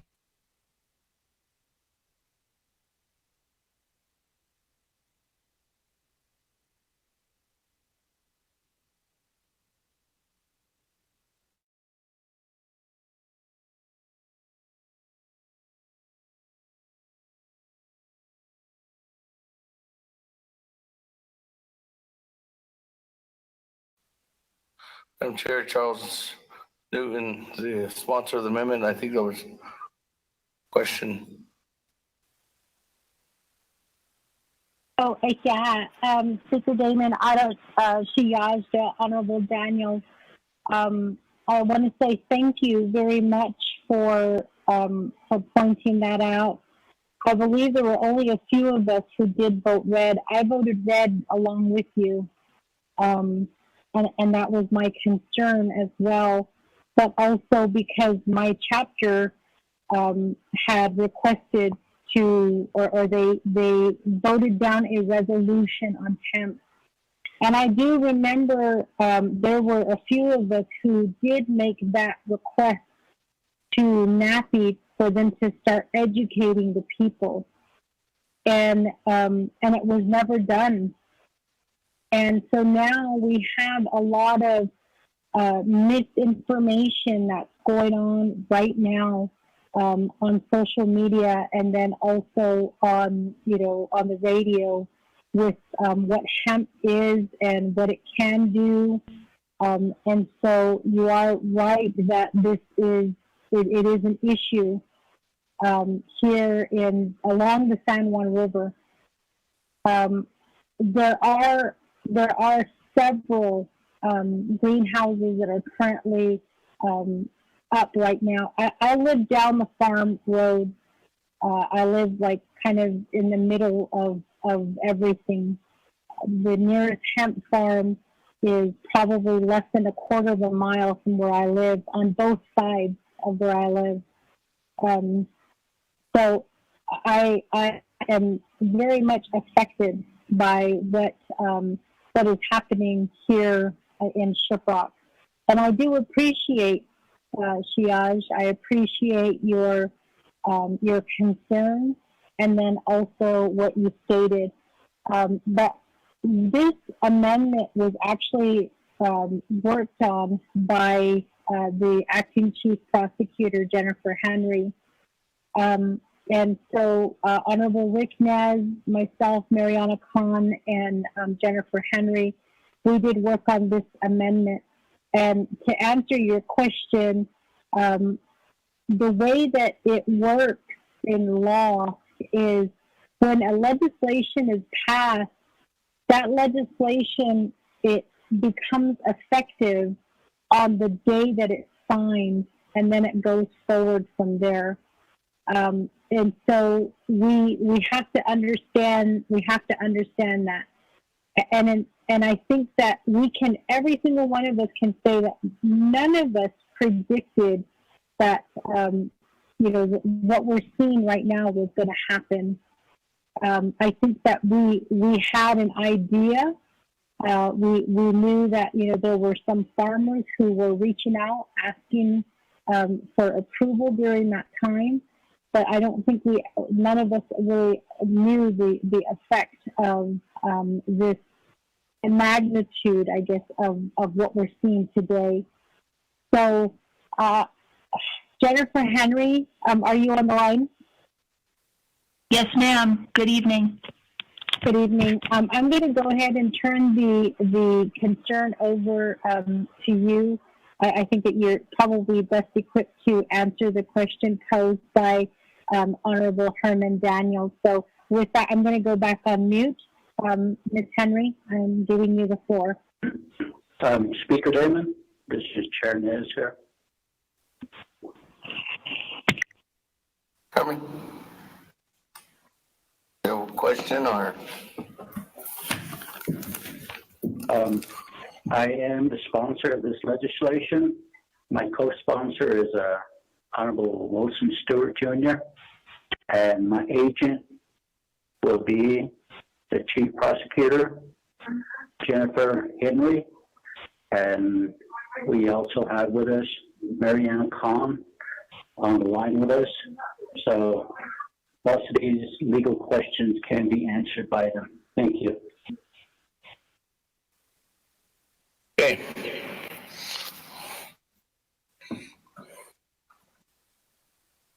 With that, Madam Chair, Charles Noon is holding the motion on Amendment 1. So, Madam Chair, you did indicate that you have somebody to elaborate. Yes, sir. Oh, Ms. Henry. Okay. Thank you. Henry, Good evening. Shnatai. You want to talk in reference to Honorable Daniel's question? Yes, sir. So what I think we're talking about is ex post facto. So what that means is when a law, especially a criminal law, retroactively changes the legal consequences for action that happens before that law existed, right? Those are void. We can't do that. So I echo Delegate Charles Newton that it's not possible to create a criminal law now that fixes what has been already done. So laws are prospective, right? They look forward.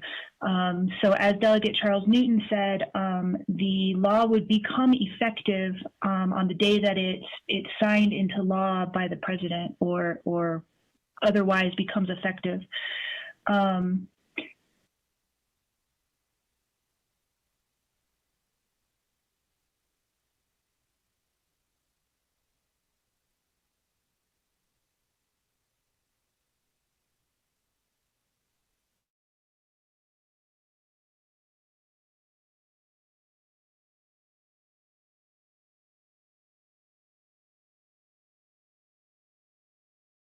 Council would have approved this law.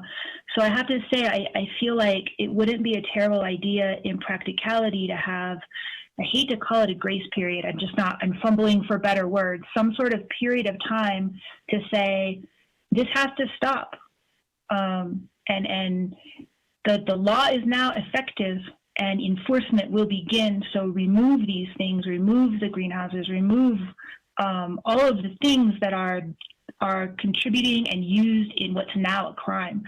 But to easily answer the question, we cannot go back and prosecute today for a crime that occurred last week when it wasn't criminal last week.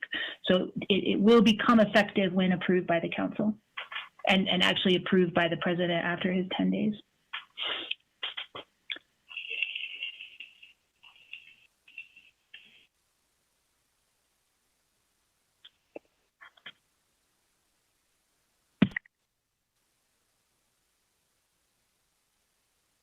Honorable Speaker Damon, I believe that the question has been answered. Thank you.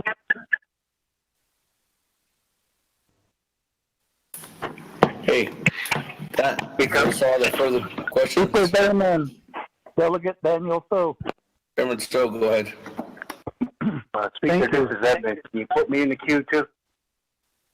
Speaking to the amendment and a question to Jennifer, Miss Henry. basically. Goodbye.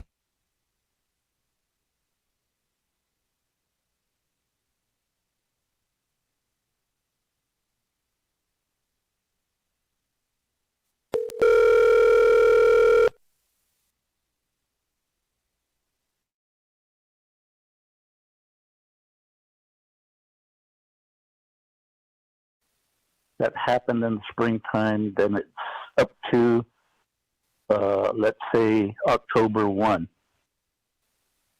But at October 1, they took new samples because they have to send samples to a certified lab to certify, basically test for the 0.03 and below. So they'll be taking samples and transporting them. The other aspect is, and I tried to clarify this in the previous discussion when I was basically called down because it was an illegal action. Right now, those samples are gathered and they exist at the former Fairchild building. And they are stored there and they are processed for whatever future use will occur. Goodbye.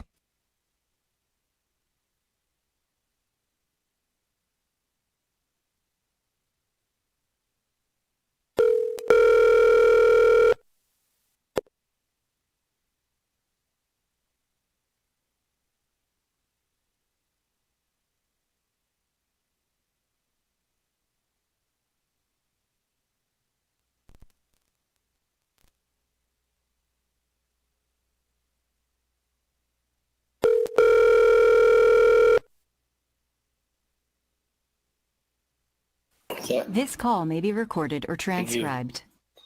Honorable Daniels. We go to Honorable Chairman Yazzie, and then I'll come back to you, the sponsor. On Amendment 1. On the amendment, Speaker and members of the council, also our guest speakers who are doing their presentation. With this, I have a few questions. Number one, with all the regulations that supposedly this hemp has, we don't have any guidelines. So if this legislation passes, I don't know if it's in the legislation, but so much percentage of it would be considered illegal. I don't know if I'm making sense, but you know, I know there was in the last council, Lee Jack was going to do a legislation to pretty much legalize the hemp growing for economic development for medical purposes.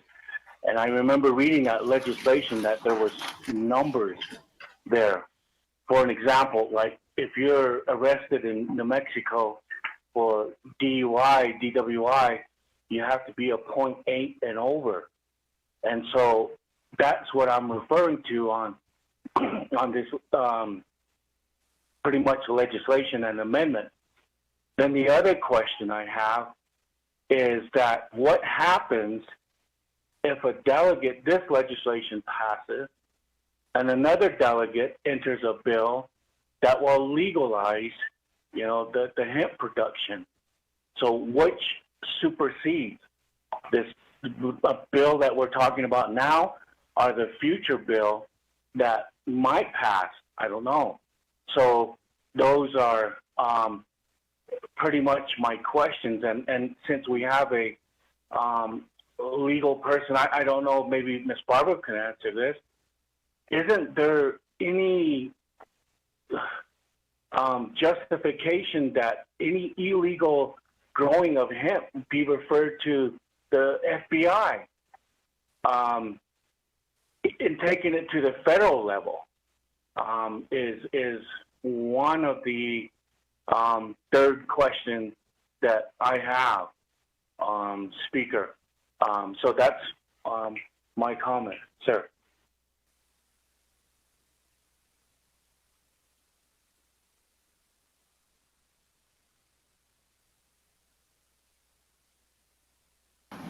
Thank you. With that, let me go back to Madam Chair Charles Owen. Thank you, Speaker Damon. In regards to this amendment that has been provided, I think that the people who are best equipped to answer that question would be the Acting Chief Prosecutor, Jennifer Henry. So if it's okay, I'm going to go ahead and turn the floor over to her so she can answer that question. Thank you. Okay. Ms. Henry? Thank you. So I want to try to answer Delegate Daniel's question, and I want to make sure I try to understand the question right. So the question was, let's say this passes and on October 1st it has been approved, and on October 1st or thereafter we know that there are these additional cuttings or materials that have been harvested and they're still in the nation. So the answer is yes. At that time, those would be, it would be a crime for someone to possess that material. Because that's what this legislation does, is it criminalizes that. The practical question would be, how do prosecutors handle that? Do we give the opportunity and some sort of period of time to say, get it all off now? You know, take it out of the nation. Or would it be fair to file a criminal complaint seeking jail time for something that happened before it was criminal? It certainly would be legal. The question in my mind is, would it be fair, or would we seek to have all of those materials destroyed if they hadn't been removed? But that's more of a philosophical thought question. But the answer from a legal standpoint is yes, those materials that still are in the nation, once it would be criminalized, would then be subject to criminal penalties. I want to try to answer the other questions, which I actually really bring us to the crux of this amendment.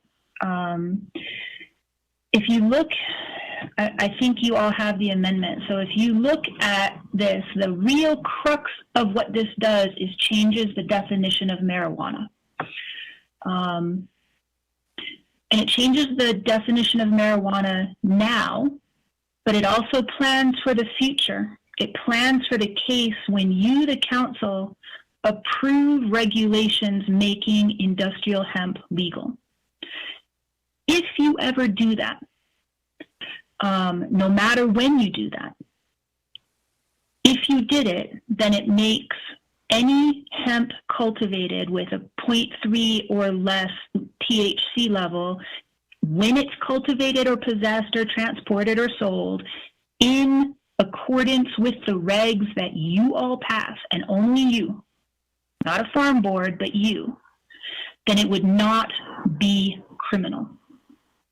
But until that time, this new definition makes any amount of THC criminal.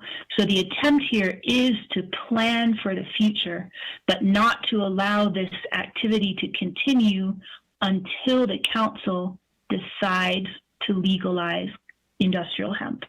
So that's actually what I really like about this change in definition.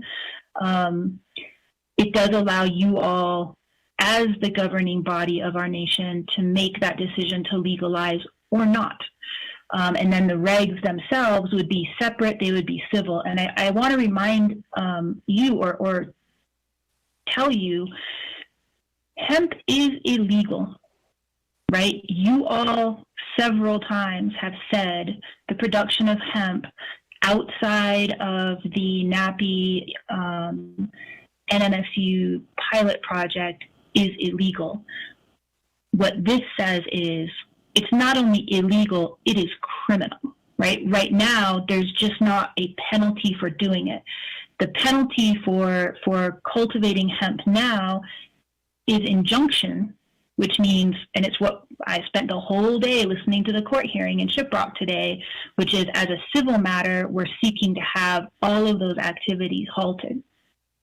So that's occurring now. What you would be doing by amending the definition is also making the activity criminal until you chose to pass regs. The third question about the federal level, what I sense is happening now is now that the sovereign nations and pueblos have been given, and states have been given the opportunity to decide whether they'd like to pass regulatory systems for hemp, that the feds have said to us,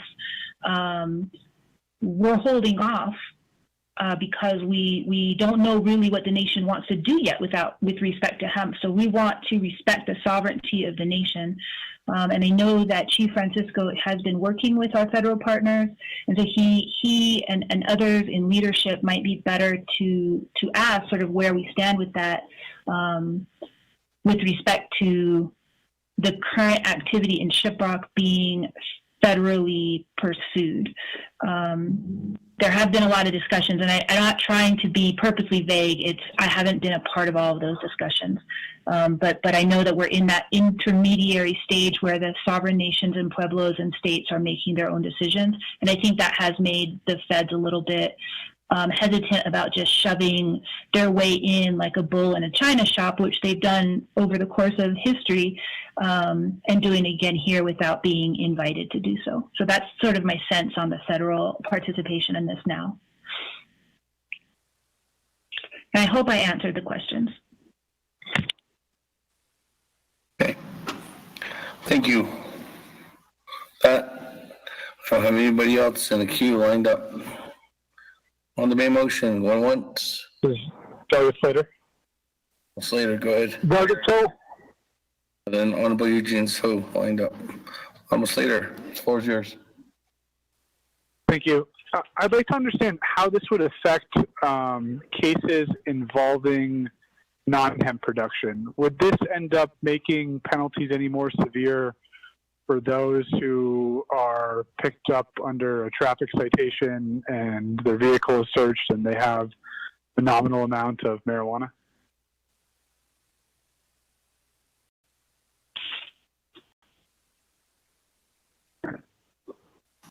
Thank you, Honorable Slater. And let me go on down to Honorable Eugene So, and then I'll go back to you, Madam Chair. Charles Newton.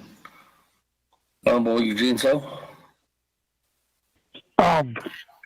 Speaker, I thought was Rick Nez was the sponsor for this. Am I looking at the wrong legislation? My question. Chairman Nez is the sponsor of legislation, but Madam Chair Charles Newton has an amendment right now.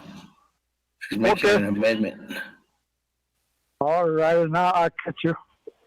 I was thinking like they did done about so many years back when they had that prohibition alcohol. They just jump in there and busted all the barrels. I thought that's what we were going to do with hemp. But I have a jar of hemp over here that's good for my joints. But they would take that away from me too. Because Miss Finley going to take me to jail. So there's a unit around here. I don't know if they would get it from a Walmart anyway. So those are like she was saying, and I was trying to figure out what she meant by Miss Henry.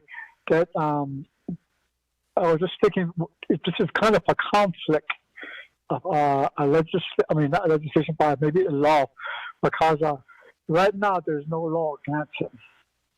But there is, but we don't have fines on it. Is that what she's saying?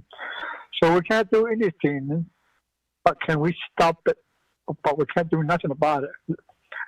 But then again, we're saying if we're going to make a law like now, tomorrow, or next day, and to prohibit it, any hemp on the reservation, besides our research. So if we did that, and then whatever happened, we can't charge before the law. So that kind of, I'm trying to figure that out.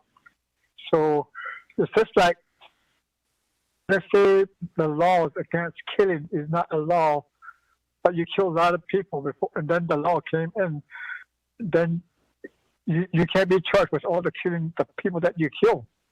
Seems like it stands like that. If she can give me explanation how that would, that if it's already been done and the new law comes and then it's legal forward. So in that part, I kind of trying to understand, like, if you murder some people and the law is just not a law, now that people that you murder don't really count. It seems that that's how the law is, the new one that we're going to make, that's not going to be any good until we make a law from then on. And she's trying to explain how she can work with it. So I don't know if she can explain it good to me with all that fancy words that she has. Thank you. Okay, thank you, Honorable Eugene. So with that, let me go back to Madam Chair Charles Hinton. Questions posed by Honorable Slater and Honorable Eugene. So I think those questions were primarily for our acting chief prosecutor. So I'm going to go ahead and turn it over to the acting chief prosecutor. Ms. Henry? Thank you. So let me address Delegate Slater's question. Legally, it does not change the potential sentence for possession of a nominal amount of marijuana. Practically, it could, and let me try to explain why. Right now, the definition of marijuana is this: any amount of THC that's more than 0.3%, and that's the case for nominal possession of marijuana, and it's also duplicated in the Controlled Substance Act, which is, so possession of marijuana is $500 fine, slap on the wrist. There's no jail time, there's no nothing. In the Controlled Substance Act, it also says possession of any amount of marijuana, same definition, is subject to the higher sentence of up to 365 days in jail and up to the $5,000 fine. So we've always had these two duplicative offenses. I can tell you, I mean, as a prosecuting attorney, and our policy is when someone gets caught with a nominal amount of marijuana driving, and they get caught, and or a kid in school, we do not charge the Controlled Substance Act. We could, but we don't. We just charge the possession of marijuana because our goal is not to jail people for having a little bit of marijuana in their vehicle. However, when people are stopped and they've got bricks and bricks and bricks of marijuana, that's when we charge the under 394. So currently they're the same. They're completely duplicative. So yes, changing the definition of marijuana is going to change it in both of those. So nothing will really change. We're still going to have two offenses that we could charge under. I don't know why anything would change through our office. We're not going to charge someone. I would never, in fact, charge someone who was stopped and had a little marijuana in their vehicle with the possession of controlled substance. And if I did, I wouldn't seek anything more than I would have in the other one. This is just a policy in our office at this point. So I hope that makes sense. Yes, it could change it, but it's already there. It's the same sentence that's already there. Delegate, so you are correct. If it is not illegal to kill people today, and I go out and I vent all of my frustrations from the day and I kill a bunch of people, and tomorrow homicide becomes illegal, I cannot be held accountable for what I did today before it was illegal. That's true.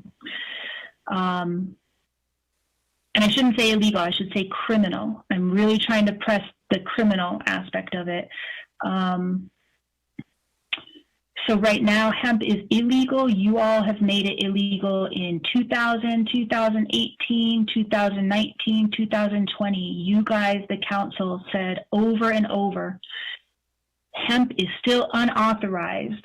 permits can be canceled, permits can be revoked. It cannot be grown until there's a regulatory system. So we are trying to stop it, but it can only be done civil, which means we would get a court order saying, stop it. If it becomes criminal, then any activity that happens after that date, if people still choose to take part in that activity, once it's criminal, then they could be subject to the criminal penalty.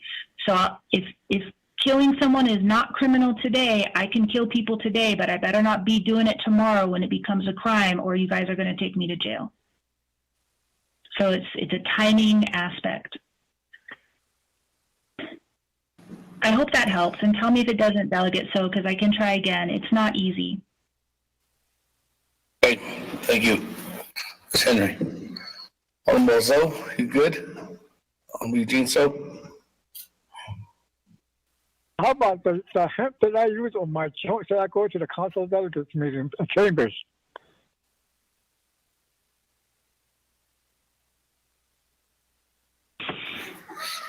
Ms. Henry, there's a follow-up question. Yeah, you know, that's actually not an irrelevant question at all. I have hemp lotion sitting at on my desk right now. And, you know, I give my dog CBD oil for arthritis. So no joke on that. It's true that the way I read the new definition of marijuana, that those things become illegal. We had early on kicked around an idea about saying something to the effect of, let me think, like excluding anything that was commercially produced and clearly labeled as CBD. Like we wanted to potentially try to exempt, you know, lotions and shampoos and CBD oil for dogs or people, because it's becoming the norm. If you wanted to do that, that can be done. It starts to be trust in prosecutors because, again, like I'm, you know, God willing, not going to be a chief prosecutor forever. So policies in an office can change. Right now, my office would never ever charge my hemp lotion sitting on my desk or my shampoo that clearly is labeled with CBD. Because that's not the purpose of the criminal law. So whenever we look at laws, we're like, what's the purpose? What do we want to stop, right? What do we want to promote in our society? But with all honesty, Delegate So, whatever you have that's hemp, it absolutely becomes criminal after this. I wouldn't charge it. I wouldn't have any of our folks charge it. But, yep, not an irrelevant question. Okay, thank you. Colleagues, I don't have anybody else on the board. Going once. Oh, this is on Amendment 1. Going twice. Going 3 times. For the board. Roll call vote. Honorable Alma Begay. Honorable Q. Allen Begay Jr. Honorable Paul Begay.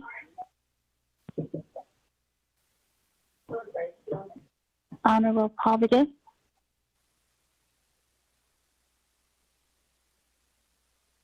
Honorable Nathaniel Brown.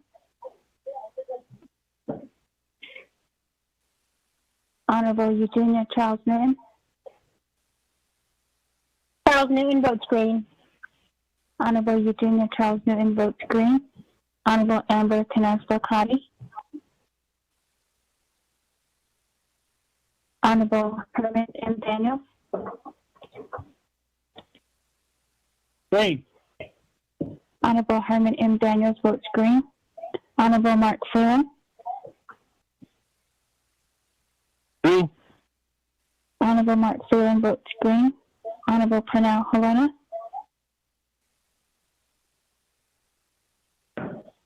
Honorable Jamie Haniel.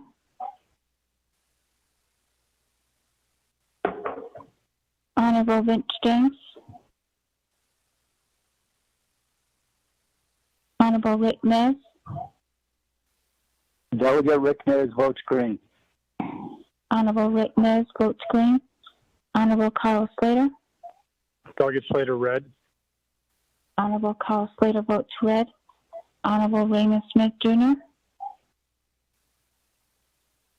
Honorable Wilson Stewart Jr. Green. Honorable Wilson Stewart Jr. votes green. Honorable Charlene Stowe. I vote green. Honorable Charlene Stowe votes green. Honorable Daniel Stowe. Daniel So votes green. Honorable Daniel Stowe votes green. Honorable Eugene Stowe. I vote red. Honorable Eugene Stowe votes red. Honorable Otto Stowe. Honorable Thomas Walker Jr. Thomas Walker votes green. Honorable Thomas Walker Jr. votes green. Honorable Edison Wanika. Honorable Edmund Yazzie. Red. Honorable Edmund Yazzie votes red. Honorable Jimmy Yellowhair. Honorable Alma Begay. Vote green. Honorable Alma Begay votes green. Honorable Key Allen Begay Jr. Delegate Key Allen votes green. Honorable Key Allen Begay Jr. votes green. Honorable Paul Begay. Delegate Paul Begay votes red. Honorable Paul Begay votes red. Honorable Nathaniel Brown. Honorable Amber Canas-Belcrotty. Delegate Amber Canas-Belcrotty votes green. Thank you. Honorable Amber Canas-Belcrotty votes green. Honorable Pernell Halona. Votes red.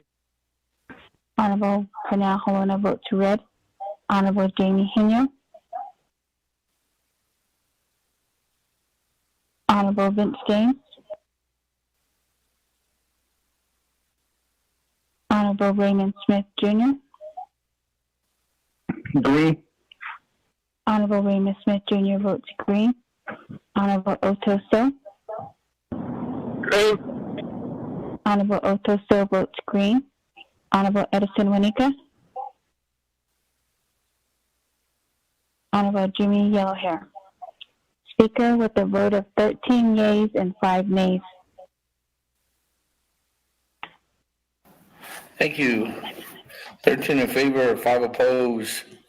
Chair not voting, motion carries. That. Back to the main motion. Yeah, this is Daniels. Question of privilege.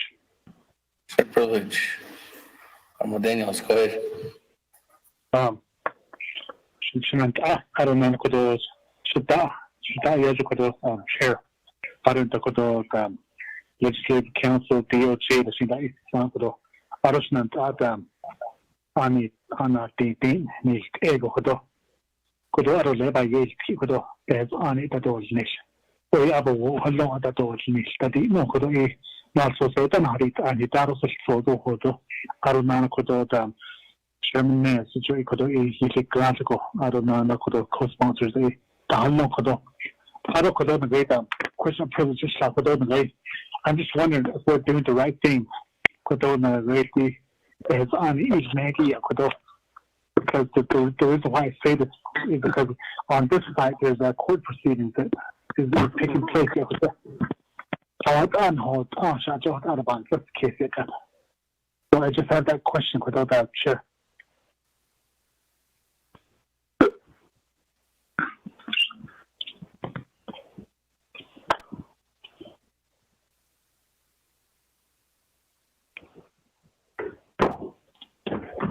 I think the best person to answer that question might look to Office of Legislative Counsel. This is Office of Legislative Council. However, I adjust deputy liaison. How do you guys know that? And so I need the question repeated. I apologize. Honorable Daniels, you mind? بعد خلنا هبنا here. I use the service for that.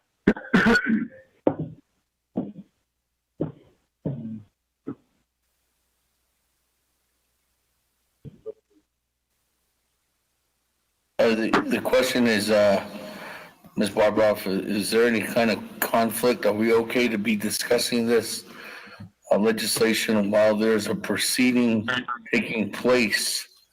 I guess, Honorable Daniels, I think you might be referring to the proceeding that Ms. Henry spoke about an event that's happening in Shiprock today. And he just wants to make sure there's no conflict or if we're doing this in order. Thank you, Speaker, and I'm glad Delegate Daniels asked that question. No, there's not a conflict. Before I go a little bit further, I want to tell you that Ms. Henry does work at the Department of Justice, and the Attorney General would have provided notice if there was some type of conflict. What you're actually undertaking here is a normal government process. When a government identifies that there is a problem, they take steps to rectify that problem by developing new laws and policies. That's what you're doing here. And so I think you're completely in order. Thank you, Speaker and Delegate Daniels. Any privilege? The privilege, my Honorable so. Thank you very much, Speaker. With the amendment to Title 17, I believe the amendment so that it's destined for council to be the final authority. That the legislation only have to be heard at 4 of the regular Navajo Nation Council session of the year. That's all.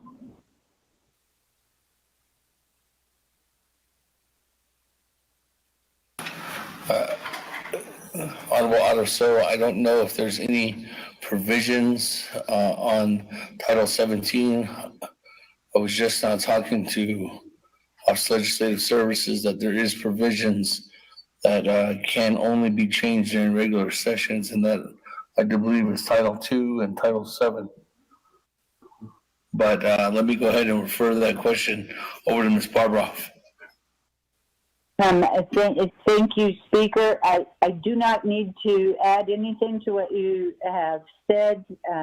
There is Navajo Supreme Court verbiage statements that Title 2 and Title 7, the Judicial Reform Act, can only be amended at a regular Navajo Nation Council session, but that is the only restrictions as far as amending titles of the code. So Title 17 does not fall under that restriction, and it's not regulated to only being amended at regular sessions. Thank you, Speaker. Okay, thank you, Ms. Barbara. With that, colleagues, back to the floor. I do not have anybody else on the board. Speaker Damon. Delegate Charles Newton. Speaker Damon. Delegate Daniel So.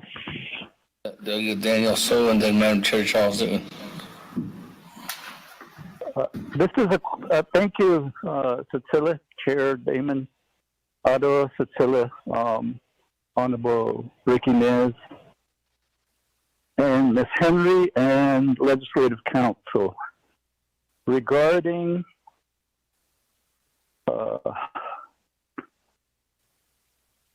since there is an apparent only one violator, can this perception of adopting this criminal code be viewed as something of a vendetta, as something as we're adopting this just because of this one particular operator? Mr. Chair, that's my question. Perhaps Legislative Council as well as Acting Chief Prosecutor can expand on that. Thank you. I'll go back to the sponsor of the legislation, Honorable Chairman Nez.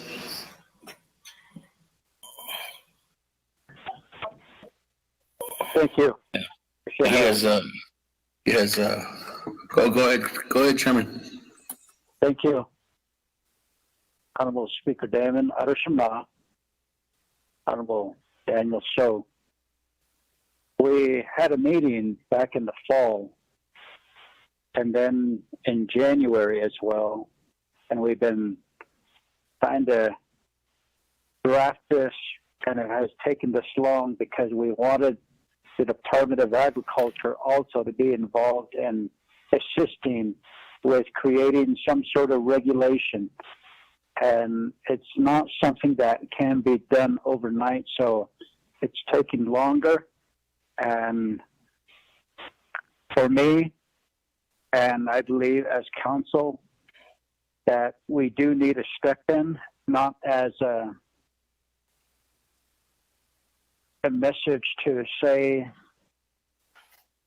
we will retaliate or use it as a vendetta.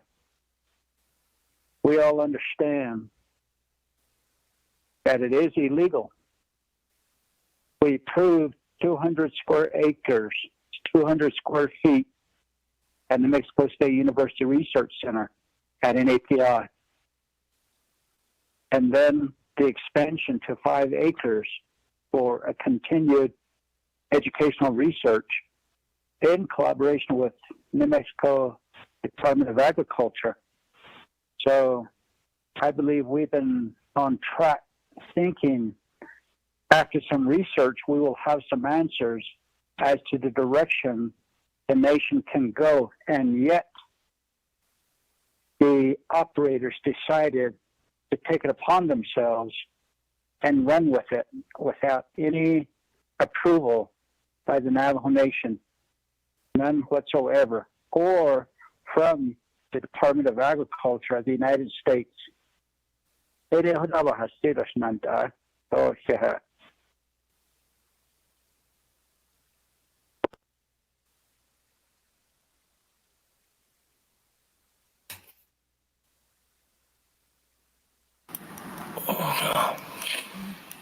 Thank you. Chairman Nez. Yeah, let me move on down. Madam Chair, Charles Newton. Thank you, Speaker. Hello?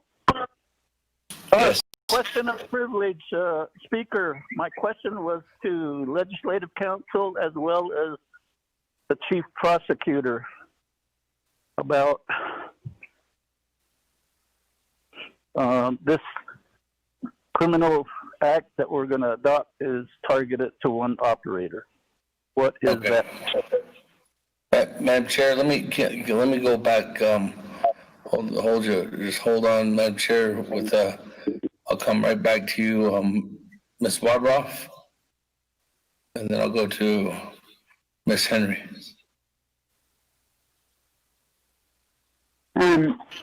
Thank you, Speaker and Chairman Shucks.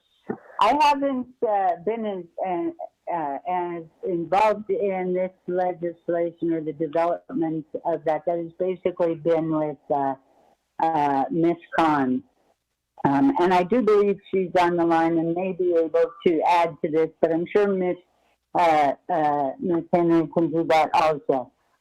I will tell you that anytime new laws are developed, they generally are identified by start with one person who is engaged in behavior that the council or the governing body thinks it is against its policies, and so thus it develops laws.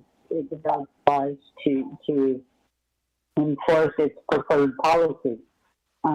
So I'm not. This is not striking me as out of the ordinary. But I will defer to Ms. Henry to add to that, or Ms. Khan, if she's actually on the line. I'm not sure she is. Thank you, Speaker.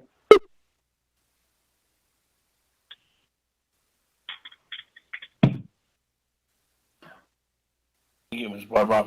Let me go to Ms. Henry, and then if answer's not there, then we can go back to Ms. Khan. Ms. Henry?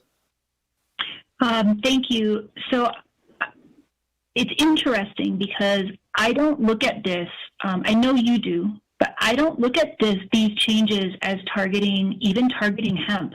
And let me tell you why. Since I became a prosecutor, we have had problems prosecuting marijuana offenses, whether that's the nominal possession, whether it's our and whether it's the person who we find with pounds and pounds of marijuana in the trunk of their vehicle or in their home. We've had a problem prosecuting these because, as I told you early on when the hemp situation came on, we cannot get this tested in a forensic lab that's admissible in court. So when this definition, I understand that the timing of it is that it addresses the hemp situation. As a prosecutor, I'm really happy that we will be able to enforce the nation's policy against marijuana, which we haven't been able to do very effectively without testing.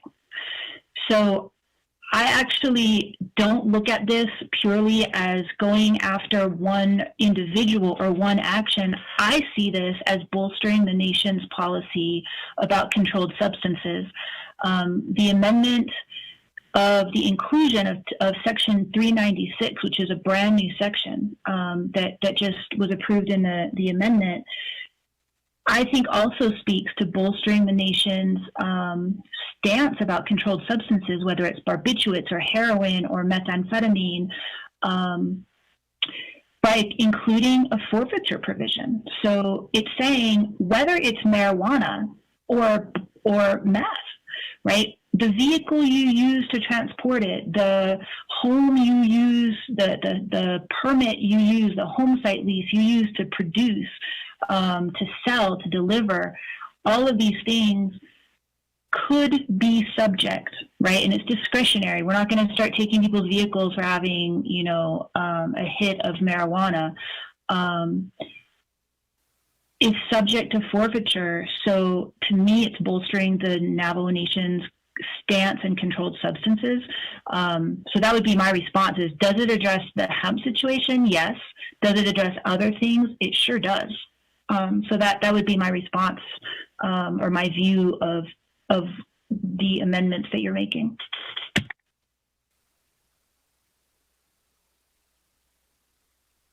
Thank you.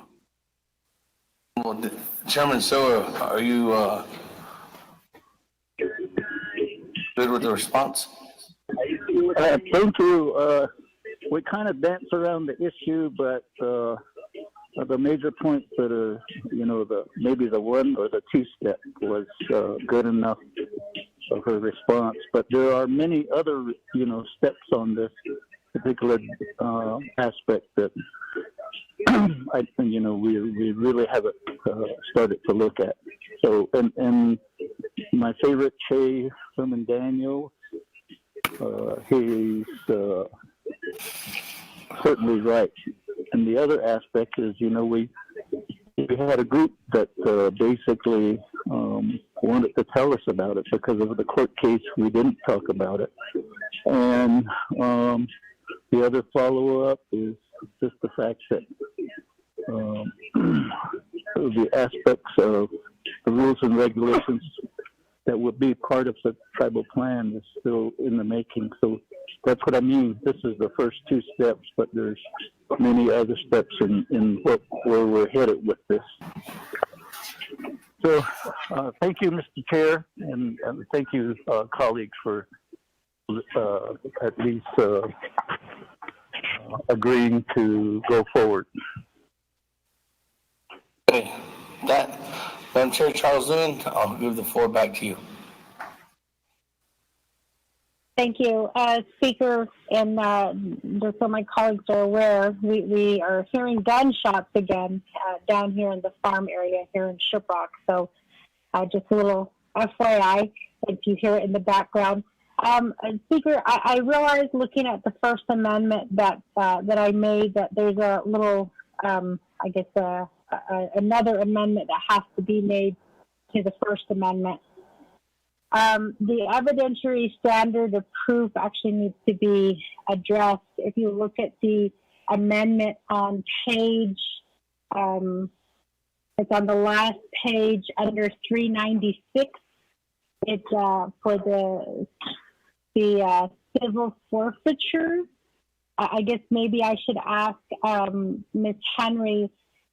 It states the preponderance of the evidence when I believe the standard of proof, since we're taking away property, is actually at a reasonable doubt. Can you verify if that preponderance of the evidence should actually be a reasonable doubt? Thank you. I'm going back on mute.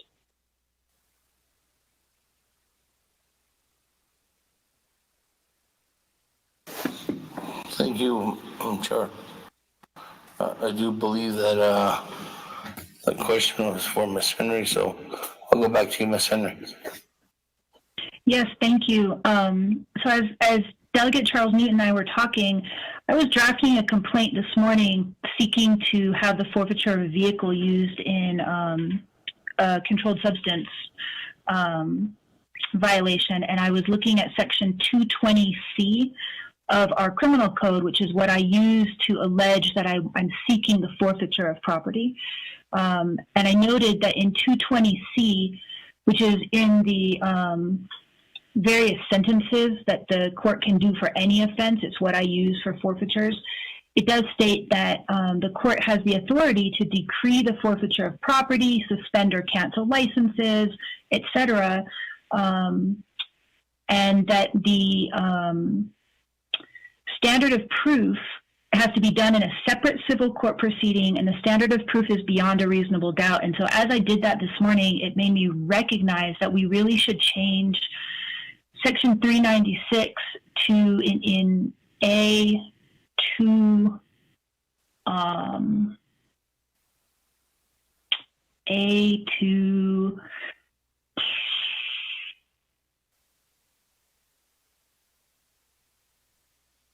I can't even find it. Hang on.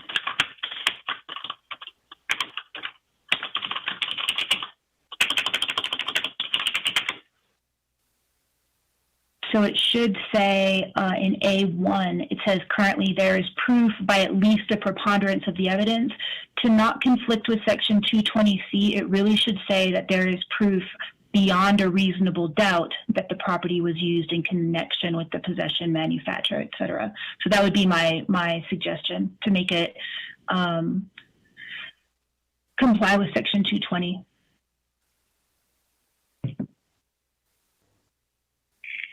Speaker, so with that, I guess my question is, well, can I do a motion at this point to change that language to beyond a reasonable doubt instead of the preponderance of the evidence? Again, to comply with my concern is we voted on the amendment, and so if we make a change to that amendment, I guess then I would assume it would be an amendment. But I would appreciate your guidance on this, Speaker. I'm sure since we already passed that amendment is locked. So now, in order to make an amendment, you would have to make an amendment. it would just be amendment number 2. But do you have that language?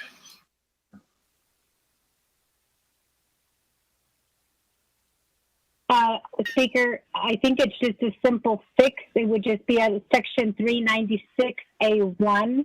Dana or Mariana, it would just be there is proof beyond a reasonable doubt that the property was used in connection with the possession. So it would just be eliminating by at least a preponderance of the evidence and replacing it with a reasonable doubt.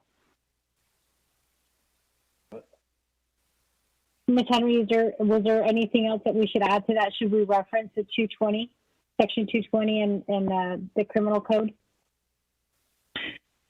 You certainly could, but you don't need to. When I see all the other forfeiture provisions within Title 17, none of them do reference 220. We generally reference 220 when we seek to have it done in court, but the statute itself, it can, but it need not. Then I think it's just a simple fix, Speaker, just to strike out by at least a preponderance of the evidence and replace it with a reasonable doubt. Beyond a reasonable doubt. Beyond a reasonable doubt.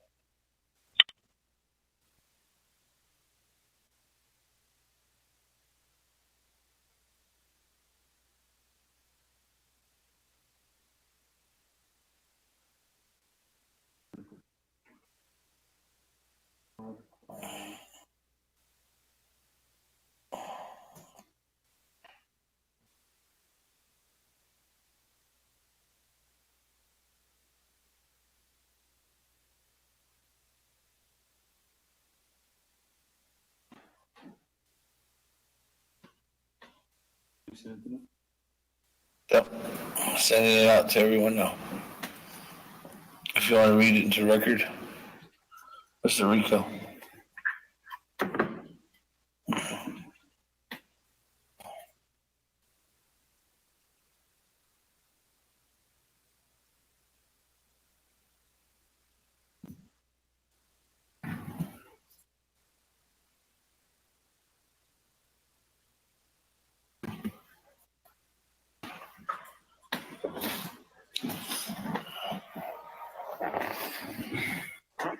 Mr. Speaker, members of the committee, amendment number 2 would read 1, page 3, line 27, modify new section 396 as follows. Underscore 396 civil forfeiture. A, civil forfeiture, any personal or real property, including leases and permits of any person found liable for an offense under Chapter 3, Subchapter 10 is subject to forfeiture to the Navajo Nation if the following conditions are met. 1, there is proof, comma, overstrike by at least a preponderance of the evidence, and overstrike, insert beyond a reasonable doubt, comma, that the property was used in connection with the possession, manufacture, transportation, sale, use, trade, or delivery of any controlled substance. And, Mr. Speaker.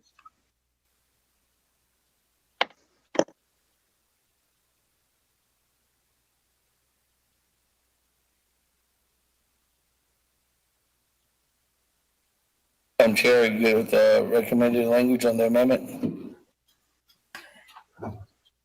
Yes, I am, Speaker.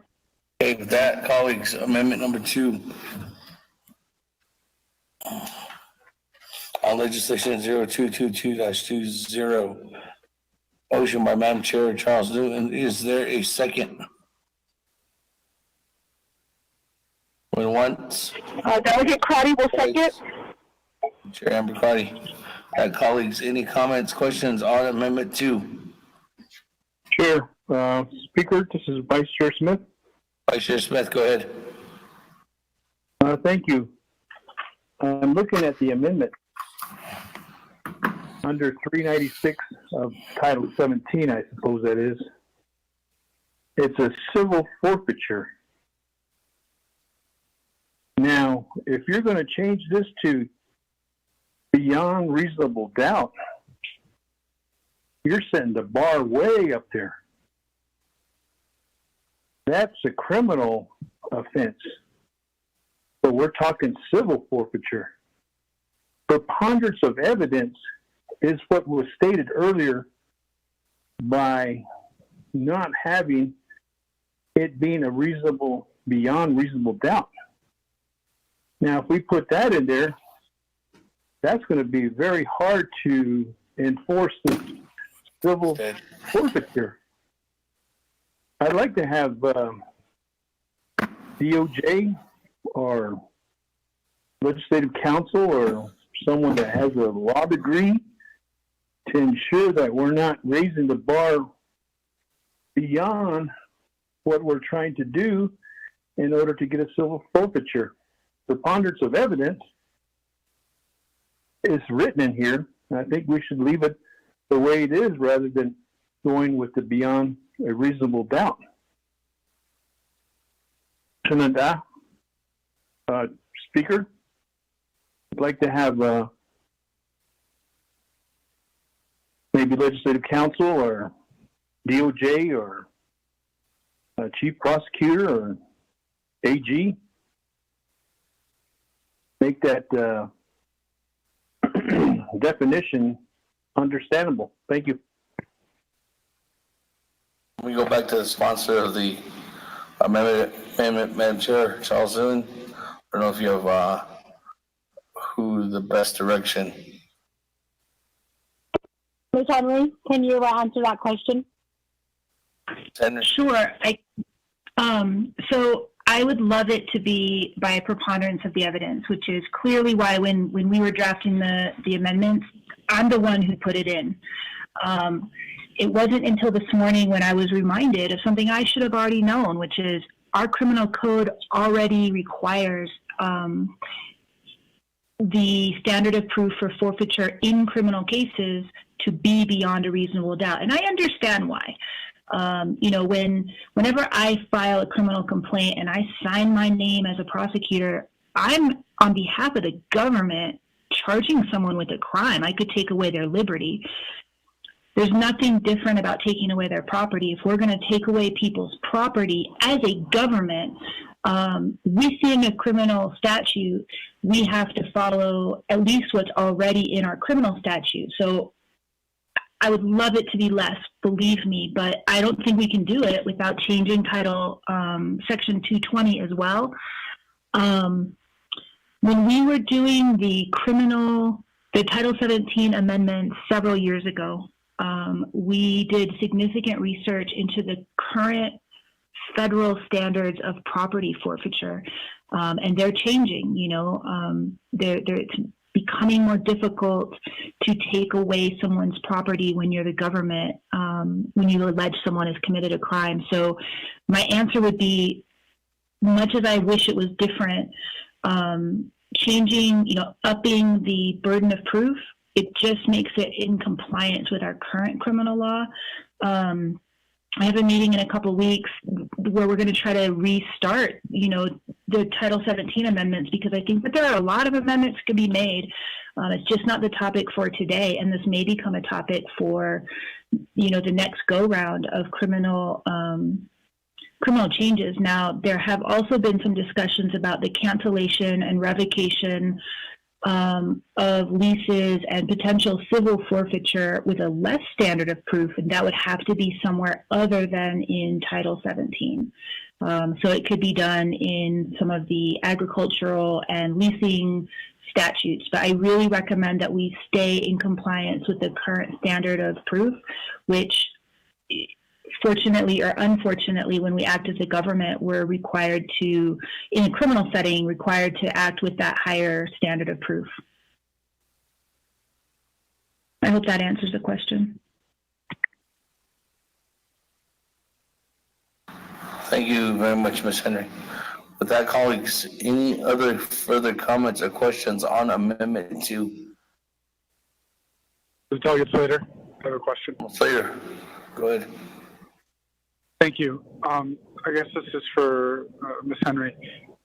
The question is, what is the process for, or what would be the process for individuals forfeiting or losing their farm use permits if this were enacted.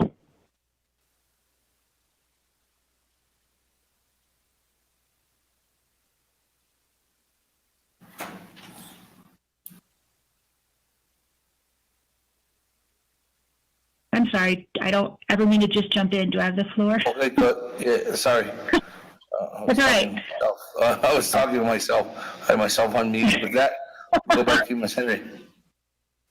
I can, delegates later, I can only tell you what the process is now with property forfeitures is when we do it within a criminal case, the prosecutor can put it directly into the initial criminal complaint that as a part of this process, we are seeking forfeiture, and then we have to describe the property that we're seeking forfeiture of. So in the case of your question, it would be the specific lease, and we would have to identify who are the leaseholders and any other people who have legal entitled interest to that lease. If we don't put it in the initial complaint, because we sometimes don't know, it can be filed as a separate notice. So all of the people who have potential legal interest in the property to be forfeited has to be given notice, and then it has to be in a separate court proceeding, and that comes from Title 220, or Section 220.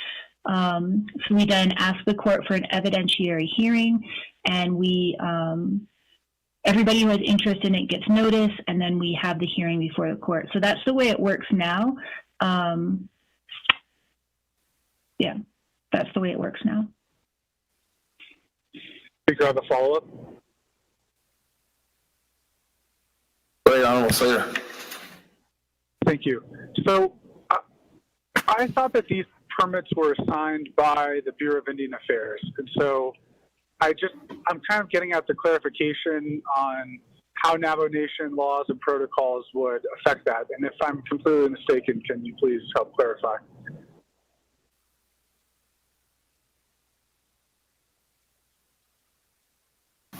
With that, I'll go back to you, Ms. Henry.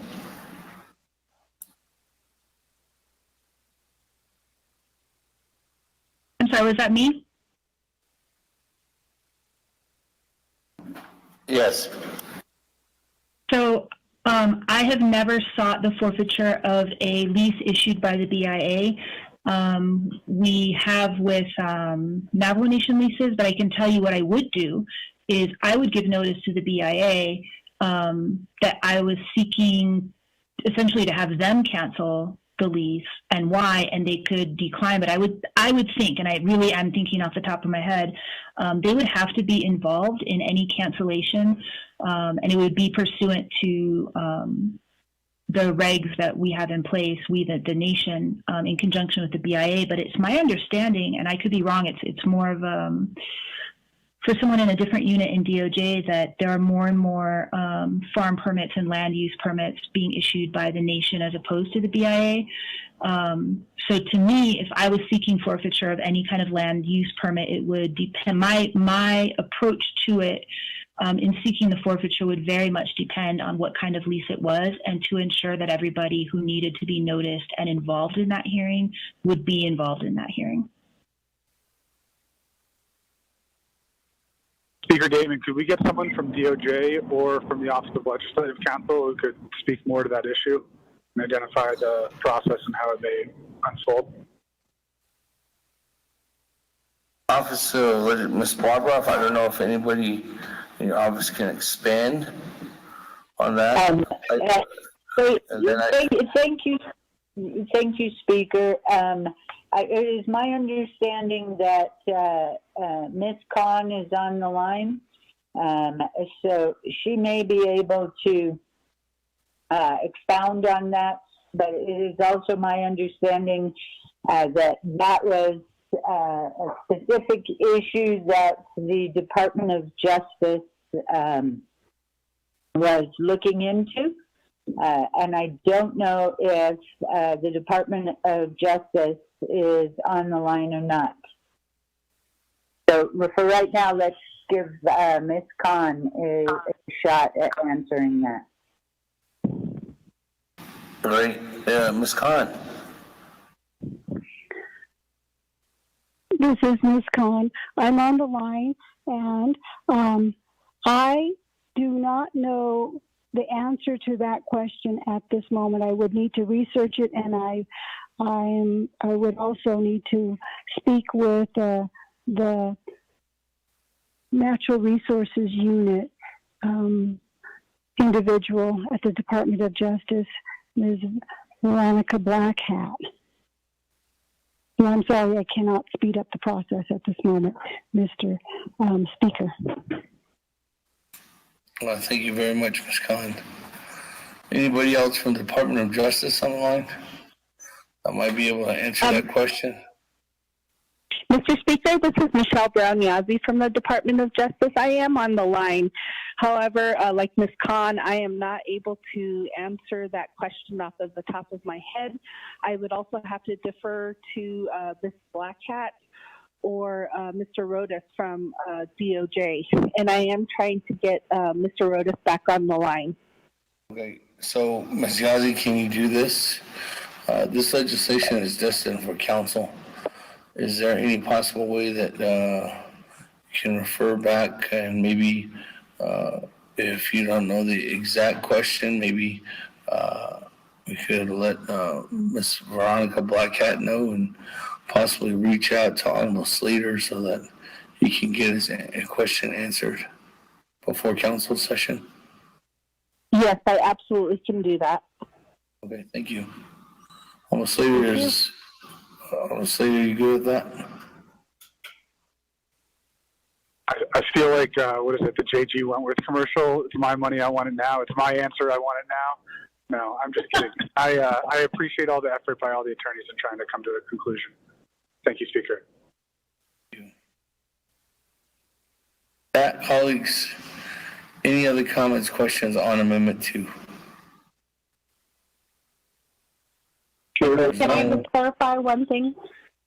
There's none. Yes, Madam Chair, Charles Noon. Thank you, Speaker. So my colleague, by raising this evidentiary standard of proof, what this amendment will do is it basically when the government is going to seize property from an individual, the government has they have to prove that there is a reason to have to seize that property. So the beyond a reasonable doubt is a very high standard, and it usually attaches when your liberty is at stake. And that's where Ms. Henry was talking about, because in some states, it's where your property is going to be taken by the government.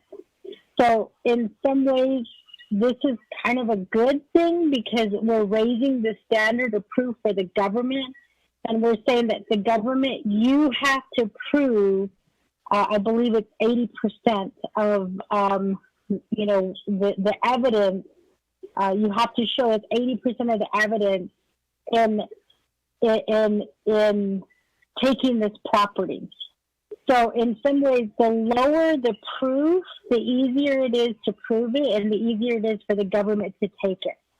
The higher the proof, it does get a little bit harder for the government to prove, which is why I think Ms. Henry was stating that we would love for it to be at preponderance of the evidence, but because it's taking the property of Navajo people, I think it would be better if we had a higher standard of proof, so that our Navajo people are a little bit protected, or protected just a little bit more in regards to their properties. So I hope that helps with the delegates who are asking questions in regards to making this change. Thank you, Speaker. With that, colleagues, if there's no other comments, questions, we can go to the vote on Amendment 2. Question, Callan.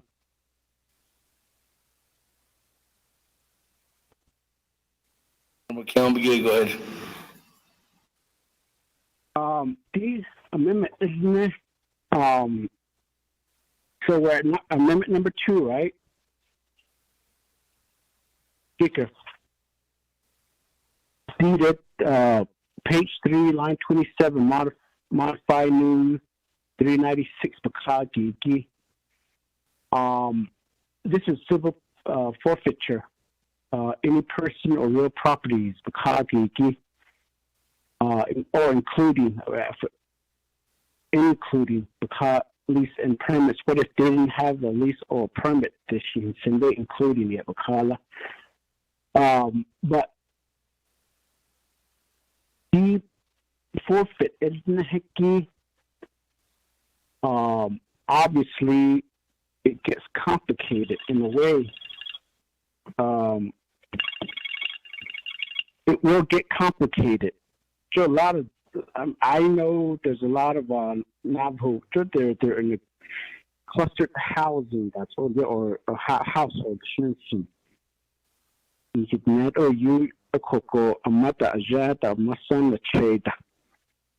I mean, behind the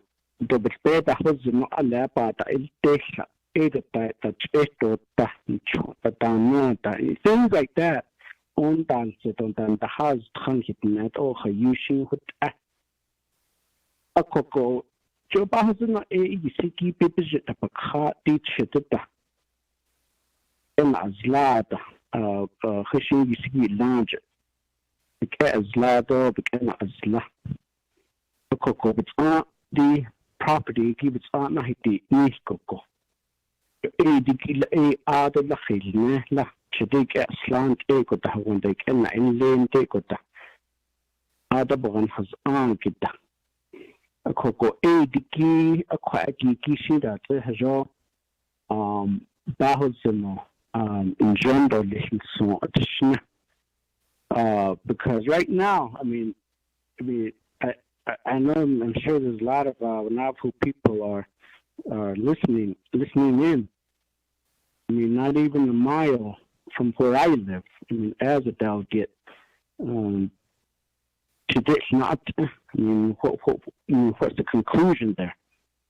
And if you report that to the police, what then? And things are still happening. So even when we talk about this,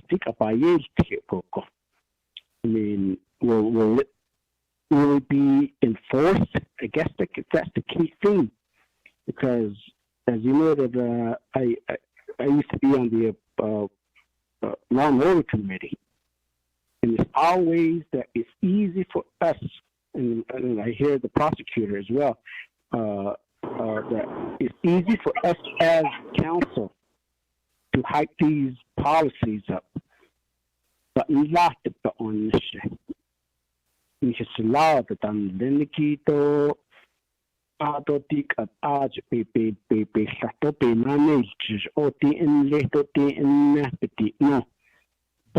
we don't give them the resource. But they depend on the store list. Depend enforce each on list. The able to just need that's the other area that we're dealing with. But it goes back to the question on the shift, and I did say this as an oversight committee, as an RDC member. How could this be happening right under our nose in this meeting? Why did it have to take the general public within the community to alert and say that this is happening? And now we see and hear a lot of our non-Navajos in the area. In the regions or in such a case, I could go a baby and stick at RG baby and understand. I mean, I'm okay with it, but going to the extreme at the civil level, I mean, really will get more complicated. I mean, especially our judges and even the backlog. I mean, how many cases are still pending in the judicial branch? And we probably heard or seen the report.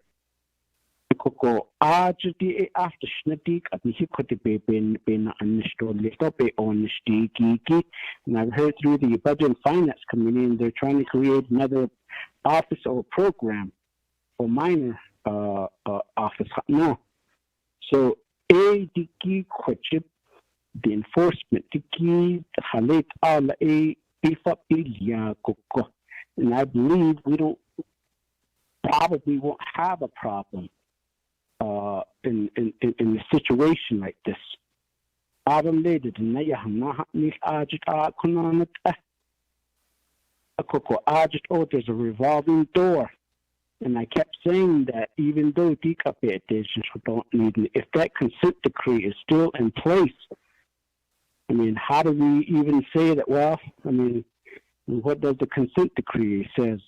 Kailan dot so all quacky kid asked is on shit at the a could you give it just as on the snake to snow the snake and Latin is the law and then the key who's on the ground the English. We don't give them sufficient resource. That's the key thing. But then the Bonet Zanda what are a indeed the policies speak at the net Asaki Tindiki what are tainted net that that's how it's not becoming but the that Egoshi that's in Naabik'iyati because I missed part of the discussion because I was over at budget finance, but they lost a quorum. Budget Chateau Ajiki Mishton, but not Ado Hajo Koje, and led Ado Hajoka Holjista, but it was presented before the budget and the Resource and Development Committee. How do we protect the grandmas and grandpas or the parents that are just so afraid of their kids or their relatives that they couldn't do anything about it? But when they get caught, but it's just a matter that the names of the properties usually is the parents or the grandmas or the grandma. That's about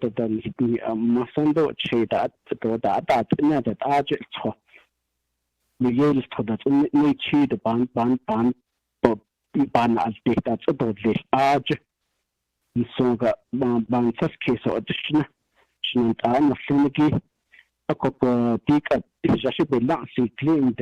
I mean, this is a new amendment because I thought that any legislation, unless this is allowable now, usually if there's a legislation, only concentrate on those that's underlined and overstricken. Not upon that day. Either has just been not claimed that this is in Title 17, and probably won't get can't do anything until next month during the regular council session in October. The end. So I would ask you, I'm a finicky. Even if, like I said, to increase the but it has on but yet we still the situation is happening. For Halit Ela, will this sincerely, truly resolve the problem over there, such as any other activity that goes on the Navajo Nation?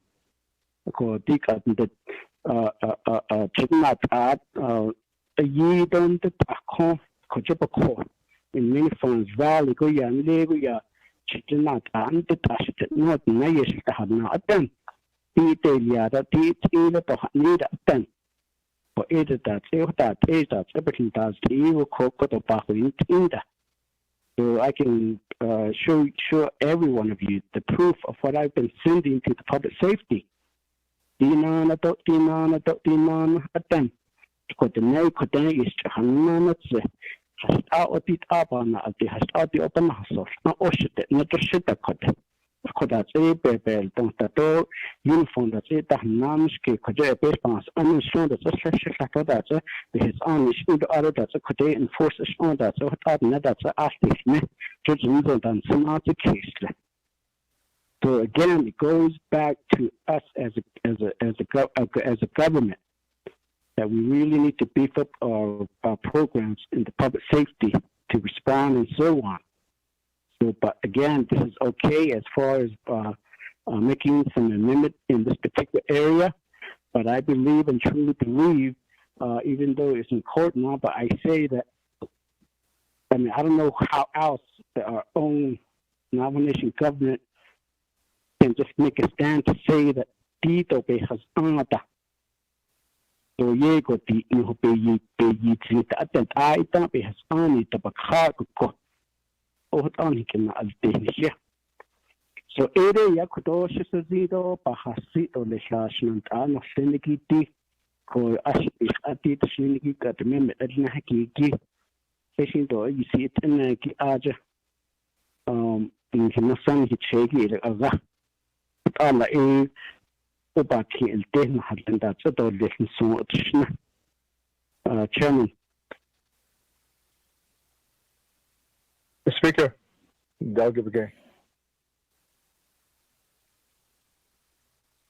We go back to Madam Chair Charles Newton. Questions from Honorable Keelan on Amendment 2. Speaker, thank you. I debated on calling a point of order because the civil forfeiture amendment has already passed.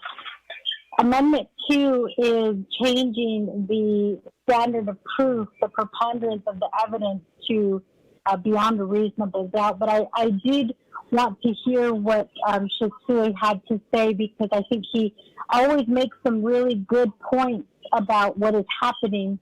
And I'm glad that we are having this conversation because it seems that that we had tried as legislators to try to correct the law. That's our job. Whenever we make the laws, the executive branch, they enforce it, and the judicial branch interprets the law. Whenever we see something that needs to be changed, that's our job is to make those changes as the legislative branch. And so there are a lot of changes that have to be made. In fact, Ms. Henry and I have been working the last few months trying to amend Title 17. And, we keep going back and forth on, how can we fix the laws that are in place right now? And we talk about, how do we protect our people? And you are correct in that some of these services don't receive enough funds. Look what happened with the CARES Act. We tried to give judicial branch $10 million from the CARES money because they needed it to address the cases during this pandemic. We went back and forth, and I remember there were even questions of why are we giving judicial branch money? So it finally went through. We approved it, and then it got vetoed. We see this every single time with public safety. We see it with the courts, and we try to get them the money that they need to be able to do the job that's in front of them. On the other hand, we have also seen how K accounts are not being used. And this seems to be what's thrown back at us when we go to Washington, D.C., and we ask for more funding. We hear, you guys have a lot of money. Navajo, you guys get the most money. Out of any tribe in the United States, you guys get the biggest cut of the pie. When you guys are standing before us saying that you guys need more money, when you guys have money in your account. We have heard that on several occasions. And I believe during this last budget session and even last year, Honorable Vince James demanded to see how much money we have in the K account for public safety. And it was a fight. Last year, we did not get any information. We finally got information this year, but they gave us information from last year. So when we're talking about money and the services that have to be provided to our people, I think the problem is that, some of us are pushing to hold feet to the fire.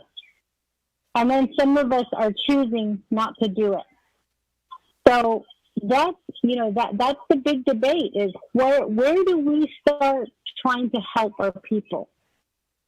And I'm glad that you did talk about these things, Shisui, and you talked about, being on LOC and what you said, what the things that you said while you were on LOC. And then the things that you see in your community, we all see it. We have each one of almost every delegate that's having issues, public safety issues, judicial issues. And we, as the legislative body, have tried to give money. We have tried, we've seen it, and it gets vetoed. So I don't really know what the answer is, aside from I think it's time that we hold our directors responsible, because they come before us and they say that I can do the job, but we don't really actually see that happening. And I believe, we have delegates that have mentioned that. So I don't know if that actually answers your question or if it answers your concern, but know that we are trying, whether it's trying to give them more money, trying to encourage them to spend the money that they have that's given to them by the federal government, trying to strengthen the laws, trying to, just trying to help in all ways. But for me, what I always say is if you're not breaking the laws, then I don't think that, there's not very much that you have to worry about, And so in this case, again, we're talking about Amendment 2, and it's looking at the standard of evidence. The language, by at least a preponderance of the evidence, is being stricken through right now, and it's being replaced by the standard of a reasonable doubt. So with that, Shatori Sheha, thank you for the work that you do, and especially for the advocacy of your community. So with that, Speaker, I'm going back on mute. Thank you.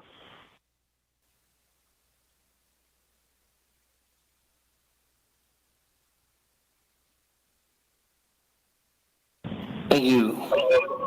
Going back to Honorable Gay.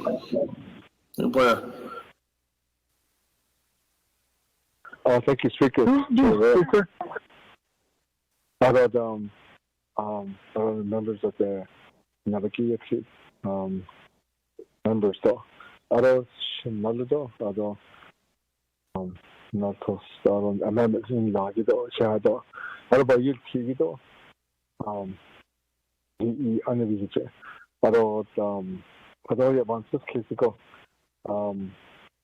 My question, let me get for the advances, Kisico. But right now, basically that there's a court.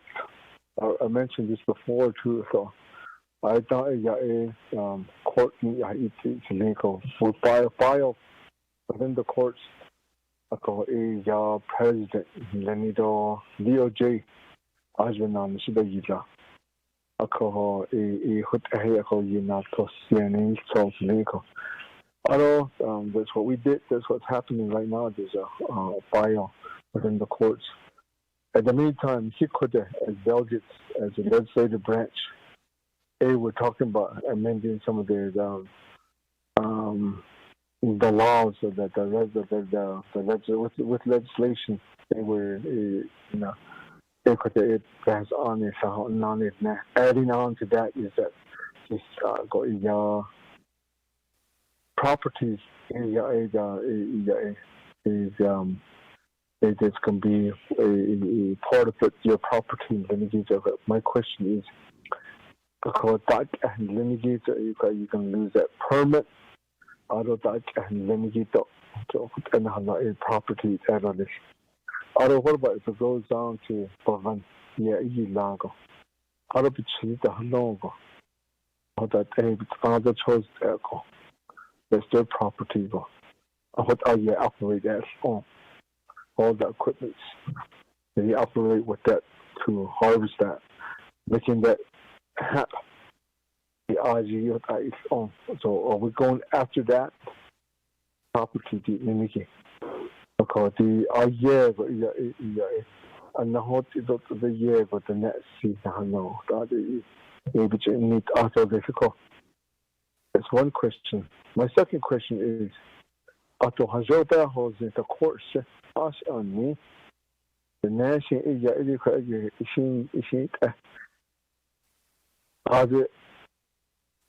criminal na hello hot ya is as ani hot is named the Navajo Nation. Other go the way I understand that a yon chon no other total you chon as ani hot you know is that ya the Navajo Nation. Ko ya question na kin then the and those are the state quite that's what my question is.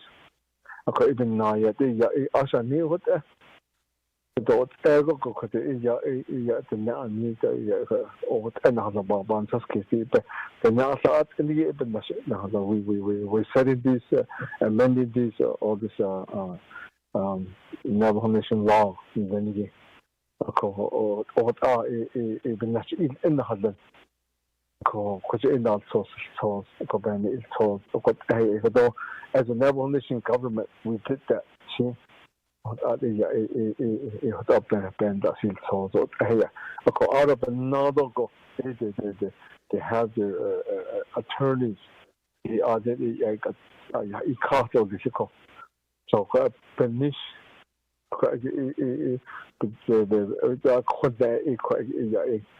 Big idea if it has on it naturally. Because DOJ out of the EG law, the next he already filed that.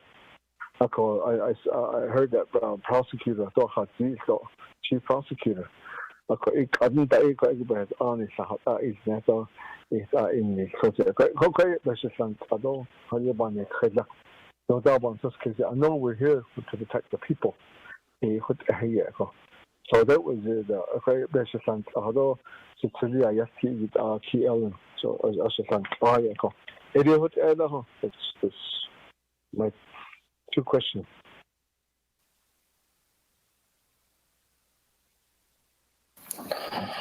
We'll go back to the sponsor of the amendment, Madam Chair.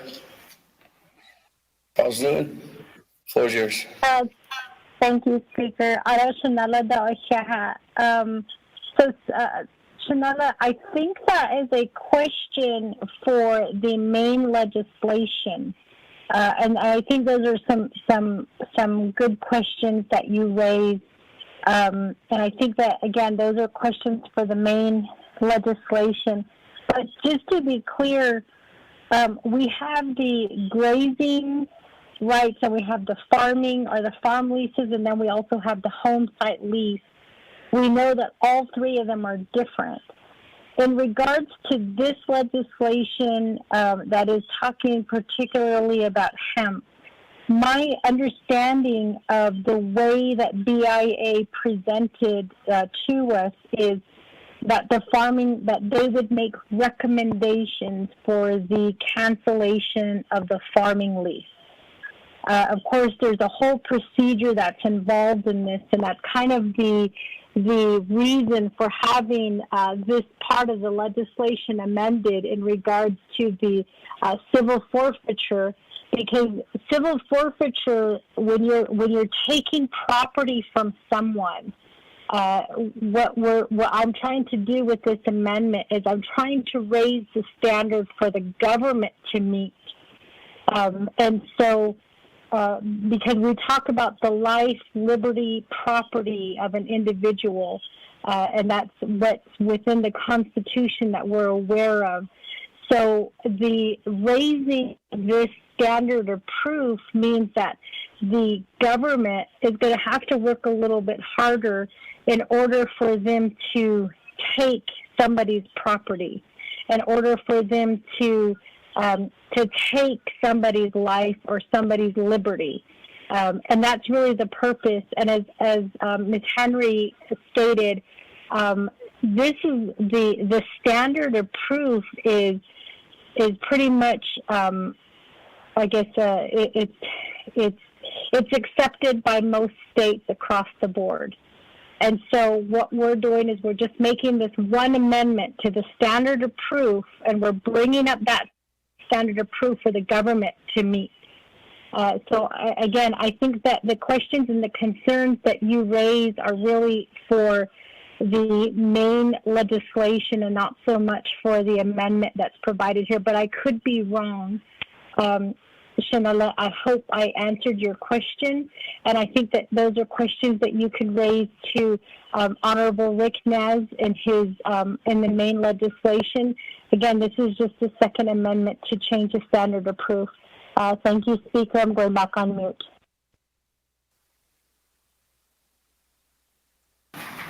Okay, with that, colleagues, we are on Amendment 2.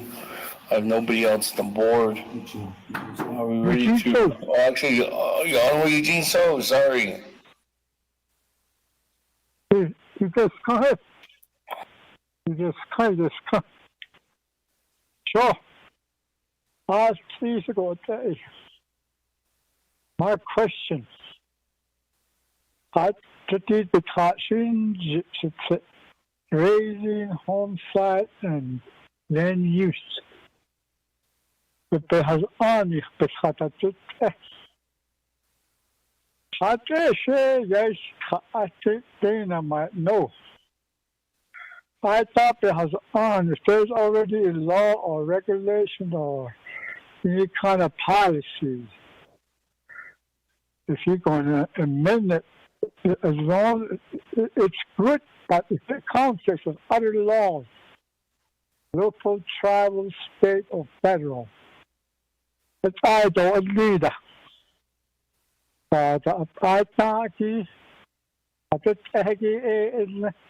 It supersedes a new one. Unless, I guess if you can put it where it says, that's a chance to only but all this. No, in this legislation.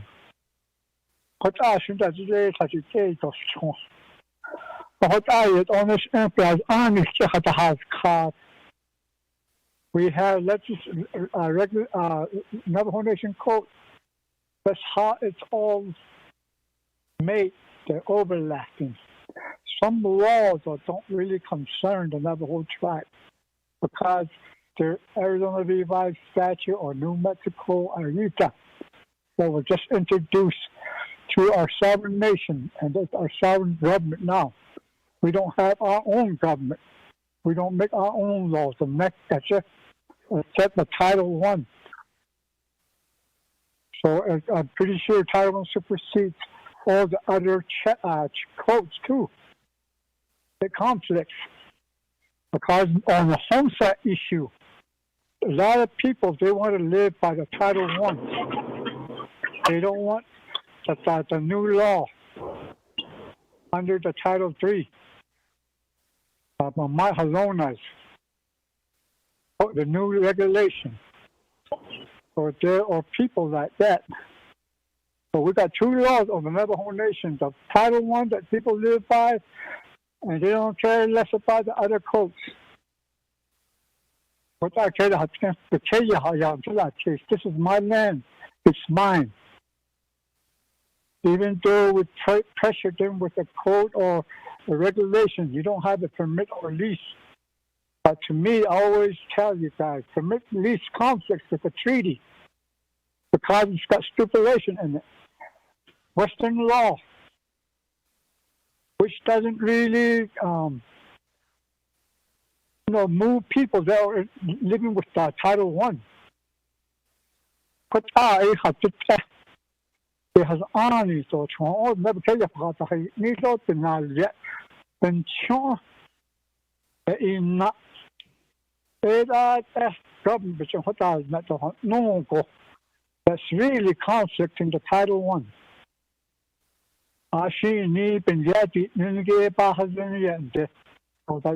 Telecommunications, the Chris Kanda, has tweeted for Zani. I didn't the do's and the don'ts. They're the law.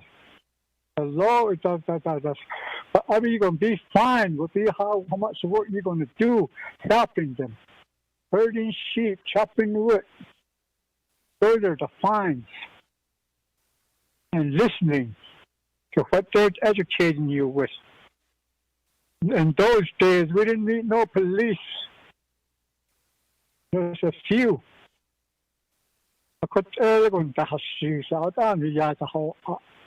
We already were living by the three-branch government. The father is making the laws. Mom is just executing them. The uncles and the aunts and the grandma and the grandpas are the judiciary. That's how the Navajo Nation was living. And I always tell people that the land is already bounded out by clan system, clan plot. There's no permits or lease. That's what we're pushing people with. But the Ghana has on, I don't want to say about the Ghana because one of them is my wife, but the Western law is what we're using. A lot of things is conflicts in our treaty. But sustain yourself with it. So people are doing it, sustaining themselves, neither against or the law, against the law. So that's a very critical situation. Maybe if we have Title I lawyers, they would fight with those kind of regulations. But we don't have that. We have a lot of lawyers with degrees, but they don't know much about the Title I. So I'm pretty sure it was in litigation today. That's what I heard. What's going on? So I don't know if what we're discussing here today. That one set is that guy a criminal yet or not until proven guilty?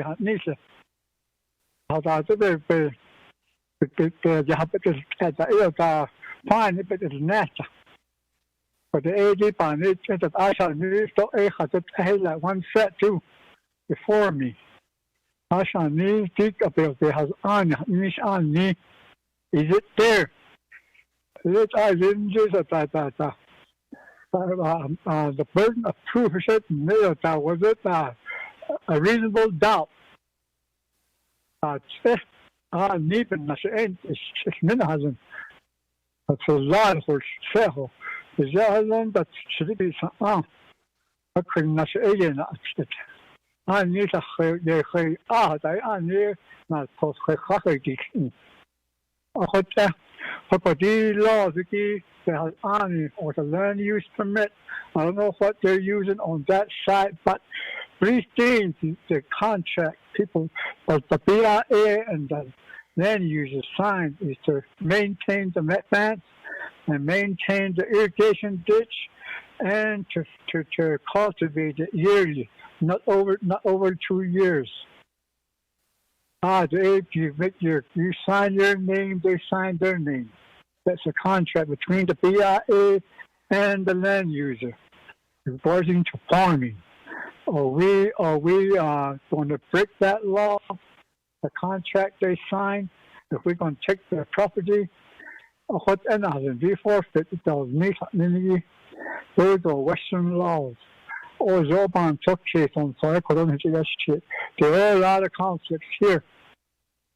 No matter how you guys can slice it, how many degrees you can have it, but still there is a conflict between the treaty. That's how I see it. Another case of it, or big and the dot of it on me.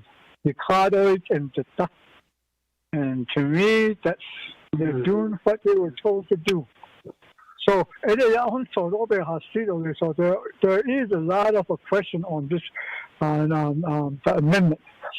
So if I would see what they have, like home site or land use or grazing permits, I would more understand it if there is one that I'm looking at and whose name is on it. And then again, the DOJ told us, don't listen to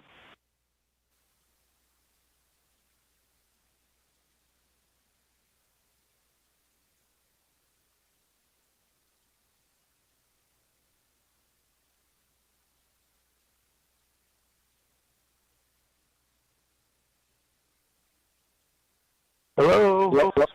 Hello? Hello?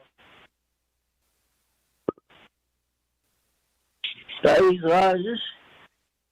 nais kanya ayatsko.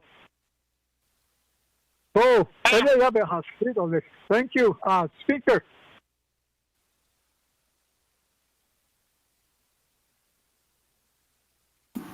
Thank you, Honorable Eugene. So with that, we go back to Madam Chair for the question and response. So, Honorable Eugene. So.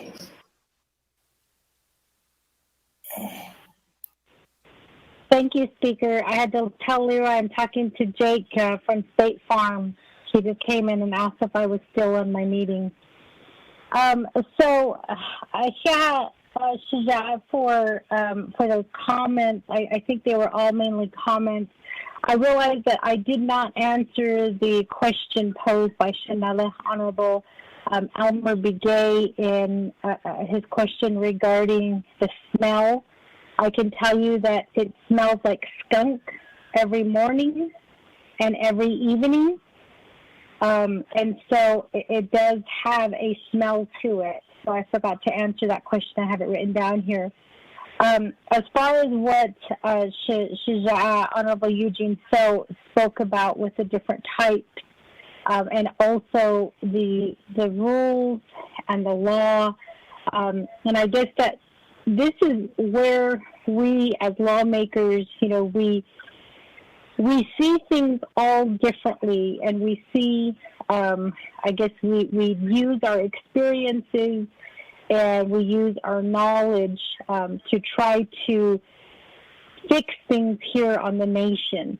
And I grew up traditional, and my father was a Navajo medicine man. I don't know that, and so I understand the fundamental law. Granted, I don't talk Navajo, and there's a reason for that, and I shared that with this committee before. I did suffer from a stroke, and it affected my speaking, and I had to go to learn how to re-speak again. So I think that's where my Navajo language may have been lost. I don't know. But I can say that yes, there are the fundamental laws that are in place that talk about the importance of land, and they talk about, the connection that we have with the land.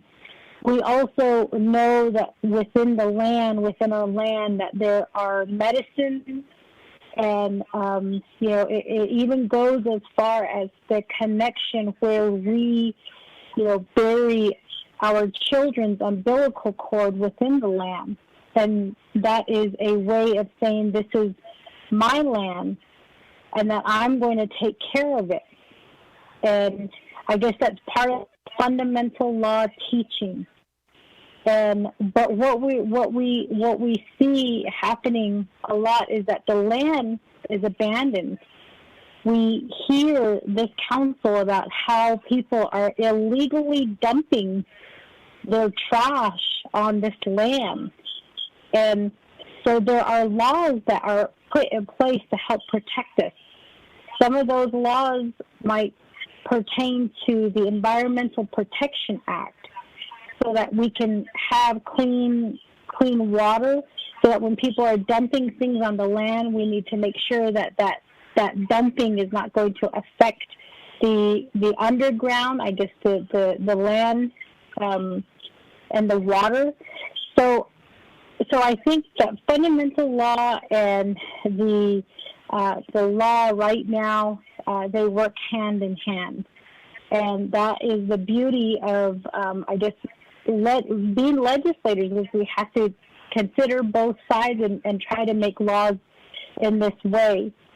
So I think that the comments that were made by Shaja on the civil forfeiture, it again is, I think, a comment that needs to be made on the main motion regarding the legislation, and not so much on the amendment regarding the standard of proof. So I'll leave that to Shana Honorable Rick Nez on how he wants to answer those or make comments on those. So with that, Speaker, I think I've answered the concern.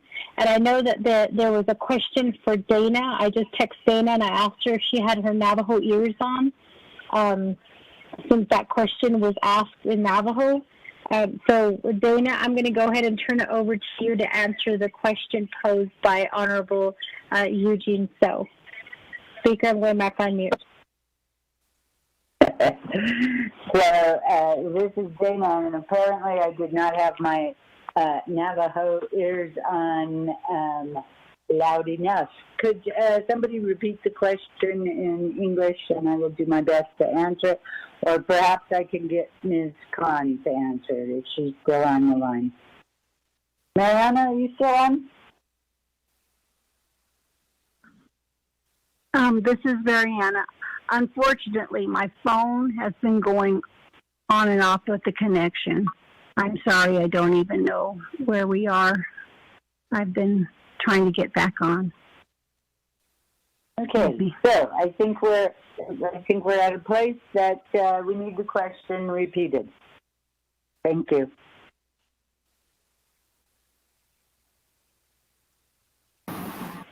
Okay.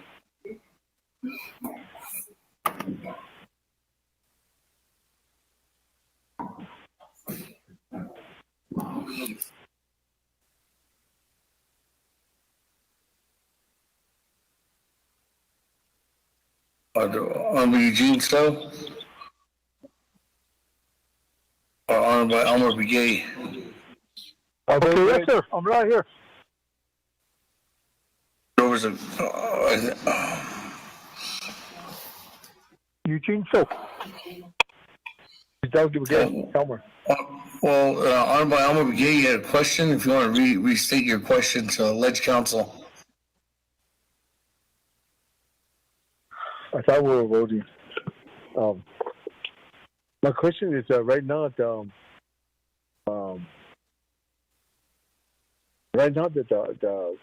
we know that there's a file, a lawsuit is filed with the courts, and now we're amending the laws to that.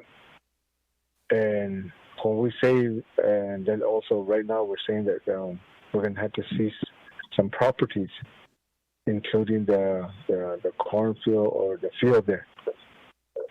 But my question is it going to go as far as if we say property that the person was using or purchased that with by doing that kind of business?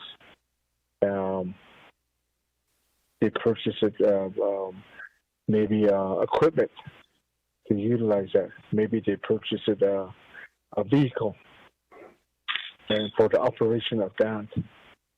So there's maybe the home there. If we say that we're including the property of all that, maybe we could limit something if we're going to be doing that. So then at the same time, we should. I don't know why that we're discussing this. It's already a lawsuit in it, and we should. I was thinking of waiting on it, see how it should be explained it before we could move on doing that. So, thank you.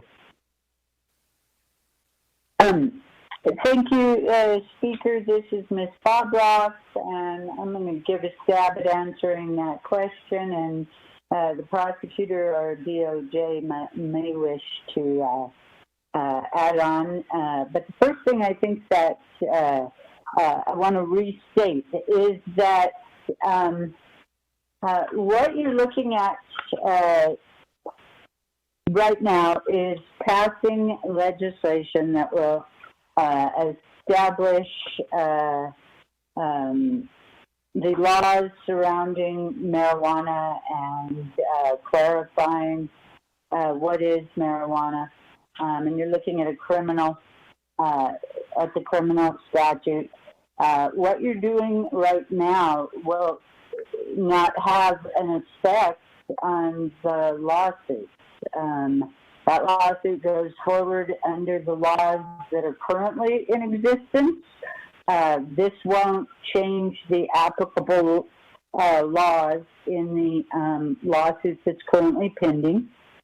And note that that is a civil suit, and you're currently looking at amending a criminal statute.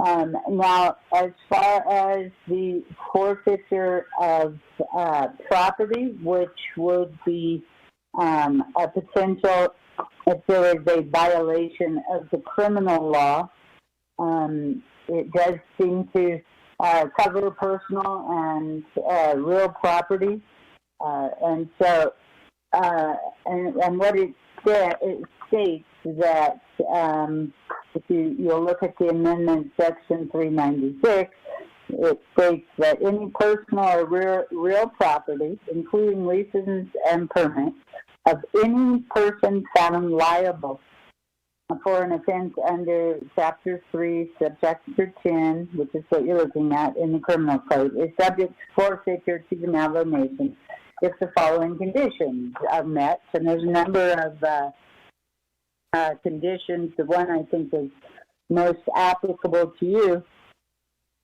to your question, is the first condition. There is proof by, we just changed it. There's proof, I'm going to get you the new standard, my mind went blank, that the property was used in connection with the possession, manufacture, transportation, sale, use, trade, or delivery of any controlled substance. So the forfeiture provision applies not only to marijuana, but other controlled substances. As far as how it would be applied, I will turn the rest of that as the answer over to either the prosecutor or the Department of Justice. Thank you, Speaker. Thank you, Delegate Begay. Thank you, Barbara. That, colleagues, at this time I don't have anybody else lined up on Amendment 2. Chair, this is my question, Speaker. Vice Chair Smith. Let me go back to Honorable Eugene. So, your question? Yeah, regards to regarding to the way we do the business, the meeting. Like I was asking, if there's already a law regards to, like in this instance, in this case here, that we're talking about, I guess, land. They have land use permit, and they have grazing permits, and they have home site lease. Which on those, if you have those, there are stipulations, there's laws in there. Now, in the land use permit, where you plant, there's three things that you have to do to when you sign the contract with the BIA. So, if there's already a law with the CFR and the Navajo Nation Code, Title 3 Navajo Nation Code, I think it was 871 from all the section forward. But with that law already constitutes how that the land use permit and grazing permit and home site, not the home site, but the grazing permit, has it already in there. Now, this law, we're just going to forfeit the land. So what happens to that other law? Does it supersede this new law, or which one is good? That was my question. Thank you, Speaker. This is Ms. Bob Roth. Most certainly, when you accept into the agreement for a permit or a lease, certainly there are terms and conditions you agree to, and then it depends really on what type of permit, etc., you're talking about as to who has enforcement powers if it's violated. What this is doing, delegates, so this is an attempt to bring a forfeiture of that permanence or that property or your personal property back into the hands of the Navajo Nation.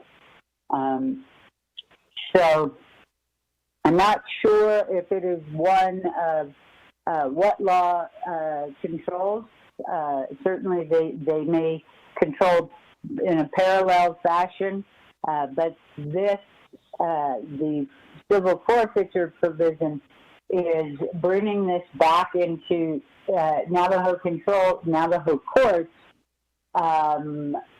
if you violate the criminal statute.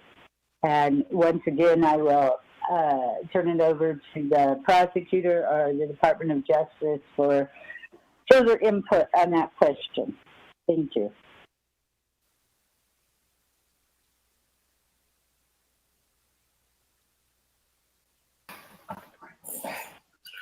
Oh, thank you. I mean,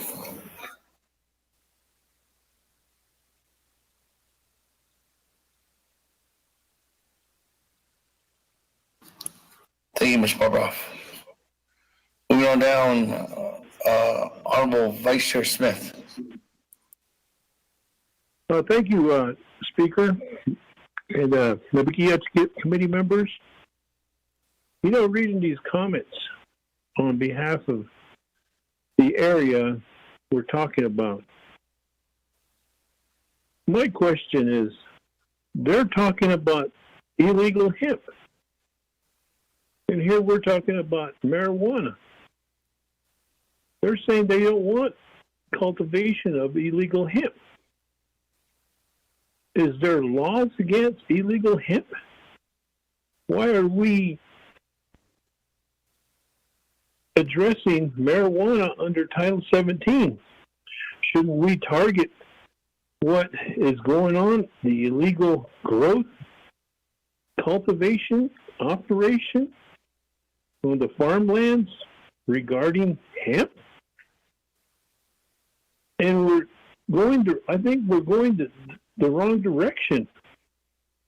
I think we should focus in on what is happening within that farm areas within the Northern Agency with these families pleading with the comments here saying, we're afraid.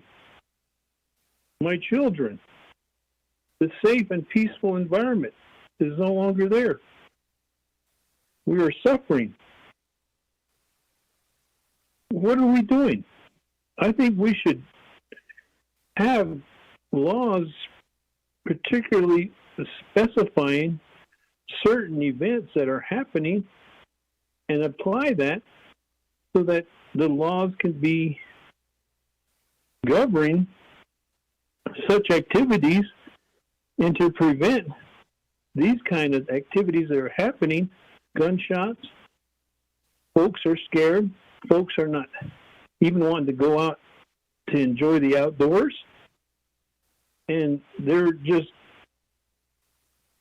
being detained within their own homes without police protection, without any laws to protect them. I think we should definitely go after the illegal cultivation, period. Speaker, I don't know who would answer that. Thank you.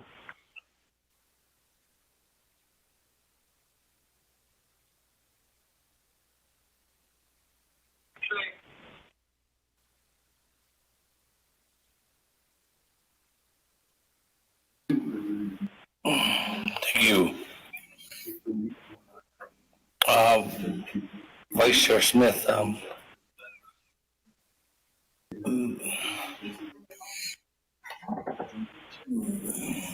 going to give this back to the Chair, Charles Noon.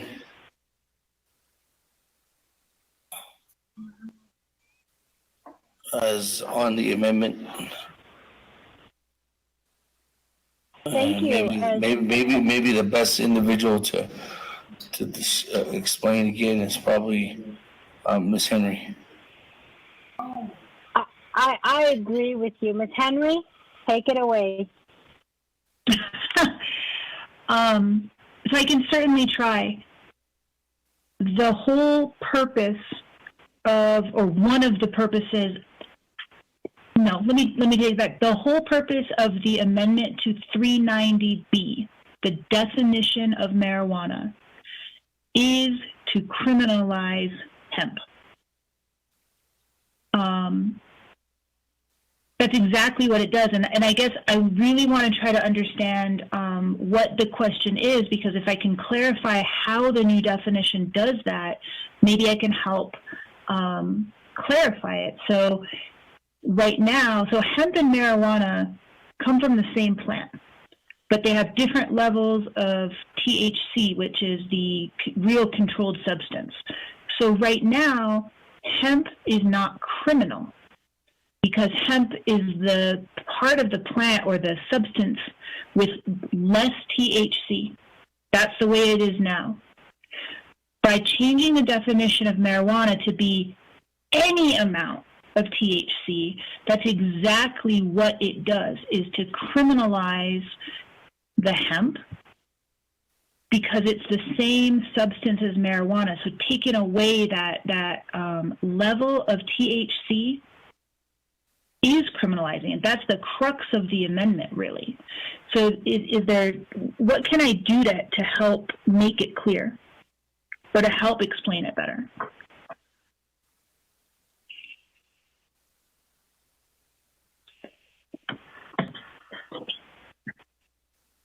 Going back to you, Vice Chair Smith. Thank you, Speaker. Hemp and marijuana. Marijuana has a higher content of the THC. And remember when we were talking about Lee Jack's legislation, to ensure that hemp is way below a certain percentage, that classifies hemp. Now, the plants are exactly look alike. You can't decipher them until you test them. So we're going to make marijuana a criminal offense, and we're going to put hemp in there? Is that the way I understand this? Or is it going to be based off the THC level to say that this is marijuana and that this is hemp? How are we basing that? Because anybody can say, I'm just growing hemp. But on the other hand, if nobody's testing it, they can grow marijuana and say, I'm growing hemp, and use that, guys. Maybe that's why all this illegal activity is going on. Shooting, protecting that property, not wanting any law enforcement officer to come in,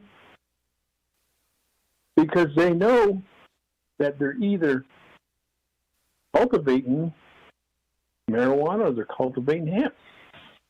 That's my question. Thank you.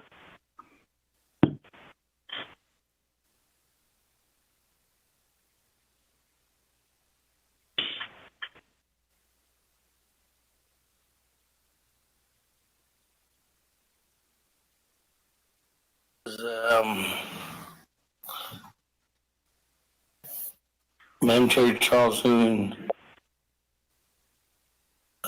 Honorable Chairman Rignez, Ms. Henry, Ms. Barbara, is there somebody that wants to help explain further in detail to Vice Chair Smith?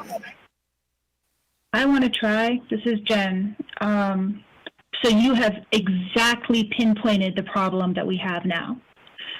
Right now, the only difference in the law between hemp and marijuana being criminal, hemp being not criminal, depends on the level of THC. You're 100% right. You can test very easily You can get labs to test the level, but those results are not admissible in court because they have to be done in a specific forensic lab. So you've hit the nail on the head. When we get a sample of a plant or a dried bud or whatever it is,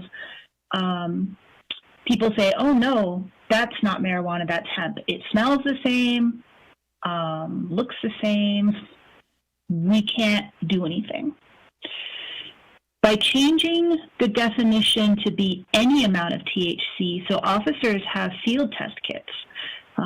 You take a bit of the plant, you know, in the unit, there's 2 vials, you put the sample in the vial, you pour the liquid in, you shake it up, and if the liquid turns a certain color, there are different kits for barbiturates and amphetamines and THC and all of these different types of controlled substances.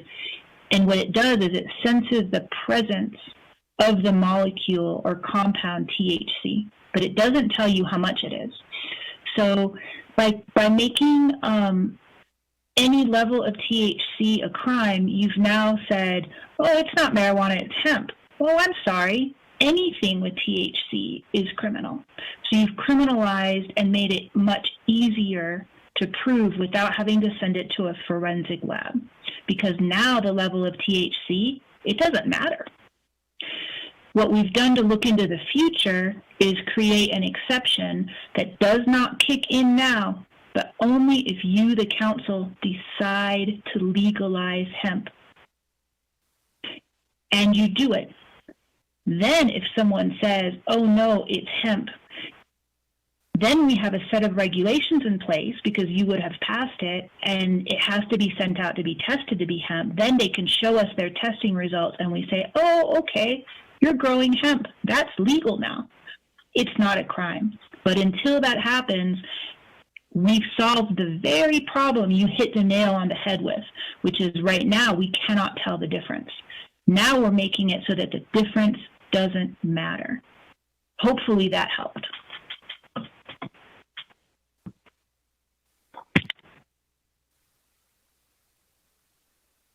Speaker? Vice Chair Smith? Speaker Cleveland.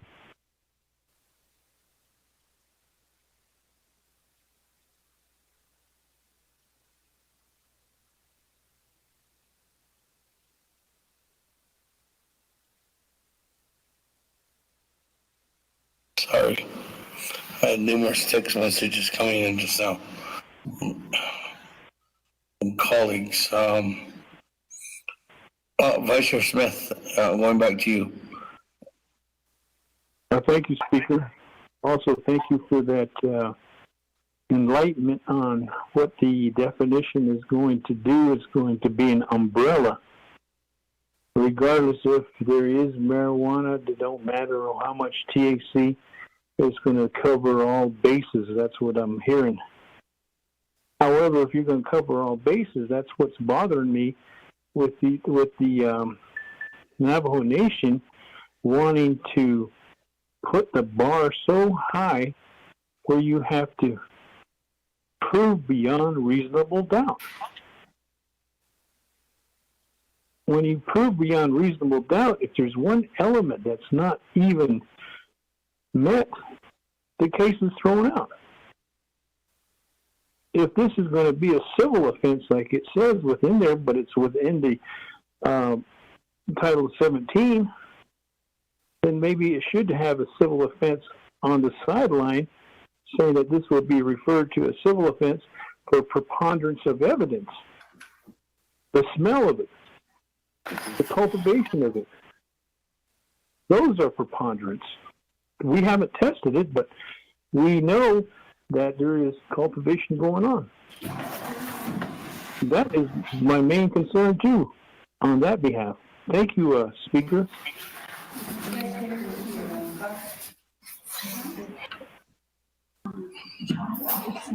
So, Vice Chair Smith, you're good now.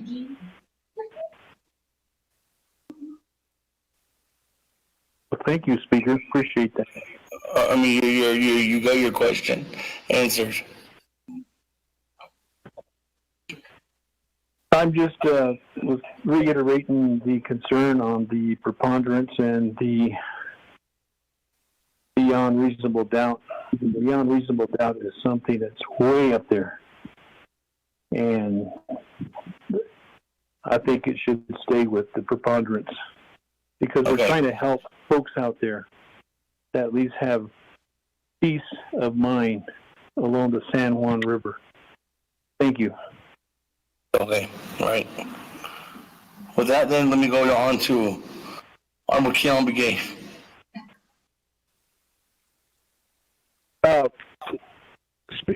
Speaker, I don't mean to overstep the DOJ or prosecutor's office for this response, but I think what Mr. Smith had brought up, how do you know, how do you distinguish Naabik'iyati again in the policy that is in existence? The reason why they had to be regulated. So the Navajo Nation had to regulate in place regulation for that particular production or activity. His army, a bakato sa enta, a baby ho, dan to listen to ato na ho apat say dit apat or double nakat pasa hono. So again, it goes back to the questions that it goes back that the Navajo Nation was supposed to put regulatory in place. So that's not happening with the Nakadeo. I just wanted to just provide that input, Speaker.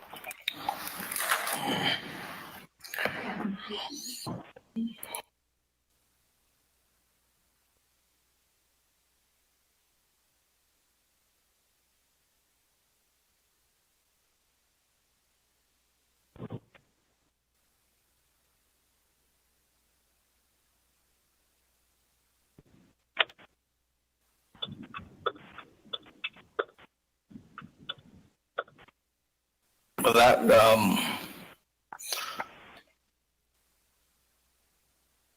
Chair, I'll begin. Let me go back to Madam Chair Charles Newton as holding the motion on Amendment 2.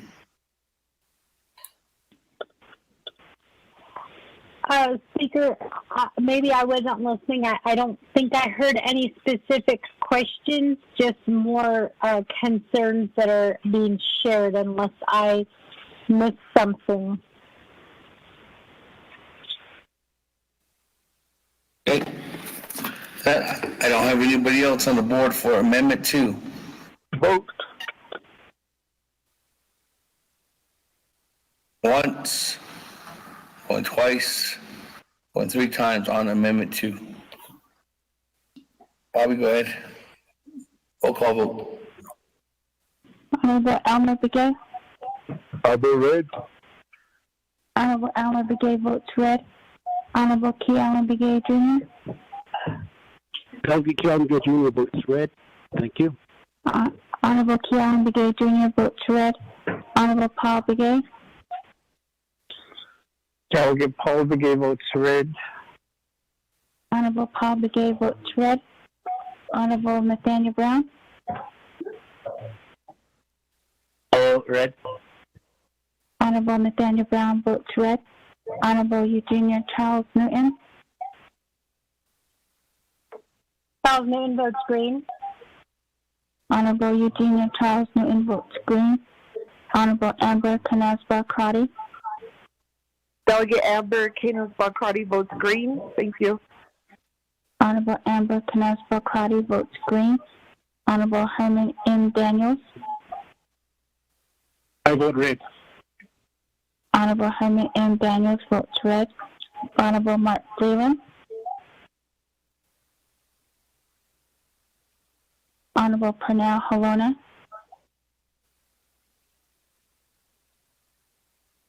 Honorable Jamie Hinier. Hinier votes red. Honorable Jamie Hinier votes red. Honorable Vince James.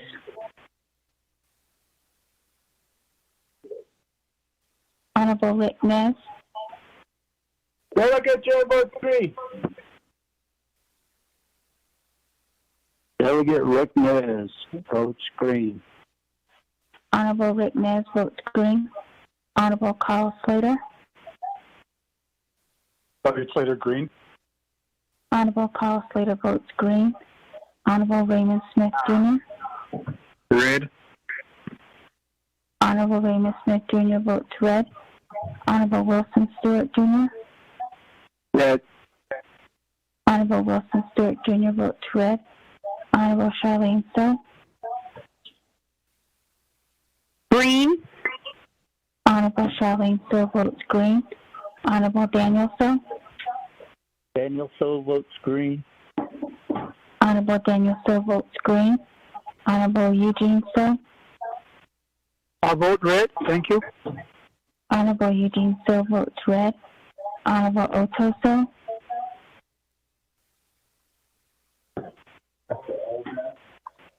Honorable Thomas Walker Jr. Honorable Edison Wanika. Green. Honorable Edison Wanika votes green. Honorable Edmund Yazzie.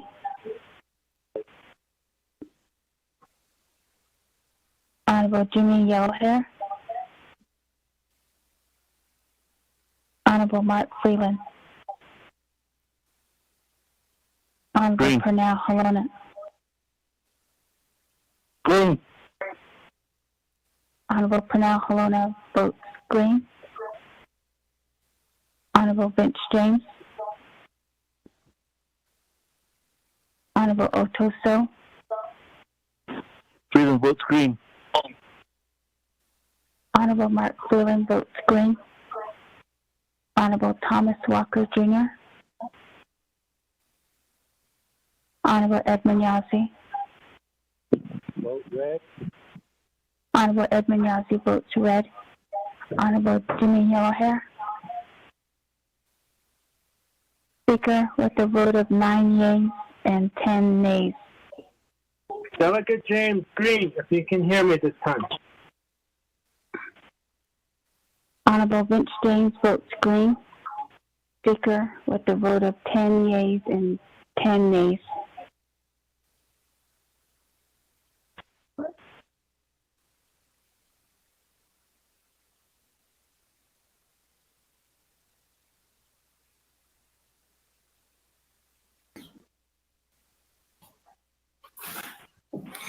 Thank you, colleagues. Honorable Odyssey, Honorable Mike Showalker, Honorable Yellowhair. On the line with the presentation that the Chief Prosecutor, Ms. Henry, has given, as well as sponsor of the amendment, Madam Chair Charles Newman, I vote green. Honorable Speaker Seth Damon votes green. Speaker with a vote of 11 yeas and 10 nays. Okay, with that, 11 in favor, 10 opposed. Chair not voting, or Speaker voting. Chair voting, actually. Motion carries. Back to the main motion. Honorable Slater.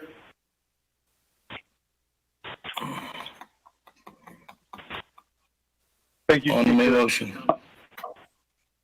I just want clarification from the Chief Prosecutor that this bill won't provide any relief to the existing circumstances in and along the San Juan River related to ongoing hemp production. That seems to be my understanding.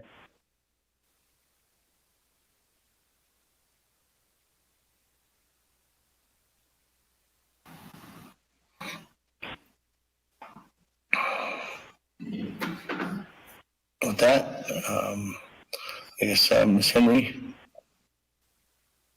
Yes, so it would not provide relief for any activity along the San Juan River prior to the change in the law becoming effective. Thereafter, that activity that oh, it's the right word. Begins isn't the right word. Any criminal activity, once it's a crime and the criminal activity is done when it's already criminalized, that would be the crime. So we couldn't prosecute the growth of marijuana now, say, for that growth that started before. But if they continue to do it once it became a crime, then it falls under the current crime. Does that make sense?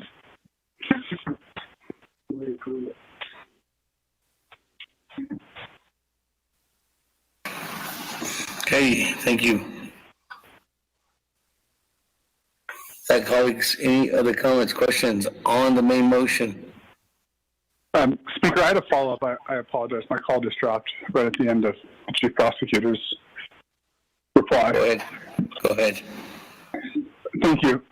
I guess I would like to understand, and if the Chief Prosecutor could follow me along this, but say you have some grandparents or some parents and they have a land use permit, and Sonny Boy ends up thinking that he is going to become the next millionaire, and through the cultivation of hemp on their farm property, which they've consented to, say, him using, but weren't aware of what would actually be produced on the property, could they end up losing their farm permit under this law?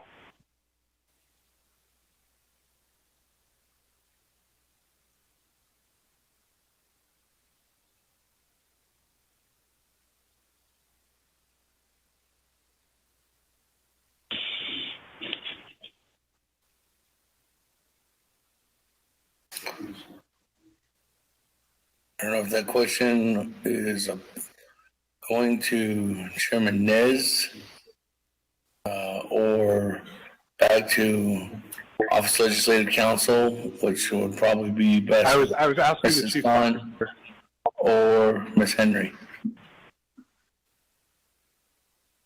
Go ahead, Ms. Henry. I guess that the question was directed towards you. Sure. So this doesn't have an easy answer. I really hope that with the assistance of DOJ, that we come up with a good procedure for any of these land use forfeitures. Could they? Sure. Would I do that? No. And here's why. We've been having this issue come up more and more, for example, with home site leases in Kayenta Township. So I've had numerous meetings with the Kayenta Township. They want to revoke, they want us, prosecutors, to revoke or cancel home site leases in conjunction with drug running and whatnot. And it's always been our position that this is really problematic if the person who holds the home site lease is not the criminal offender. And so there's lots of really good discussions to be had here because I've been told by some people, well, but they're allowing it to happen. But, you know, some people are being coerced, or they don't know it's occurring, or they're scared to act against their relatives, often the younger generation. So this is a really hard issue, Delegate Slater, that doesn't have a good answer right now. So I would like to tell you that as a policy matter, as long as I have any control over it, we are not going to be revoking land use permits that are not held by the offender. And I really hope that and we're not going to do that. I think it's a due process violation is what I think. And I think that we're really going to have to, as a group in leadership, really address this idea of all of these illegal activities, not just with hemp, but with all of these illegal activities that occur, and people benefit from them. Some of the property people own, they come because of the money they get from the illegal activities. So I don't have a good answer for you. I can tell you my policy But that's not what you asked. You asked about what the law says. And so the law creates a policy that right now doesn't have any procedures behind it. And I know early on in this discussion, this is essentially a matter of prosecutorial discretion. I think. Hold on. Almost later. Ms. Henry still has the floor. Absolutely, but I think moreover, it's going to end up being, if let's say I tried to revoke or cancel grandma's permit because Sonny Boy was growing hemp, let's say. If I tried to do that, I would hope that our courts would say, hey, hold on, Ms. Henry, you're trying to seize property that doesn't belong to the offender. And it seems to us that the law says you can do that, but here in the Navajo Nation, we look at due process a little bit differently. Like, I would hope if I tried to do that and try to bring that kind of non-Navajo idea to the table, that either we would have procedure governing this, or that our courts would say we've got to at least bring grandma in and make sure that she didn't actively participate in this before we do this. So that's my answer, non-answer. It gets very philosophical and procedural, really.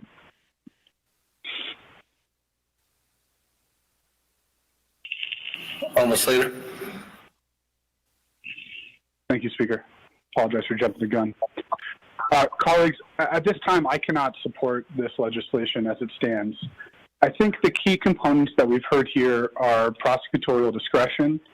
And at this time in this country, when we're recognizing the power, and this is not to knock Ms. Henry, I think that she's a stand-up person. I've never met her, I don't think, but or the prosecutors of the Navajo Nation government.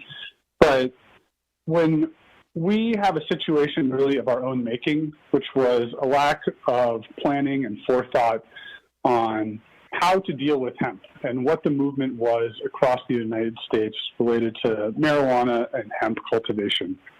What appropriate punishments and regimes should be in place to govern that conduct from cultivation all the way through possession. And we can't put this back on our people or say one particular actor. It really is a failure of planning and foresight. But at the same time, we shouldn't completely remove the culpability of people who have totally ignored our laws and are acting in their own selfish and greedy interests. So I think that, unfortunately, this is a move to quell concerns that exist that won't actually address the existing circumstances. And that would be better to take a breath, ruminate on this a little more, and get to the root causes of why our people engage in illegal activities. I think if you talk with most prosecutors, if you talk with a lot of police officers, what they observe is and are crimes of desperation.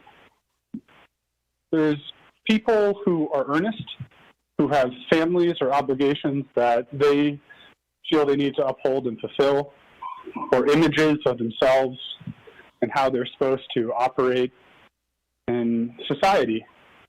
And they end up in these situations. Some of them are really bad people, and there's really only one way to deal with them, and that is through the severity of punishment. Maybe it's taking away certain privileges or that they may enjoy. But I'm very uncomfortable with us legislating from a position of fear without addressing in a comprehensive sense all of the underlying factors that contribute to this situation. We haven't dealt with zoning. We haven't dealt with cultivation and the regulations. We haven't come to a consensus of what this council's vision is for all sorts of things related to marijuana, medical marijuana, for example. And I think about the Navajo citizens who are children, who suffer from epilepsy and other diseases where they could be helped, they could be assisted, where there are treatments for them. And instead, we as a government are saying that really any sort of engagement with this plant is illegal. And that's the principle we're choosing to uphold. And my other fear is that if we take this position as a nation, how is this going to impact the proceedings against our citizens, either by the states or the federal government? They're going to go back and say, hey, you guys are way stricter than we are. Yeah, you bet we're going to seek the maximum conviction or penalty for this person, or we're going to prosecute them in the first place. We're doing what you would do if you could, but you don't have authority over the land, say, just a mile over the road. Well, I think about specifically in New Mexico, how we have had this horrible pipeline of our children being taken by really, I think, racist judges who want to see Indian kids put away, removed from their families. So, you know, that's my concern, that we end up being overly broad and setting a standard for the nation that will end up inhibiting our growth. Because we'll say, okay, we dealt with it. The prosecution's going to go forward. We're not going to see it in the future. But we know that that's almost the same situation we're in. It's more of people just ignoring the laws and trying to circumvent them and using, you know, ridiculous legal arguments to support their criminal activities. So I don't think that this quote-unquote closure of this loophole will solve all of these issues, and that we need to have this broader, comprehensive idea. But at the same time, I recognize the pain and the hurt, the lateral violence perpetrated in and along our sacred river. And in no way is this meant to diminish that. But I've been very hesitant to speak critically about this legislation based off of what has been communicated by many leaders. They've distorted other delegates' comments. They have made horrible allegations about profit motives related to action or inaction by other delegates. And they've slurred an entire ethnicity or race, if you will. I mean, I don't really like these terms, but that sort of conduct, conversation, is what we're assenting to. We're saying that this is what's going to motivate and move us as a council when we don't actively push back against that. Because that's wrong. The same sort of discrimination that is extended to our people all over the United States and in our border towns is driven by that sort of illogical animus. And I think that I would like to see leadership stepping up, particularly from that area, and saying, hey, saying that all Asians, or that because they're Asians, they're importing the coronavirus, I mean, it's just flat out prejudice, and have them stand up to that. So I don't want to inhibit this legislation passage. I'm not going to ask for a tabling motion at this time. There's a point of order. These things need to be stated. Well, I'm going to wrap up here, so you can. Point of order. Who will raise that point of order?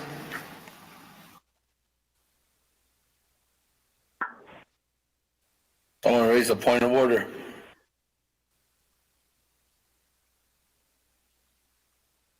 Sorry, Honorable Slater. Well, Speaker, your staff can probably identify who did that, because it clearly wasn't a sincere point of order. It's just to censor a colleague on the floor. Sure. So, you know, I'll leave it at that. I'll leave it at that. You know, there are farmers that are outside of the San Juan River. They're in my district. They're in Honorable Delegate Key Allen Begay's district. They're all over the Navajo Nation. They have a right to this process as well. And I'll tell you right now that with all the sympathy and empathy that has been extended to our relatives along the San Juan River, there are sincere reservations about this overly broad criminalizing bill. And my constituents are deeply, deeply concerned. instead of seeking to stimulate and encourage economic activity related to our agricultural produce, they feel that it's just going to stifle it and remove the entrepreneurial spirit. But they do understand where it's coming from. Go ahead, Speaker.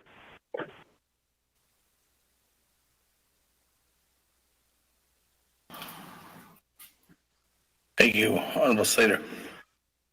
With that, let me move on down to Honorable Keon Begay.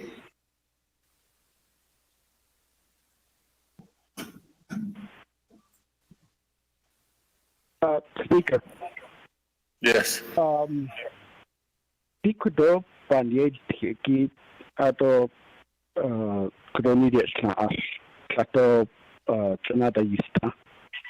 Kojo Tak Stray Siki Aj Adot Apkiso Kojo Bent on Stato Besakoto Mr. Who to Shito Nista in a way. Akoko I think that's in secret and RDC members, the Kennedy brother. So Damon, I have a point of privilege. Speaker Damon. Yes, point of privilege by Chairman Nez. Hold on, Honorable Keon Begay. Okay. I really haven't spoke to this legislation yet. 20 minutes at a shot at after.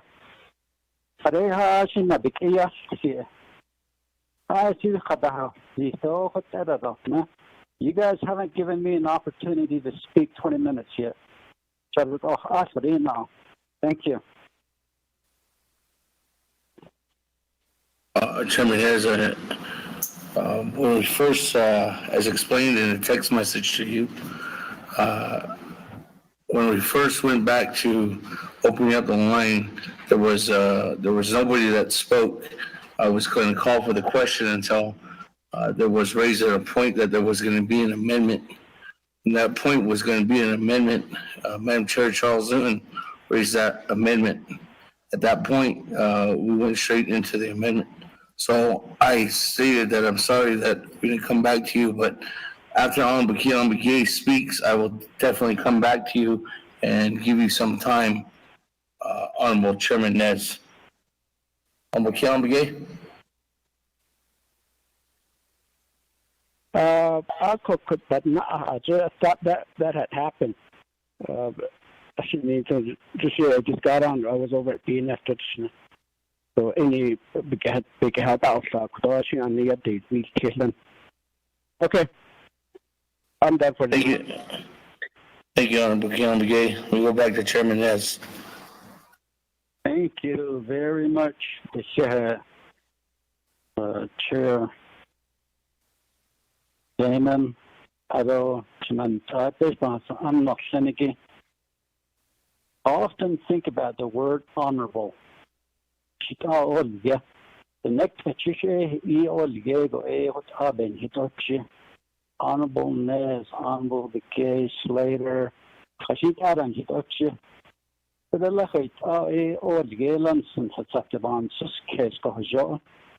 So it's it, Ego Hashkotigan, though, after it's Siho, that's all against some Dakshaho. A Koti Corona Begay, Kikish, Mantana, Seneke. The I civic kitchen had a house to one later added the hot heights of stone on Corona, it was skip. I put you off at the I think the tone Naabik'iyati Joyo Galen Naabik'iyati. Kro shot at Aniki Hati Krosa Betan Hati Trahinum Dona Kidona Kidona Kido Estrodona Kidona Ikrob sa betan hadit he shahat or least the snow in a veda Rasmate Leko.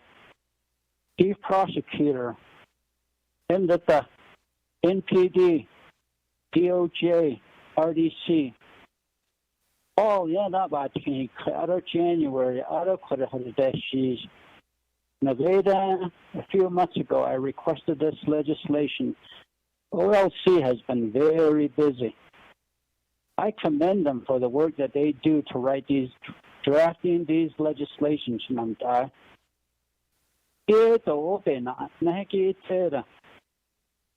According to legislation, on an CARES Act that ain't no nature. But based on that, and get a net at the base of it, what I did, that ain't no hashing, cut out green that ain't no. But I didn't let and get a net on name get a snow.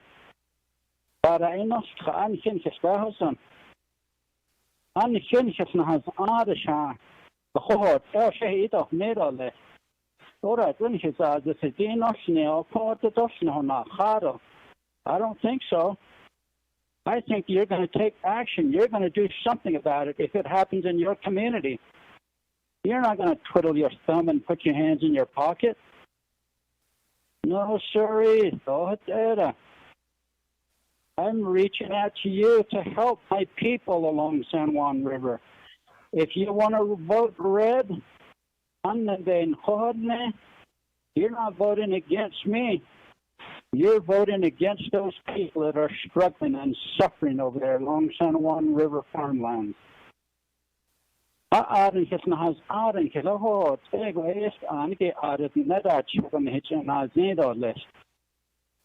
are going to be knocking at your door, texting you, calling you help.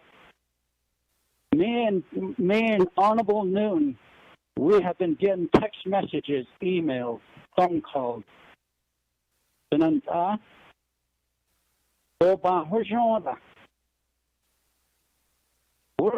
Are we playing with people's lives? There's laws in place already. The only place that it's legal is NAPI, New Mexico State University Research Center.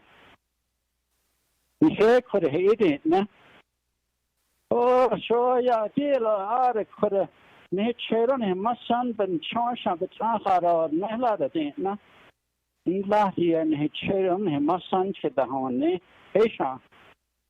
Esha, so occasion and I guess it could have she got the hate. They had a date, no. The legislation by land or less edit, no, could have she changed in the country. CARES Act money hashin they go hashit and on tago green votes in the Hatil Jish. They couldn't let it next and nature wrote Hirakil ego a could a ha shake a chigo at Asadina. The next home Nitos can nature wrote Hirakil ocean Kajate. Is that what you like about it? Go ahead, vote red. You send your red vote to those people out there at San Juan River. Tell them. The caution saw ya. Have you been there? On an off. The nature job at Inzen. But they obey Lochnahan Direka. Because Jason the Gashan can hold me, vote red or green. That's up to you. I think we need to take action here. We're not working out of fear. Those people have to go to bed fearful every night. Is that okay with you?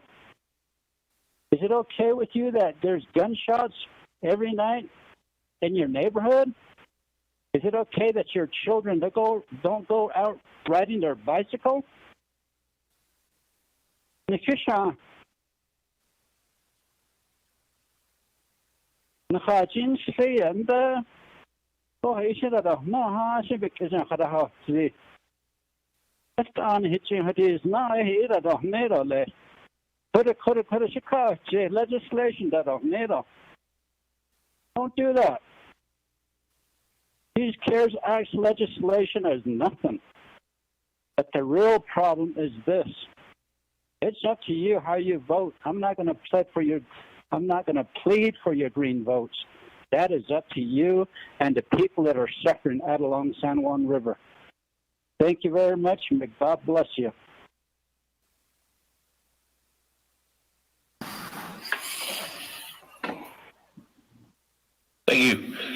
Chairman is. That, colleagues, I don't have anybody else on the board. Are we ready to vote? On the main motion, 0222-20. Daniels. Honorable Herman Daniels, go ahead. Yes, Chair. I'll make it short. It's not a good night, didn't it?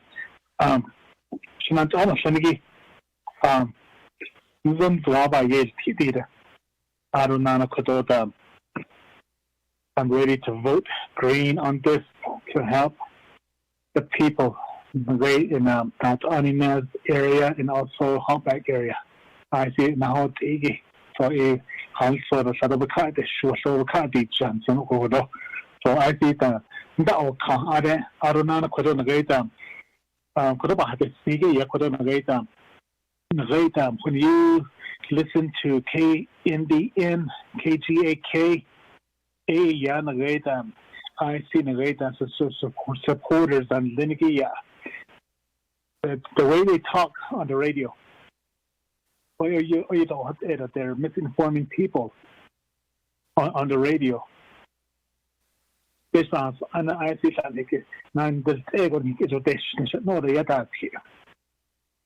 so what I'm thinking right now is we should get on the air too.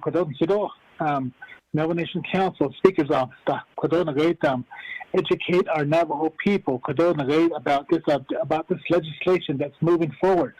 Educate our people. What are you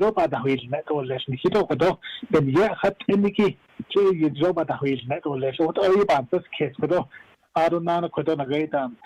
I see I see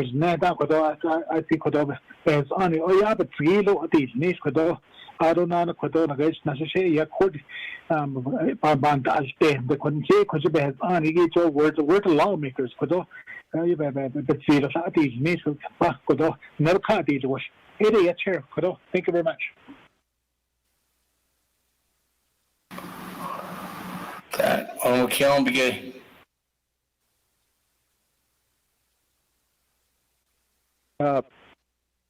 Speaker do Shintanan.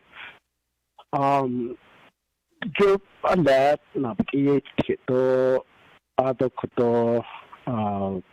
Yes, it is frustrating. Kodoshin Ashanan Sakis on O. To hit A that has your big at the later to such a ape in the quack. Naabik'iyati. It may sound that we're against the legislation, but the ego to pass India go. A quacky kissing quacking up the quick shit on go. On Latin, you eat up in your pay, eat so head Tilato, but or Lapanago. Eight of it, Papa, who eat a chocolate like geeky quacky, like geeky with some of answers kiss.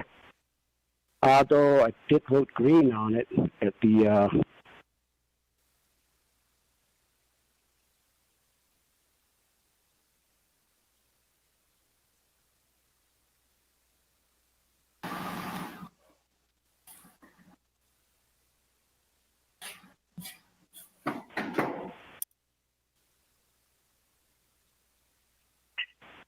Speaker, I got kicked off.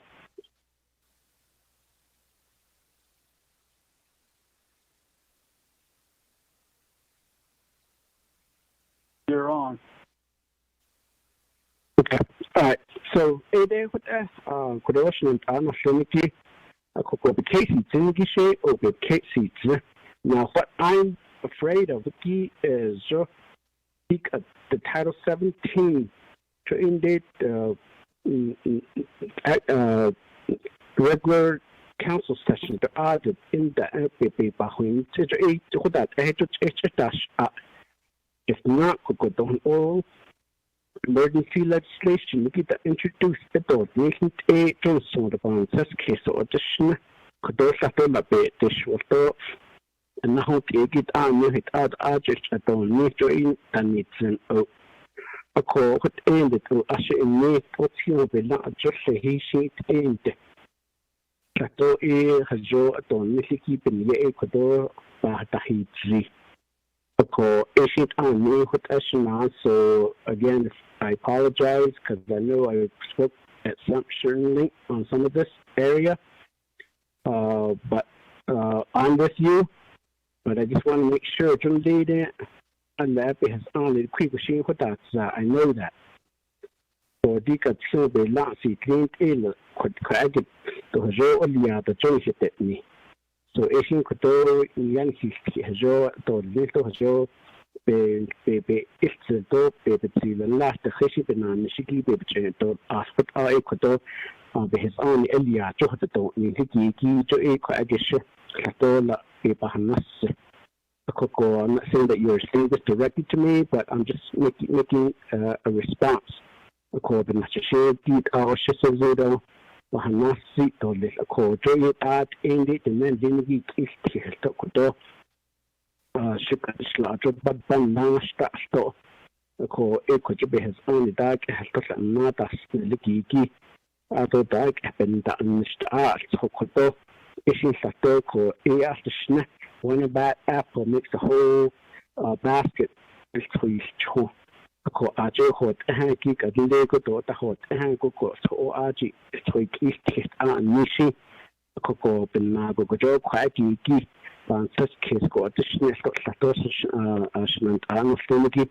So if you do what ashe not up the hanasi to the speaker to ashment anostology.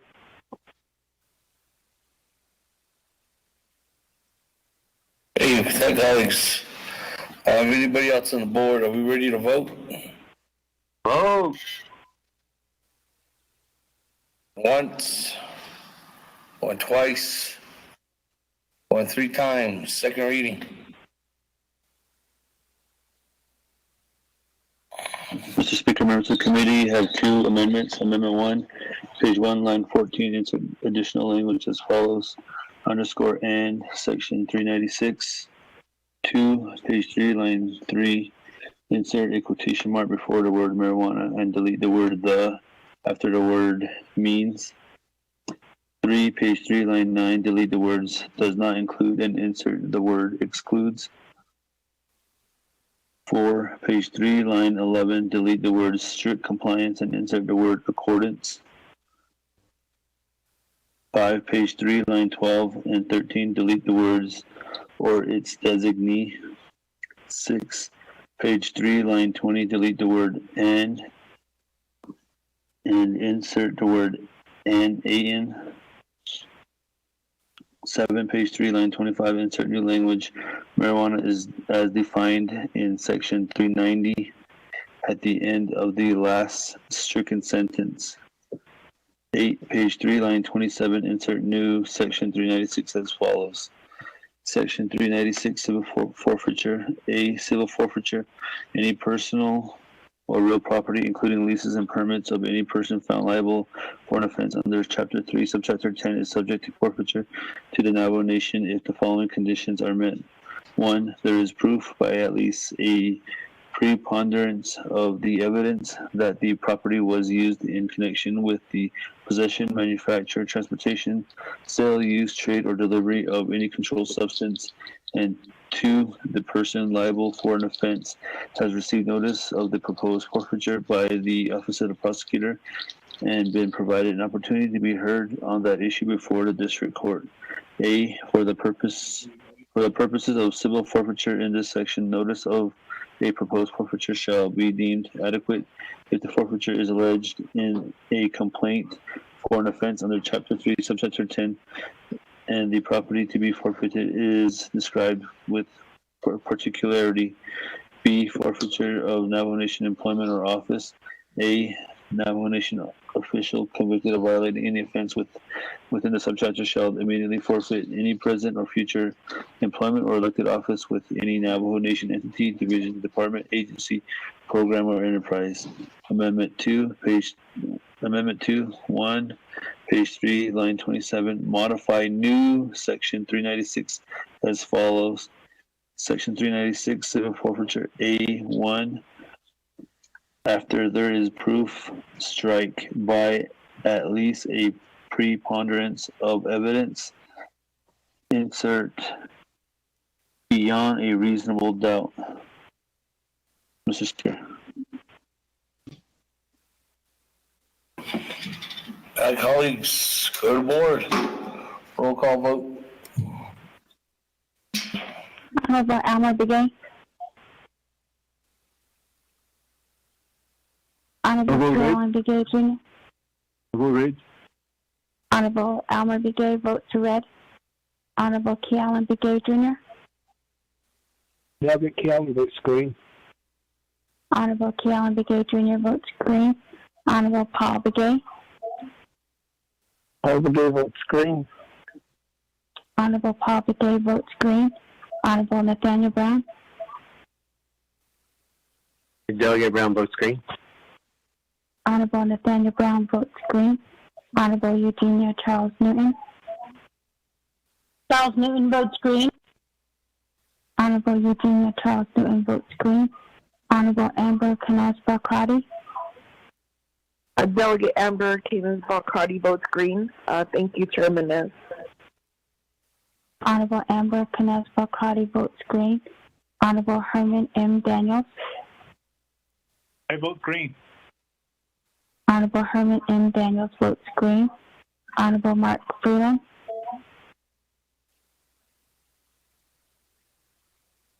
Honorable Pernell Halona. Halona votes green. Honorable Pernell Halona votes green. Honorable Jamie Hinier. Hinier votes green. Honorable Jamie Hinier votes green. Honorable Vince James. Delegate Vince James votes green. Honorable Vince James votes green. Honorable Rick Nez. Delegate Rick Nez votes green. Honorable Rick Nez votes green. Honorable Carl Slater. Delegate Slater, red. Honorable Carl Slater votes red. Honorable Raymond Smith Jr. Green. Honorable Raymond Smith Jr. votes green. Honorable Wilson Stewart Jr. Green. Honorable Wilson Stewart Jr. votes green. Honorable Charlene So. Green. Honorable Charlene So votes green. Honorable Daniel So. Daniel So votes green. Honorable Daniel So votes green. Honorable Eugene So.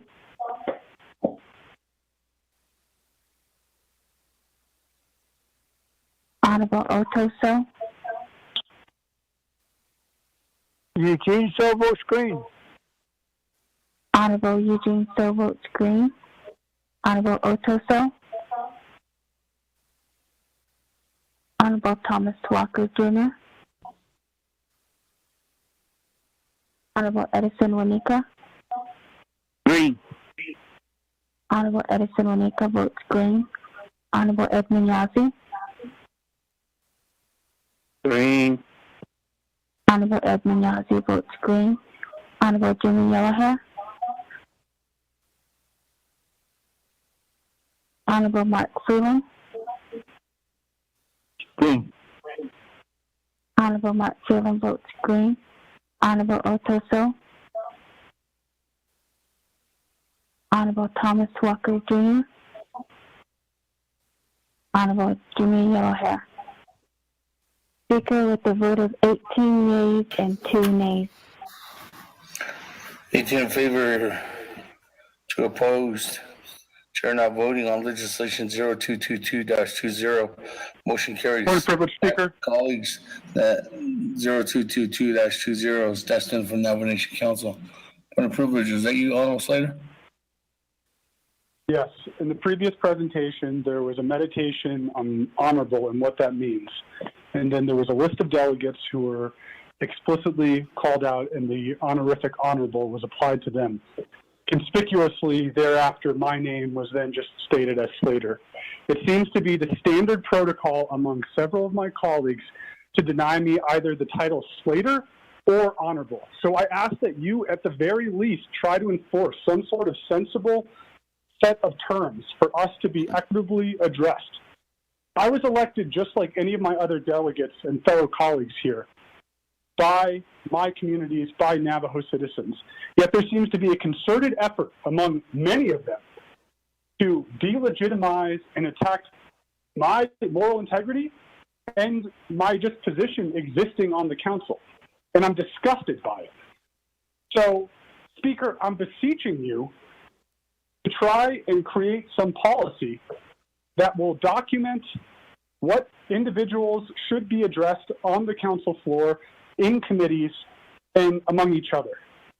Because it's naked and out there right now.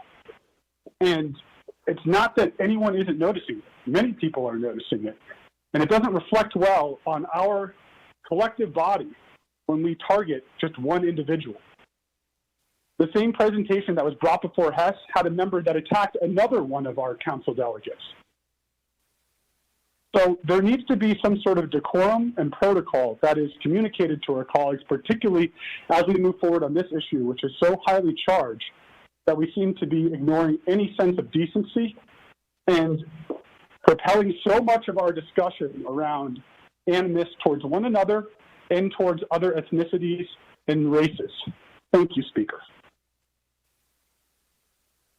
Thank you, Honorable Slater, for that recommendation. With that, Honorable Slater, I will work on that and look to the code and also to the committee rules of order and also to the council rules of order and make sure that those get noted. And I'm sorry if there was any demeanor, and I take responsibility for that. Honorable Slater, and to all my colleagues that are here with us still this evening, please remember we're all here together. We're here together to work with each other to make sure that we can get things done for the nation. And at the end of the day, we're all equal parts of each other, and we're all representing the delegated people who elected us here to this position. So I will work on that, definitely, Honorable Slater, in getting that information out. Thank you. That, colleagues, moving on down, we are on our last legislation this evening, 0220-20, sponsored by Honorable Stewart, co-sponsored by Honorable Chairman Nez. Speaker, Mr. question of Quintero, privilege. if you could read it into the, hold on, question of privilege.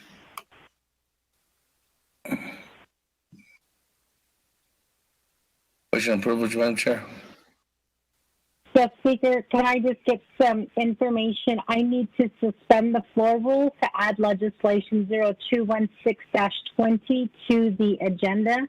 This legislation was heard at Budget and Finance this afternoon, and it's ready for NABI. So if I can get some guidance on when I can ask to suspend or motion to suspend the floor rules to add this legislation. Thank you. Madam Chair, Charles Newman, legislation 0216-20 does not have a committee report, so I cannot accept for us to engage in putting that legislation on the agenda until I have a complete committee report, Madam Chair. That, moving on down, Mr. Mateo, if you could read on legislation 0220-20 into the record. Speaker, members of the committee, tracking number 0220-20, an action relating to the Budget and Finance, Resources and Development and Naabik'iyati Committees and Navajo Nation Council approving the purchase of property offered for sale to the Navajo Nation by the owner of 11 D Street, Southeast, Washington, D.C., approving the expenditure of fund principal of the Land Acquisition Trust Fund to the purchase property, approving the expenditure of fund principal of the Land Acquisition Trust Fund to pay for repair and renovation of the 11 D Street property. Mr. Speaker, there are no amendments and council is final authority. Mr. Speaker.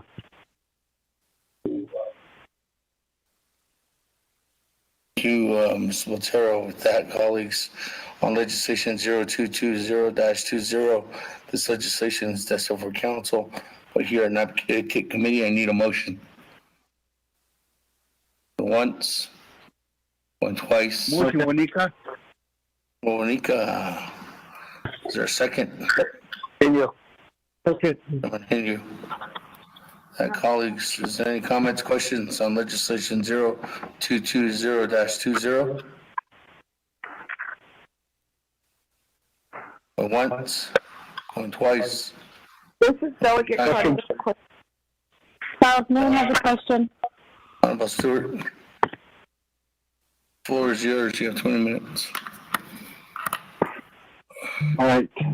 Thank you, Speaker, first to the Chair, colleagues, the Naabik'iyati 24th Navajo Nation Council, the Naabik'iyati Committee members of Naabik'iyati, IGAD legislation, the Navy 0220-20, GA, Media, his under the head of the resolution, auto budget and finance, the resource development committee, auto Kodon, Hitan, Can't, Kodoko, Pagishin, Aya, Shimna, additional Mr. Mike Halona, auto the Santilo, Kodo, agents and loan Kodo Aya. Benajishin Hada People Leko Auto Kodo Budget and Finance Bank GSO there was a request on some items that Shema Amber Crowley wanted. So she presentation she Ashimi Hijat that the legal list Kodoko without any further ado, I'll turn the floor over to my agent speaker.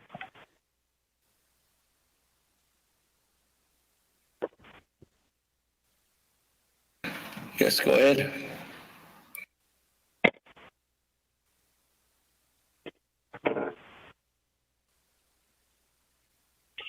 Shana, Mr. Halona, Mike Halona, Otto, and Dapon, Santi Lou. I'll give the floor to you two now. Good evening, Speaker, honorable delegates of 24th Council. Appreciate this opportunity to be before you this evening.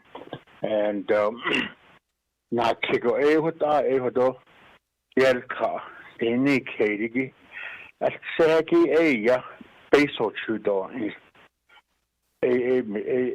sato ya land acquisition trust fund yo yegi ado peso hatotso be not le study no ehota de eni keg ado bin yagi Ilan Yapaton Yatato Shin Ilan Yata Yocation da Nosen that has Ani and no ya principal licho a full council ye lashe ako what are a peso chudo car ako every year budget approval Ako peso aided ako the FY 2020 could be they need nishi kadash should they ingi the peso that and then for FY 2020 a chose eat a niro chose ingi ya lay Indian wells sand and gravel operation daisi ni to kaya 1,200 acres we got daisi ni kwa private land no ako avocado hota etc they call a other hekli ako daisi ni in hikodo an hi should I idol nepa atin at any in the spark da dol intadi no hota daisi ni ako hota peso chosi ako dik peso da ni kedige in Le Washington ad kaya sa ado beka ata keniliago sa ya 3-story building open natural a 2-story building honest ado there's an open lot parking in the back what it need in ako go anni be hatast an le November yet that last year hun khatiya Dr. Rudy Shabala hun khati ajre ad the need in real estate broker but asasi cliento kon din da di na han ne hon yet hot on nas ni to no the need in Aquadig Abayati 11D Street, South East Washington D.C. that the Ninigi $80 that the Pininanigi ya the White the U.S. Capitol building, which is down across the street from the U.S. House of Representative office, the Longhouse building and the Rayburn building. Across the street, a quiet, a chaos, a lot, a quiet buildings, a 3-story building. I think 200 years without you.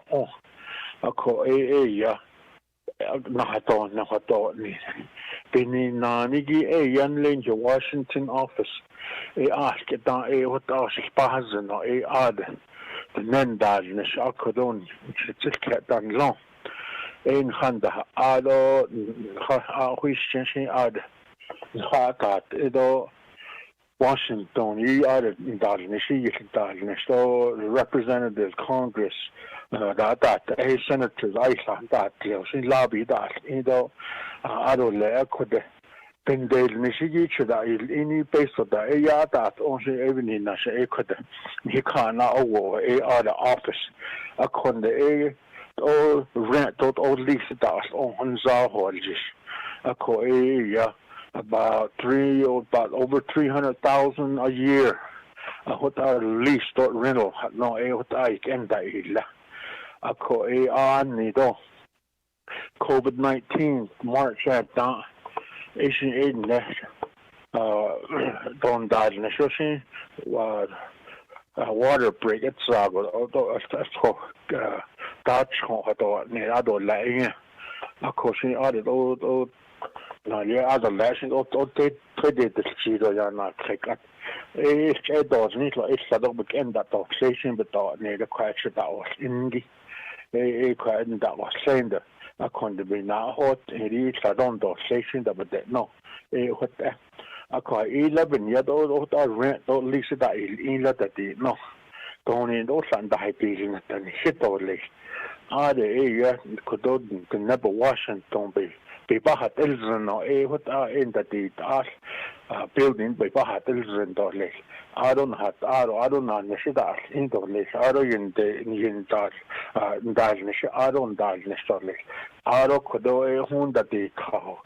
Now, this been a home that they call, but yeah, hold on. I don't see that necessarily. I don't know engine no. That area, I don't citizen that not they taho. It's set now that the jail. I didn't listen to the CD. 100. Between that is no, what a Bahazano Saadorley, the Bahat Ilzendorley, the Washington, never Washington, the Bahat Ilzendo, and Lahe, office. A home that took his Bahazan embassy, the Stones and Nasne. Egit, Ashi, that is that is no. We Bahazan Dorley, don't be Bahat Ilzendorley. A Koe had a Sahali, Navajo Nation office had no a Bahazan the Hage. Kajo la na shido nida dole la kojo at apa aliago ako adanil in the snige ya saho ya la sheda dole ni kati no nda dole klesta ero ta stairwell da dole ni steps down da dole ni jon as kunda strejon ya teho ado ya da dole nesto ado sheda dole ni so hota peso little ball renovation had it was no. I open natural non under the Ninigi 2-story. Edo hot Asiago, Zeno Asiago. Ako, Yat Eto Lestadi, no. I could all yeah down, begin that time down a auto. The Kayan Linigi no is 6.5 million. The needs and hot on. Nijana Hadeshin, Hidini.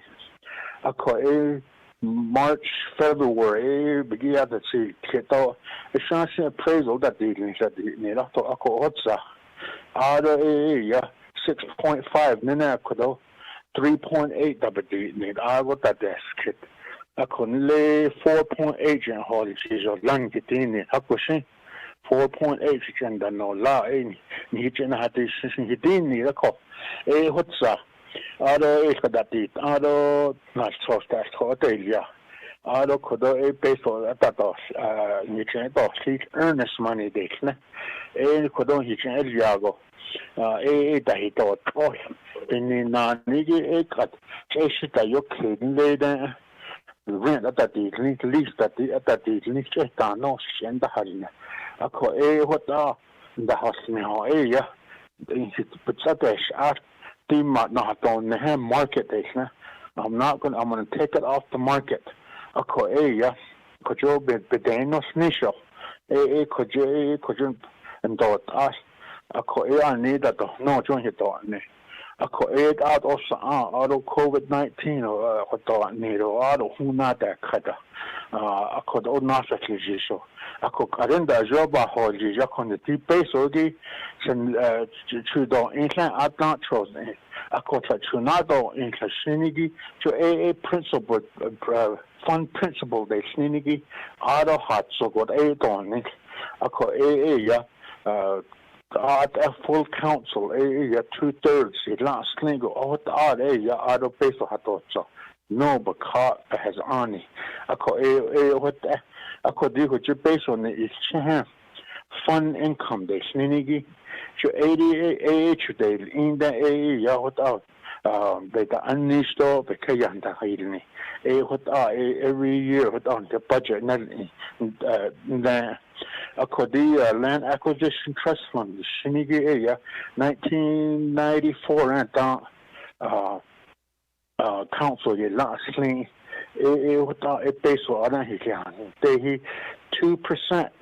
Abacha and that in Tolly, Land Acquisition Trust Fund, not behind, they told lives on it. I got pesos in the Ligi area. $191,352.508 cut. What that the fund income out of $5,140,281. What other hatot so contati no. What the legislation hatati the peso. Veladole hato chihiki veladole min yagi di kaya to adole ho one be dona nishigi aro yanda hidil tadi no ben yet a ko here.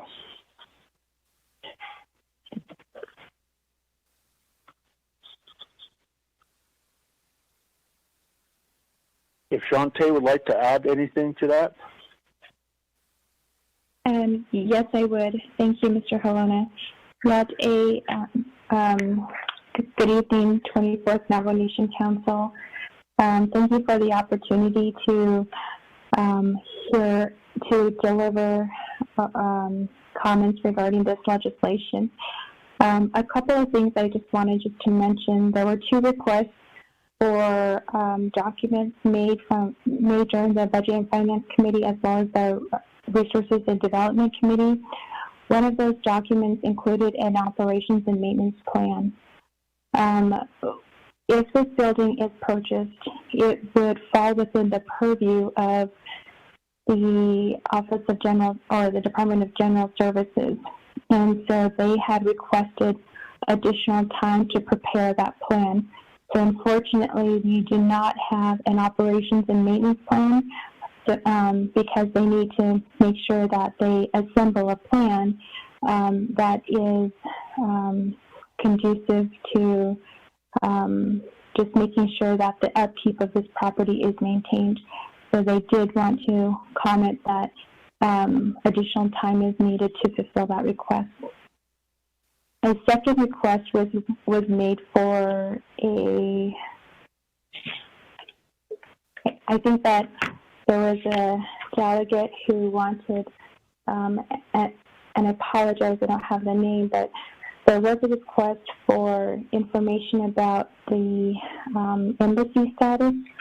I believe it was Delegate Walker, but he wanted to know specifically what is the process, what does it entail, and so that assignment was assigned to Mr. Robert Allen. And so I hope that he is also on the line to further expound on that process. And so I just wanted to briefly mention that we heard the request, and we wanted just to make sure that we provided an update on that. Thank you, Mr. Holona, for providing that very robust description of the property as well as the process.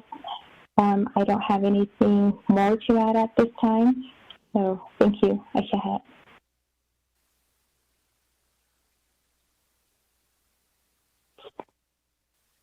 Robert, are you on the line?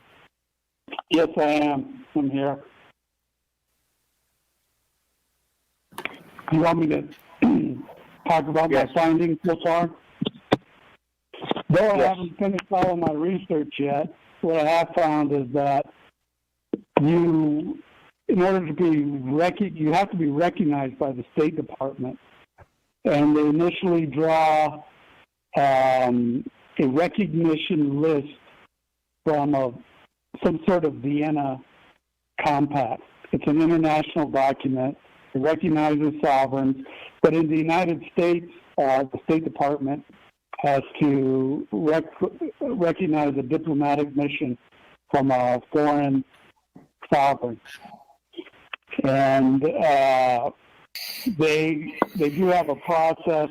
It's more of recognizing the diplomatic mission, and then after that's done, they can authorize special status for land that is going to be used for an embassy or consulate, and consulates are agents of the embassy and the ambassador. So that's what I found so far.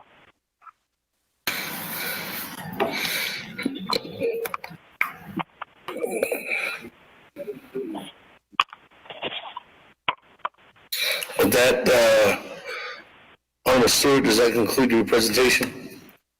Yes, it does, Chair. Okay, with that, then, colleagues, I do have a motion second. Go to the floor. Madam Chair, Amber Crotty, floor is yours. Yes, Chair Hino, if you can put me in the queue too.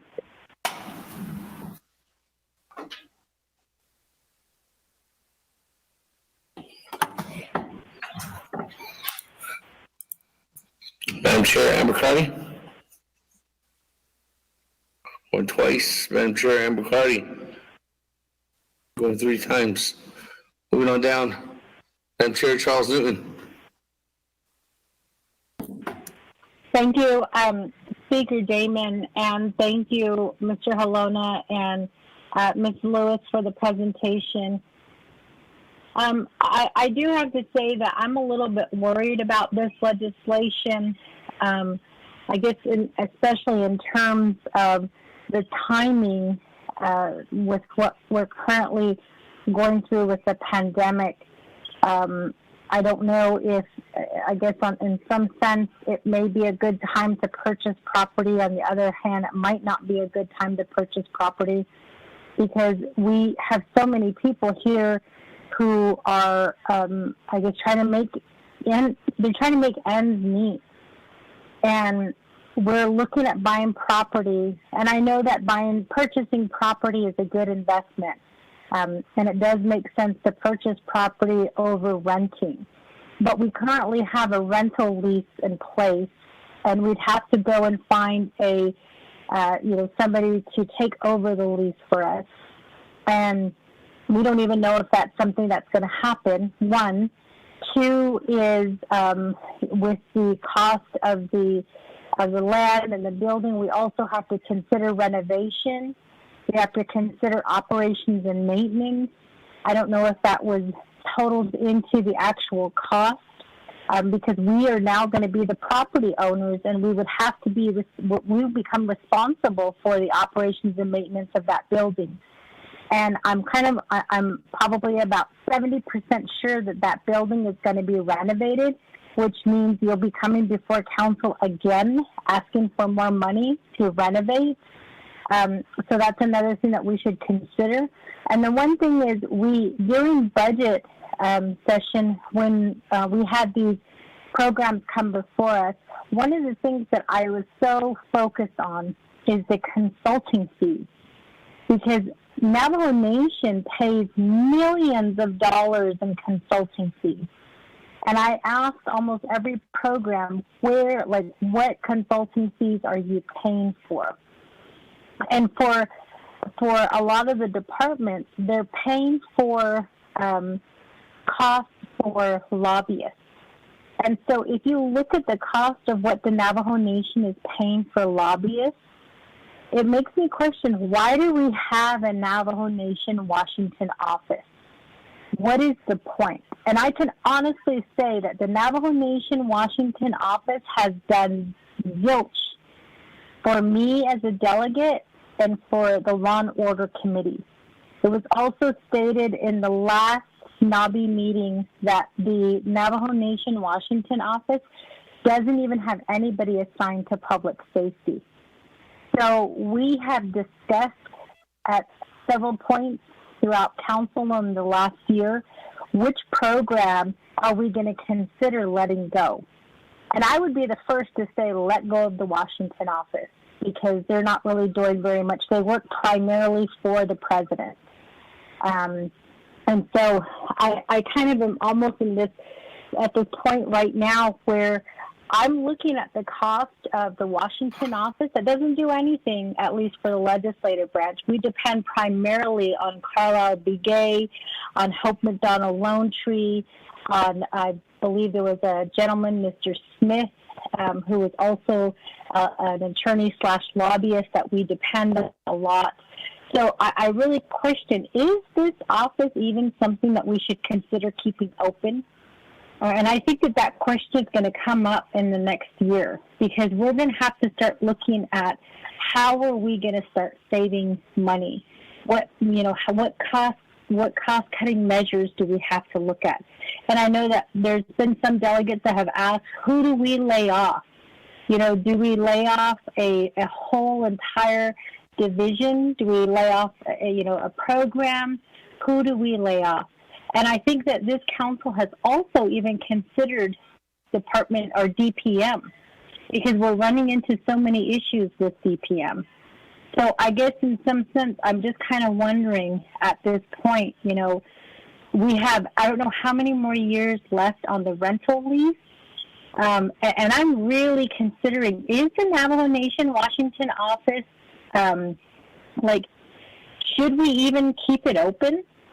Again, we're already spending millions of dollars on consulting fees, lobbying fees. So I don't understand. So I guess my thing is, we can't have both. We have to start looking at, how are we going to save our people money? If we're spending millions of dollars on lobbyists, then get rid of the Washington office. If we want to keep the Washington office and invest in this property, then I think we need to get rid of our lobbyists. And we need to start investing that money back into the Washington office. So I feel like we're kind of at this point where we should be asking that question. And again, looking at the budget, this is where I develop my questions, is if you look at the budget and how much we spend on consulting fees, I think we're going to have to decide, do we put that money into the Washington office, or do we keep that with the lobbyists and get rid of the Washington office? So that's where I stand, and so that's why I'm not really sure, how I'm going to vote on this legislation. I know that purchasing, any type of land or, homes, obviously that saves you more money in the long run. But again, we also have to consider the maintenance and operations. We also have to consider taxes. How are we going to pay for the taxes on this building? How are we going to put money aside for renovation? How are we going to put money aside, or we have to develop a whole new position again for janitorial services unless we contract that out. So just a lot of things to consider when we're talking about purchasing a building or purchasing land. There's a lot of other things that go along with it. And so that's where I stand. Those are my concerns. And then also, just kind of throwing that out there to council, because I think, as much as we don't want that to happen with having to lay off our people, we have to start figuring out how are we going to start bringing in revenue. Our revenue shortage is already coming in because of the pandemic, but we also closed the mines down, and without, even having a plan in place, these actions were taken. And I believe Honorable Freeland has asked the president this question, and he has asked this council this question. What kind of economic development plan do we have in place right now? How are we going to boost our economy? How are we going to bring businesses onto the Navajo Nation? And without a plan in place, I think the only thing we can do is start looking at how do we save the people money. With that, I'm going back on mute. Thank you, Speaker.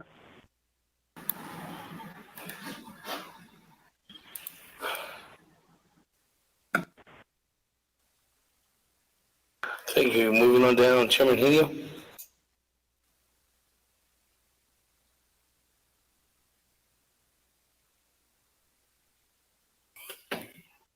Chairman Henio.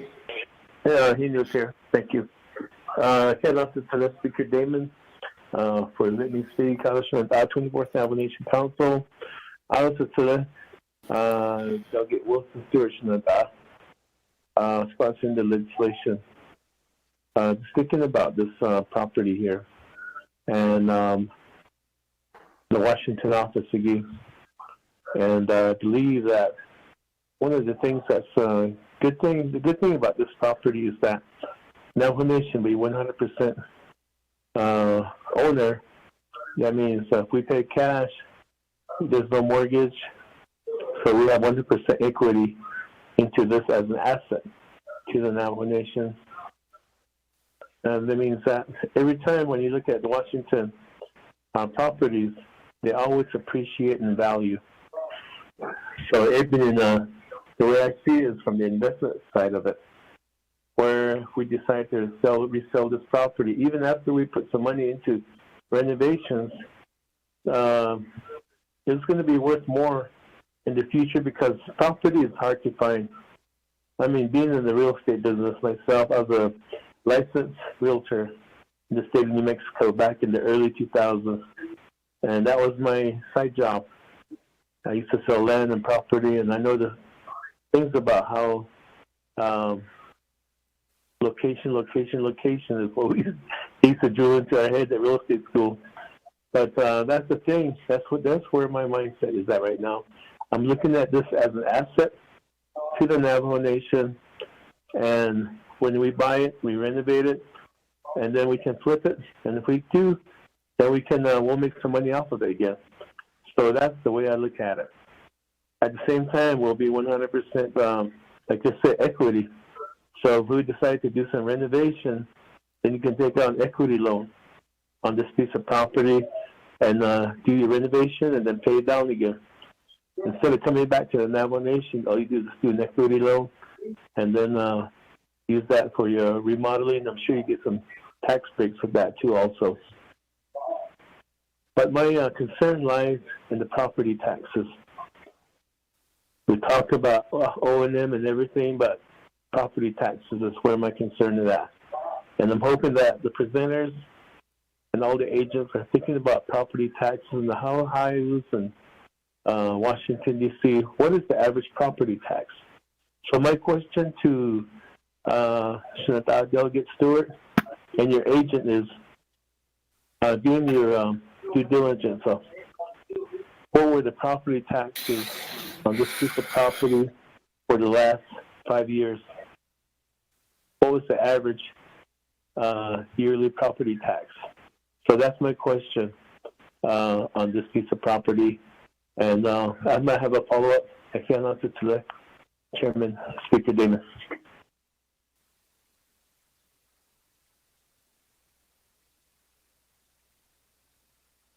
With that, let me go back to Honorable Stewart. Hey, Philip, Chairman, Speaker Damon, Kwado Shana Do Shdeja 9 dos Kidigi, Asian Kwado Shana, Mr. Halona Do, Nasanti was the Quaggy, a Shakato Chatole Quaggy, each and Ahonet Do list down the two, the importance of the office, or the repairs and maintenance, or operations that Egida, that Egi, Lotnahina, did kidnap from Shema, Quadi, so. Out of Aginana, the property taxes, Jaganan.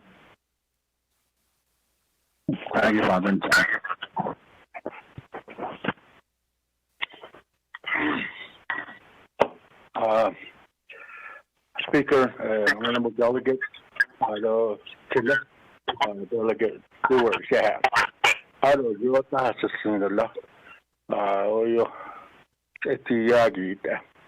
Ako the Nenslini, but on his long shame, but she's talk and the Chanel Kian tree. What I Nenslin or did never care about here. The Shananish not echo. Appreciate the questions, Delegate Charles Newton.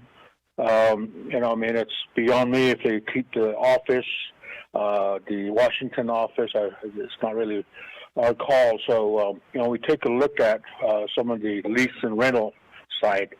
I think we came up with the figures from 1984 to now. The nation has spent over $10 million on rental and leases, and some people say we just threw it away. But I had my Nele Delegate Brigade tell me is that no, that office has brought in millions and millions of dollars over the years for being there. And, just look at the CARES Act. And I know the Washington office put that whole application together. And we provided a lot of data to them to be able to get that application in, to be able to get the money that we got from the CARES Act. So that was a plus. But what I want to address is the taxes. For the taxes, it's approximately last 5 years average will be around 14 to 15,000 a year, and that's taken off of the tax rolls and everything else that you see now. But again, those taxes was based on rental property. I mean, they've been leasing it. This property has only exchanged hands once in a 200-year period, and so now we'll be the new owners.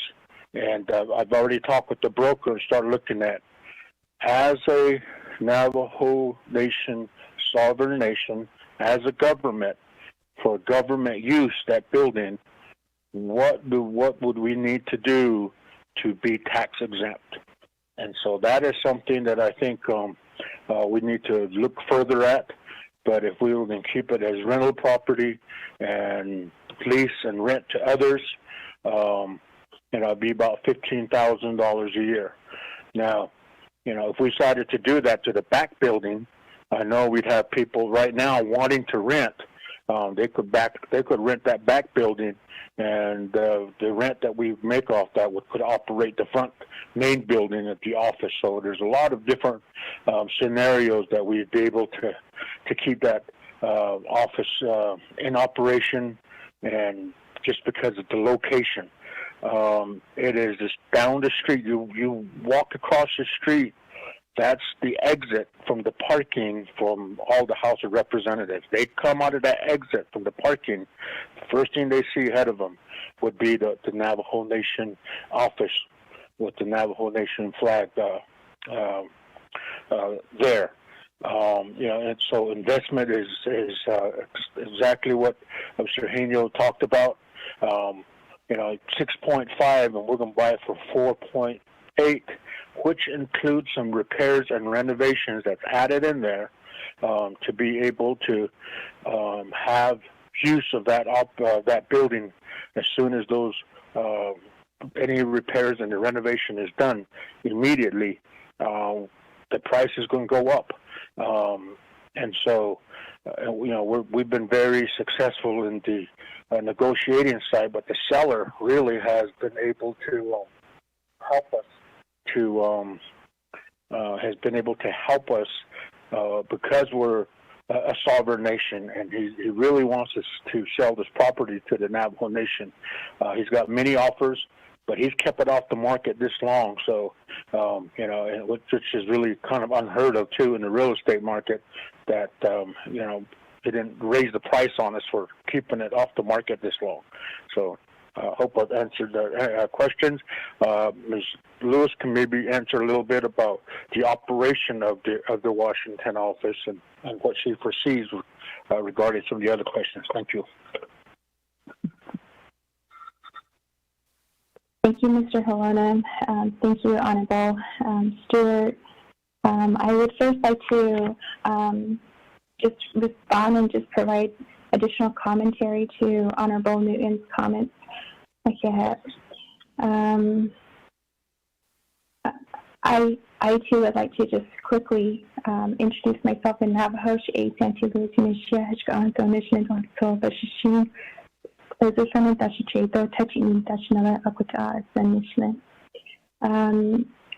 Delegate Newton, I completely agree that there does need to be a decision about whether or not the nation is going to support the Navajo Nation Washington office and its existence in terms of funding. There is a plethora of contracts that the Navajo Nation has externally, and we are paying millions of dollars for very expensive lobbyists. And so the Navajo Nation Washington office was established in 1984. According to Navajo Nation Title II, it states that it is established within the executive branch of the Navajo Nation government as an intergovernmental relations office. The purposes of the Navajo Nation Washington office is to exist as an extension of the Navajo Nation government in Washington, D.C., enhance the Navajo Nation government's goals and objectives, maintain a Navajo presence in Washington, D.C., provide for the Navajo Nation government easy and rapid access to Congress, monitor and analyze congressional legislation, distribute to the Navajo Nation government information concerning congressional and administrative activities that affect the welfare of the Navajo Nation, assist in the preparation of legislative proposals and testimony before Congress, and provide assistance to Navajo Nation government entities testifying before Congress or conducting Navajo Nation government business in Washington, D.C. And if we were able to move forward with this acquisition, not only would it provide easy and rapid access to Congress, but it would elevate the presence of the Navajo Nation in Washington, D.C. As Mr. Halona mentioned, as you exit the garage that is under the Longworth building, every member of Congress who parks in that structure, when they drive out, would see the Navajo Nation Washington office, and especially if our flag hung on the exterior of the building. I think that the walking score, so DC has its walking score, and what that score does is it assesses how many folks how easy it is to access the metro, how community friendly it is. Are there eateries around? Are there shops around? What kind of, just making sure it's convenient, and it has a score of 94 out of a possible 100. So we know that folks can, reach the Navajo Nation Washington office if that building was selected. So it's also in a very well-established and historic community. The one thing that I would that we should also mention is because we are actually on the Capitol property, we may have to still get approval from the architect of the Capitol to make sure that if we do eventually renovate this building, we would have to work with the architect of the Capitol to make sure that those improvements are to code. And because we are so close to the Capitol, we just want to make sure that all of those approvals are obtained. Delegate Newton, you are very correct in saying that this purchase is only for the acquisition of the building. In the future, the Navajo there would be a separate request for a renovation. And what this legislation includes is just a $100,000 to make minimal repairs. So I am in my memorandum that was submitted to Dr. Shabala, I talked about being extremely prudent with that money. So not just spending it to spend it, but only spending it if we need to. So it would be anything to just make the office usable for the time being. Also included in the legislation is $150,000 to hire a DC-based architect. And so what that DC architect would do is to identify the laws that we need to navigate, but also come up with a building, like a rendition of the building that could be built out. And with that markup, we could then figure out what that cost would be to fully renovate that building. The building, just because of its location, its square footage, I think that the Navajo Nation would essentially be purchasing 4 separate lots that comprises 11D Street. And so you can actually build out the property all the way to the next, to the exterior wall of the neighbor. And so if we did that, there's a lot of ideas that have been proposed, and one of them is having a facility similar to the National Indian Gaming Association, which is probably 2 blocks away from this building. And we too could also have a space that we rent out, especially if it had like a conference room. We could host meetings. We can also charge, I guess, national organizations or other tribes who would like to use that space. So there's a lot of potential for income generation in the future, so long as we make careful decisions. And so so that's up for consideration. I really do just want to say that the continued existence of the Navajo Nation is not within my purview, but I do want to just say that one of the things that I think that is very powerful about the narrative of the Navajo Nation Washington office is our ability to advocate for our own people. I think that what was always envisioned for the Navajo Nation Washington office is having Navajo people represent the Navajo people.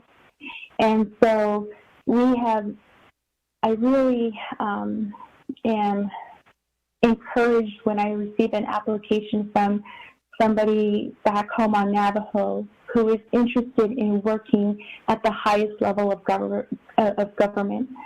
And so we want to continue to support that. I think that makes our voice, or that strengthens our advocacy. And I really hope that continues into the future.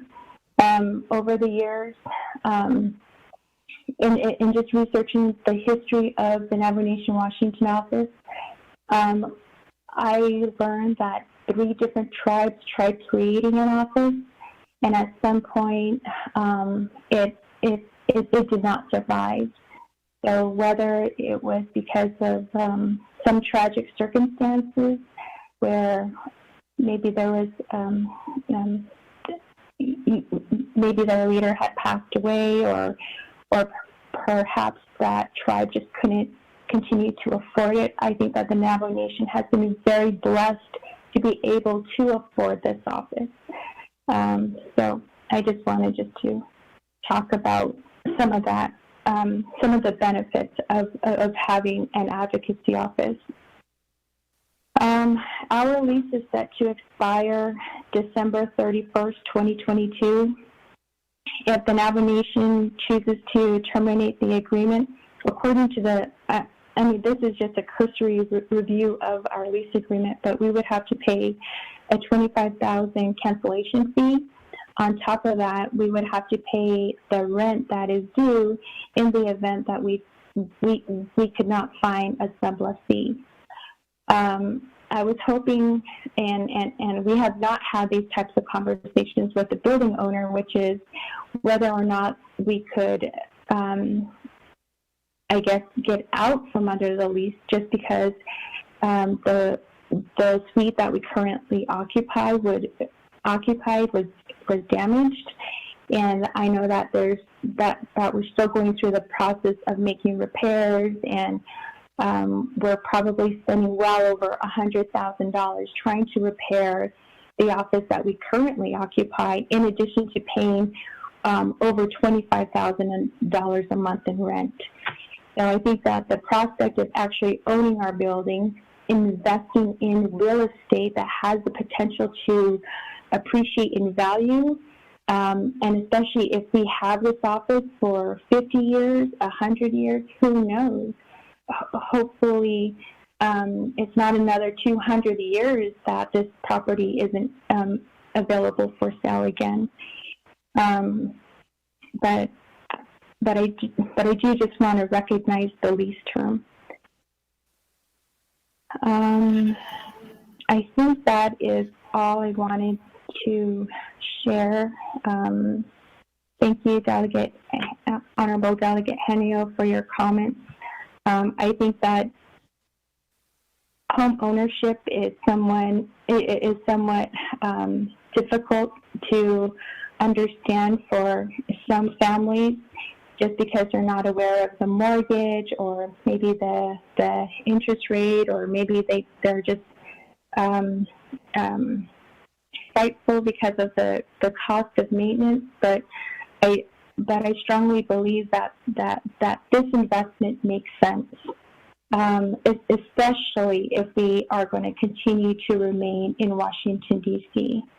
I think that the figures of what we have paid historically, it just further validates the need to purchase a building and to have an asset and to hopefully generate income off of this. And as far as the renovation, that can wait further down the line when the Navajo Nation is thriving again. But we do also appreciate the $100,000 that is included in the current draft of the legislation, just so we can make it occupiable. So I get it. Thank you.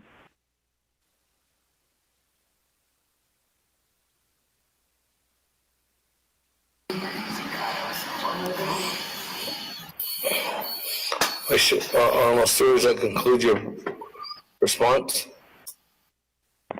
Yes, Chair. Hey, colleagues. This Six conference has individuals reached its maximum duration and will end in 1 minute. Colleagues, we have 10 minutes left. It's going to take 6 minutes for a roll call. I have 6 individuals on the line. Please call back in. The response is 25 minutes. Yep.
This call may be recorded or Honorable Eugenia transcribed. Charles Newton.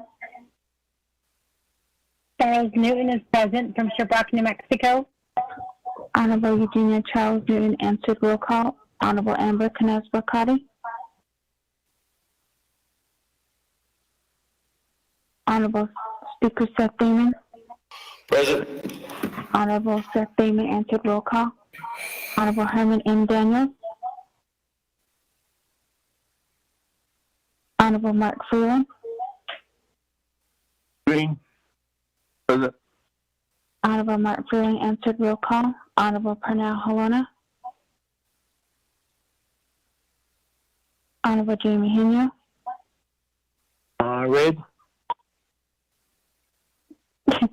Honorable Jamie Henyo answered roll call. Honorable Vince James. The Akron Chili. Present. Honorable Vince James answered roll call. Honorable Rick Nez. Delegate Rick Diaz is here from San Juan River. Honorable Rick Nez answered roll call. Honorable Carl Slater. Honorable Raymond Smith Jr. Honorable Wilson Stewart Jr. Present. Honorable Wilson Stewart Jr. is answered roll call. Honorable Charlene So. Honorable Daniel So. Daniel So present. Honorable Daniel So answered roll call. Honorable Eugene So. Honorable Oto So. Honorable Thomas Walker Jr. Thomas Walker is present. Honorable Thomas Walker Jr. answered roll call. Honorable Edison Monica. Here. Honorable Edison Monica answered roll call. Honorable Edmund Yazzie.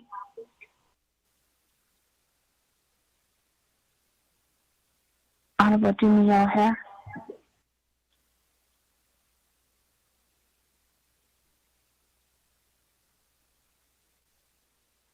We have 11 members.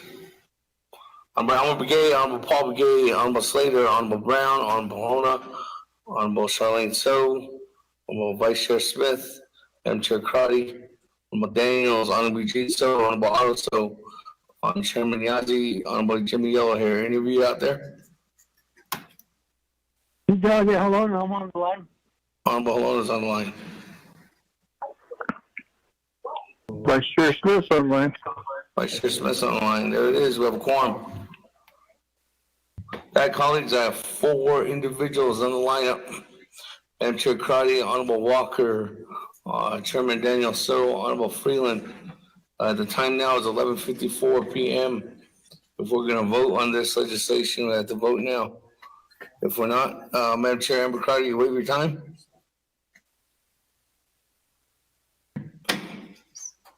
Honorable Vice Chair Walker, you waive your time? Yes, I waive my time. Honorable Chairman Daniel So, you waive your time? Gonna have to. Honorable Freeland, you waive your time? Speaker, I have questions, but I guess, yeah. Thank you. Any other comments, questions? Motion to table this legislation to the next lobby. It's your, you as a delegate have that protocol, right?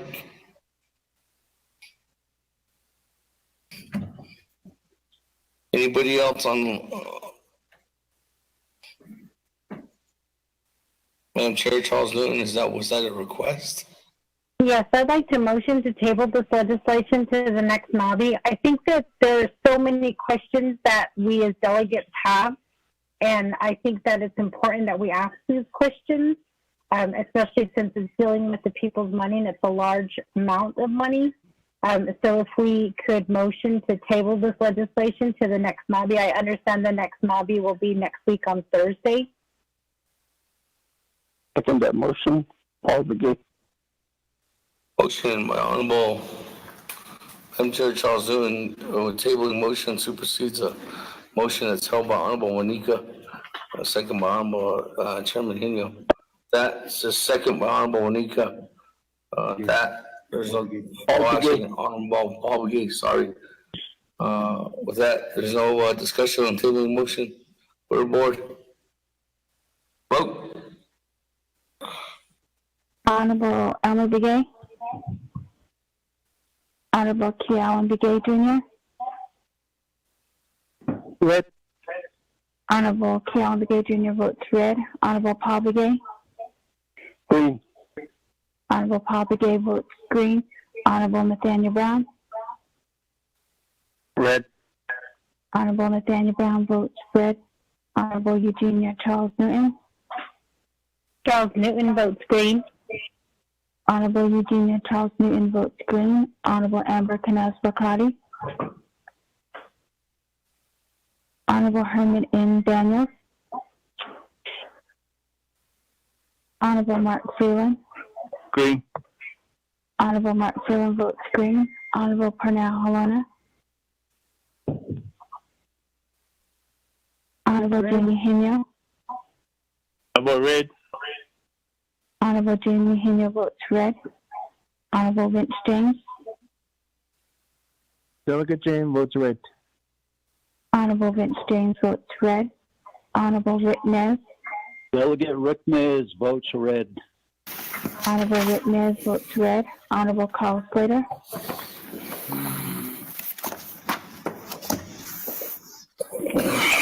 Honorable Raymond Smith Jr. Red. Honorable Raymond Smith Jr. votes red. Honorable Wilson Stewart Jr. Red. Honorable Wilson Stewart Jr. votes red. Honorable Charlene So. Honorable Daniel So. I vote green. Honorable Daniel So votes green. Honorable Eugene So. Honorable Oto So. Honorable Thomas Walker Jr. I vote red. Honorable Thomas Walker Jr. votes red. Honorable Edison Wanika. Red. Honorable Edison Wanika votes red. Honorable Edmund Yazzie. Honorable Jimmy Yellowhair.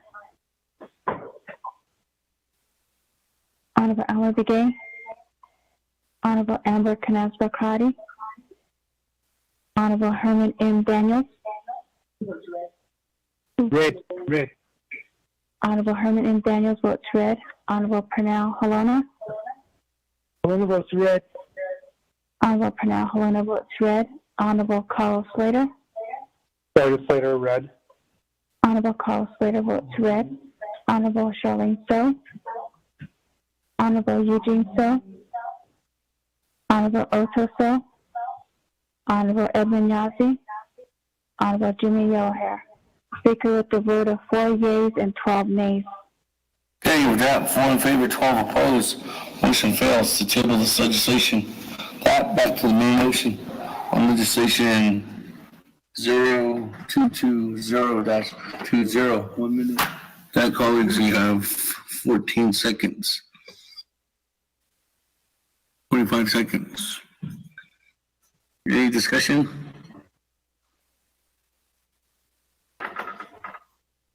Good night.